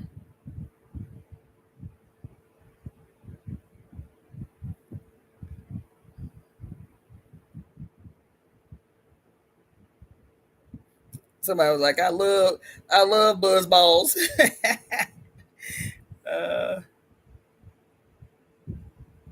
Okay, so mala is like mala is I ain't gonna get up, but I have one. But it's like the meditation beads that the Buddhists use. So there'll be like beads, and then they'll have like a little kind of tassel-y looking thing at the bottom. That's mala. And there's 108 total beads on mala. It's where the rosary comes from. For the rosary, there was the mala. And so the monks will make each of the beads, and they will do a meditation while they make the beads. And when you get the mala, there's 108 beads on the necklace, and there's one additional bead at the bottom where the tassel hangs. Okay, and the whole point is to determine whatever your mantra is. So you remember I told you I received a personal mantra from Amma, what they call the hugging prophet. And I won't tell y'all what mine was, but I got a personal mantra. And when I got that personal mantra, I bought mala from that same event that was purple. And so what you do is for each bead, you speak the mantra. For each bead, you speak the mantra because you want to speak the mantra 108 times. It's the same with the rosary. You speak, and so you use the beads on the mala to make sure you don't lose count. Okay? Use each bead so that you don't lose count. So there's 108 beads. That's 108 mantras. Whatever the mantra is, that's mala. So when I was thinking about mala and how I want to make this specific noisemaker, I was like, let me just Google really quick because I just had the idea as functional. But I was like, everything's got to be a ceremony. Everything's got to be a ritual. So let me just Google real quick, like, plus it's a thimble. And we're always talking about the fates as weavers. So it must have some spiritual significance, the thimble. And let me tell you what I found. Woo, let me tell you what I found. I got chills when I saw this shit. I was like, look at that. I didn't even know. I was vibing on the energetic frequency when I was like, let me make a noise maker out of thimbles because they would make cute little noises. Baby, let me tell you the spiritual meaning of thimbles. Mm-hmm. I was blowed. I was blowed. Okay. Spiritually, a thimble symbolizes protection from pain, obviously, both physical and emotional, acting as a localized, specific shield in life's journey.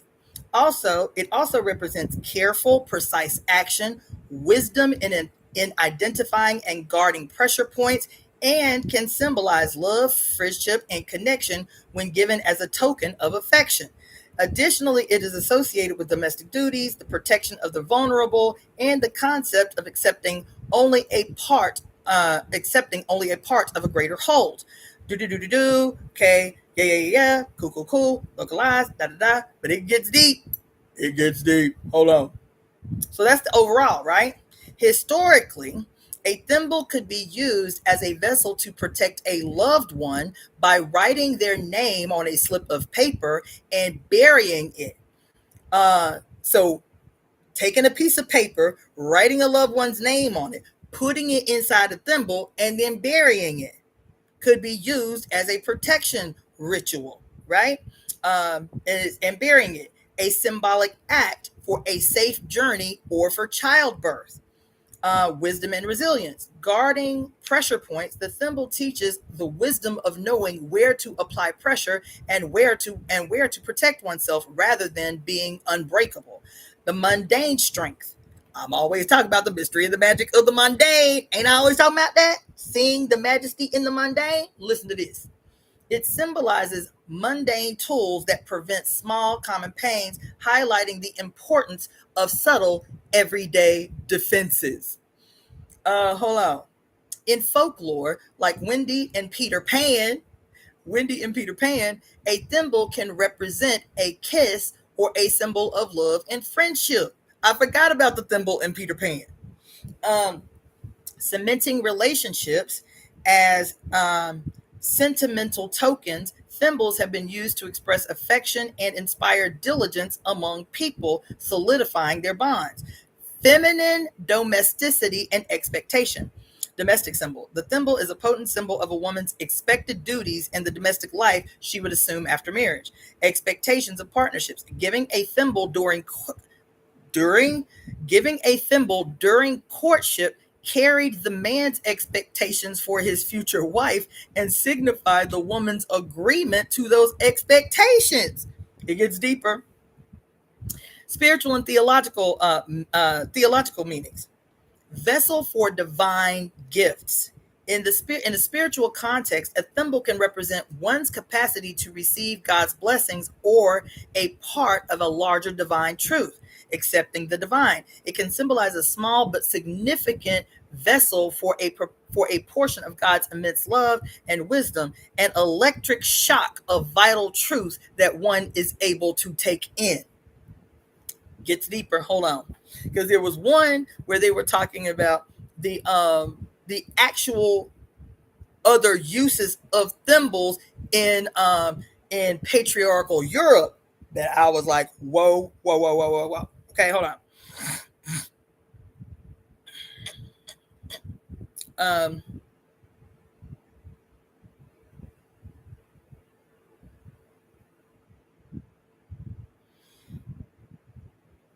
where is that? Hold on. Hey.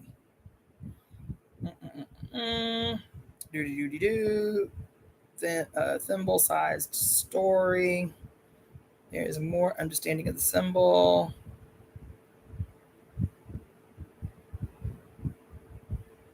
Mythic stories. Is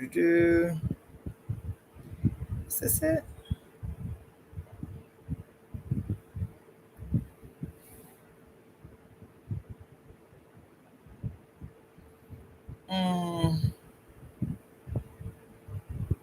Okay. Gazing upon our infants and children, their unflawed and innocent and infinite potential awaken in us the untenable desire to be perfect, protective guardians to create a picture perfect, nurturing environment. This timeless desire is reflected in century old folklore. When Sleeping Beauty is a newborn, she is cursed to enter a deep sleep if she ever pricked if she ever pricked by a if she was ever pricked by a thimble. Her father bans spindles and the spinning of all fibers from their home to prevent this from happening. Although Sleeping Beauty knows of the warning, because of her father's strict protection, she grows into a child who has never seen a spinning thimble. One day in the village, she sees an old woman working a spinning spindle, and her naivety and curiosity eclipse the warning. Sleeping Beauty takes the spindle and pricks her finger, falls into a deep sleep with her wounding. A thimble is a symbol of protection from the pain of being pricked or poked by any intrusion. For example, a thimble is worn as a cap over the fingertip when doing needlework. There are symbolic thimbles in birth work too. Birth plans are one example. Another, like Sleeping Beauty's father, are teachings that try to protect uninitiated mothers from worry and fear by concealing realities that might prick their trust bubbles, such as not saying the word pain or not talking about what to expect during an induction or a cesarean birth. So on and so on. There was another one. This wasn't the one, but that was interesting. I should mark that. Birth story. Oh, there was one where, oh, is this it? The secret lies in the thimble. Hold on, this might be it. It says, I think this might be it. Um, in my Jacobia novel, Traitor in the Ice, one of my characters passes. This is it. What? This is it. One of my characters passes a secret note to another, folded into a band and hidden inside a thimble. This method of passing secret or coded messages was frequently used in times of religious persecution during the Tudor period and probably for centuries before that, and was still being used during the 17th century English Civil War.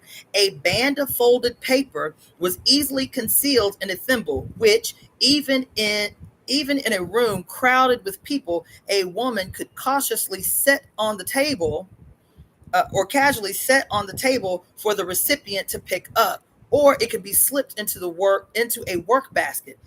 Even even the decoration on the thimble itself could be used as a coded message. And then they show you this dope ass thimble that actually has like words on it. Man, there it goes. So it's got this cool looking thimble with words on it, right? And but the practicing of concealing things in thimbles has a much older origin and is linked to what the thimble has come to symbolize. Thimbles have been excavated from ancient Chinese sites dating back as far as 200 BC, 206 BC to 220 CE, as well as from Roman sites such as the Herculaneum, as well as from Roman sites such Herculaneum and Pompeii, buried in Vesuvius and erupted in 770 when Vesuvius erupted in 79 CE. In the Middle Ages,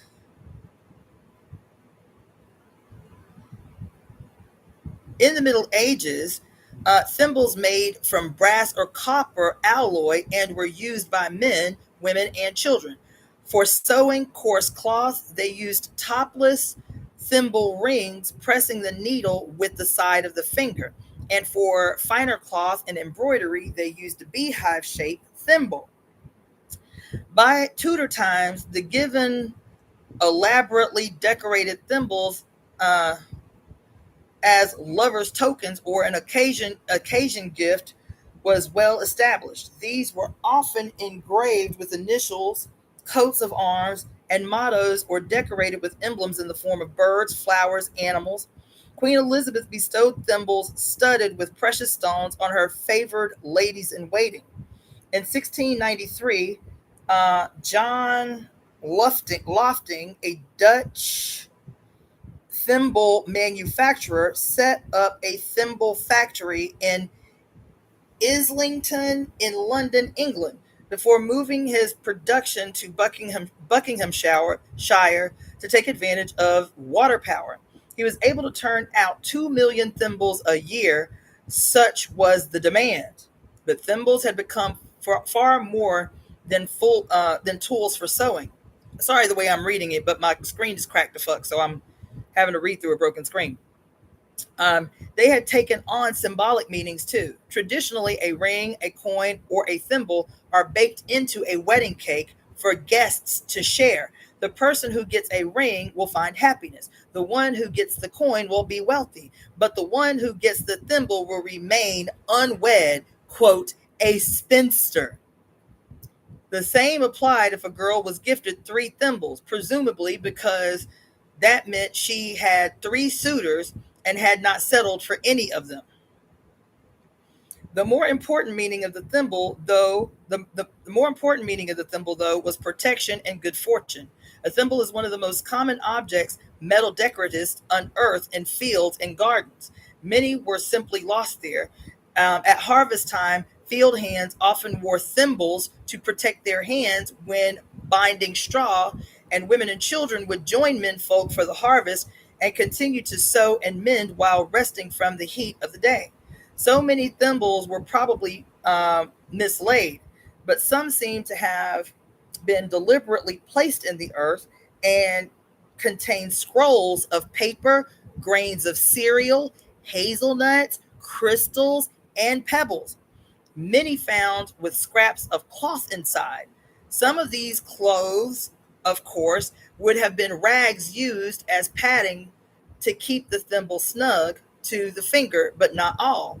Since thimbles symbolized protection, if a woman was anxious about a son going off to war, a daughter giving birth, or a lover on a sea voyage, she'd write their names on a piece of paper and tuck it into a thimble, which she'd then bury in the earth to protect them. If she couldn't write, she'd use some scrap of belonging to the person, such as a strip of cloth from a garment, a fragment of something they had used, or even, a piece of consecrated wafer from mass, or strands of hair, and place in the thimble if she didn't know how to write. The thimble could also be used to protect the whole household. The way this thing is written is weird. The whole household from the plague, or as a prayer for a good harvest.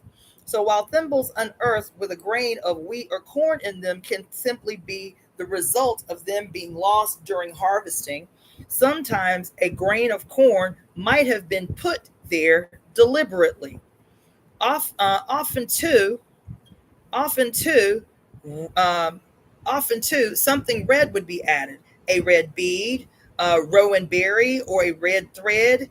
Listen, y'all, because I'm telling y'all, a red thread, to keep what was inside safe, and ensure that it couldn't be taken out by evil spirits to cause harm.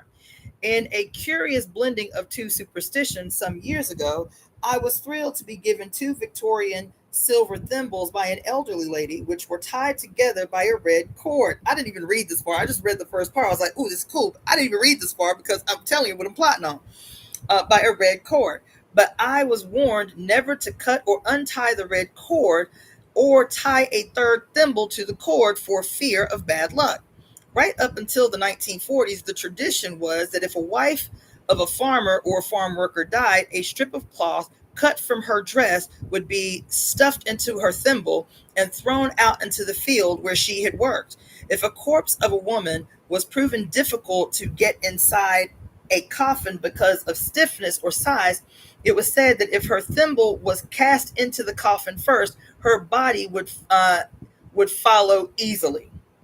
So, if you are lucky enough to dig up an old thimble in your garden, do check carefully inside.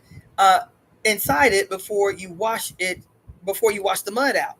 If you want to discover more good starting points, if you want to discover more, a good starting point is Thimbles, which is on our website, Colchester Treasure Hunting.co.uk.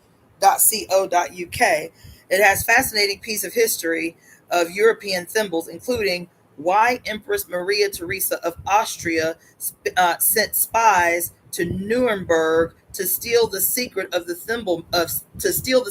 thimble making, together with some excellent photographs of thimbles found in fields and gardens dating back from the 12th century on onwards. So I had not even read the whole article. I just read the first paragraph about them passing notes and secret codes and shit. I was like, cool, I'm gonna keep this and make a mental note. But I just read through the whole article, and let me tell you what my mind is blown. Because when I started plotting on the assembly of my thimble noisemaker, y'all know I did the whole long deep dive on the duality of the red and blue.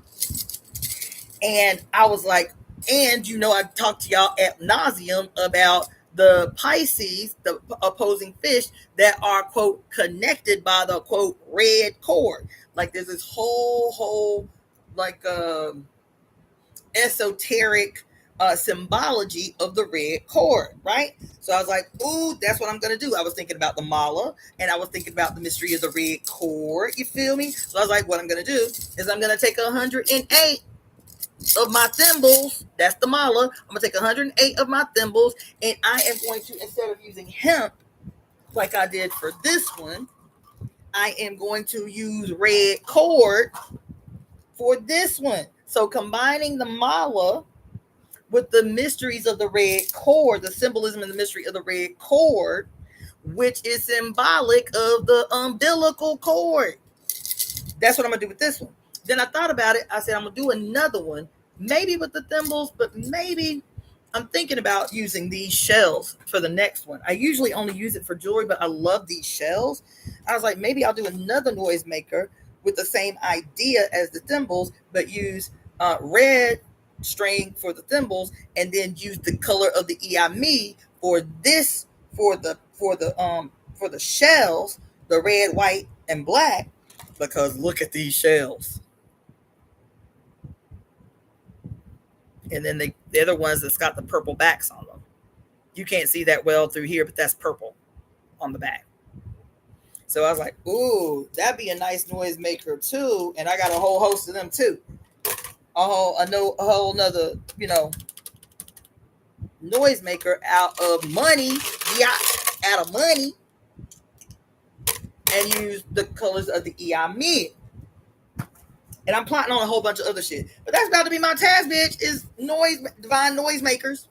I also bought, because I don't know if I talked to y'all about it, but about the history of bells and why the Roman Catholic Church seized all the bells in Europe. You can see images, pictures, actual photographs of like the late 1800s of how the church has started seizing all the bells, taking people's personal bells, seizing bells, and then putting them in what they call bell graveyards. And then the whole reason and conspiracy why they captured all these bells. And you can see photographs of so-called bell graveyards at this period of time, where there were literally thousands of bells in these graveyards because people were forbidden to keep bells. I know, right? So what I had did, because it's an eventuality too, but I started finding websites where I could buy old school-esque bells. It's gonna be a noisemaker, right? All kinds of bells, not just like plain ones like this, but also very cute bougie bells, like brass bells from China type of shit, but little like that. Then, this the last then, okay? Because I told you I'm on one tonight. I can do this all night. Then, I didn't even know these were going to be this small. For some reason, I thought they were going to be a little bigger because I was just going to use them as ceremonial for like my herbs and stuff. And then I got them. I was like, oh, these are teeny, teeny, teeny. They didn't look this teeny on the website. I was like, but they cute. They could be something. They could be something, right? And so I only ordered one, but I need to go back and order some more because they came in a little package. I think they're like 10 They are super cute too. And I was like, let me find out the spiritual significance of these too, because these gonna be a noisemaker. But I have to be able to talk about the significance of my noisemakers, so I need to know what they do.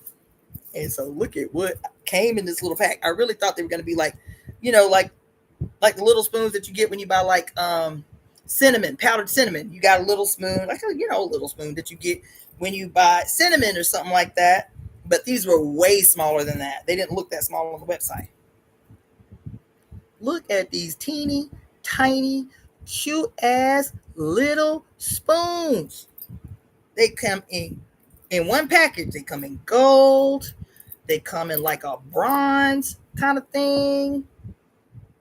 They come in a copper kind of thing.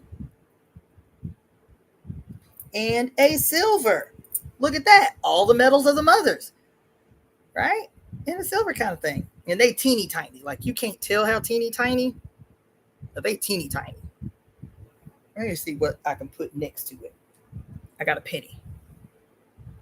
So teeny tiny. It's smaller than a penny. Right? And they're metal. So I'm like, oh, hear that? That's going to be a noisemaker. Now I just got to go back to the website and get a whole bunch of packs. Because that's going to be a noisemaker. Now I just got to figure out the spiritual significance of the spoon. But that's a noisemaker.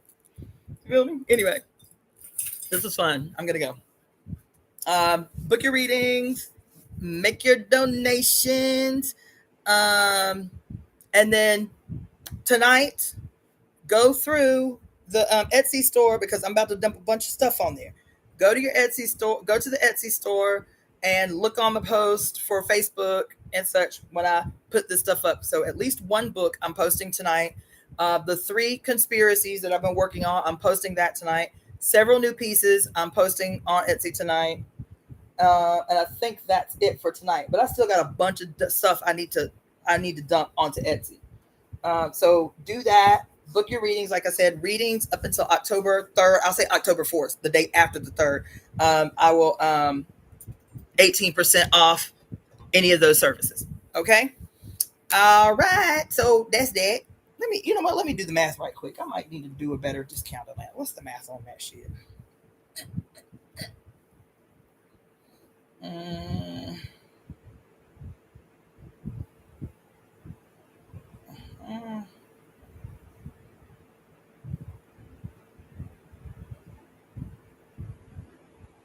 Oh, that's a good ass discount. 18% is a good ass discount. Because if you want to do the 60-minute reading for $153 and 18% off of that is $27 off. That's a good ass discount.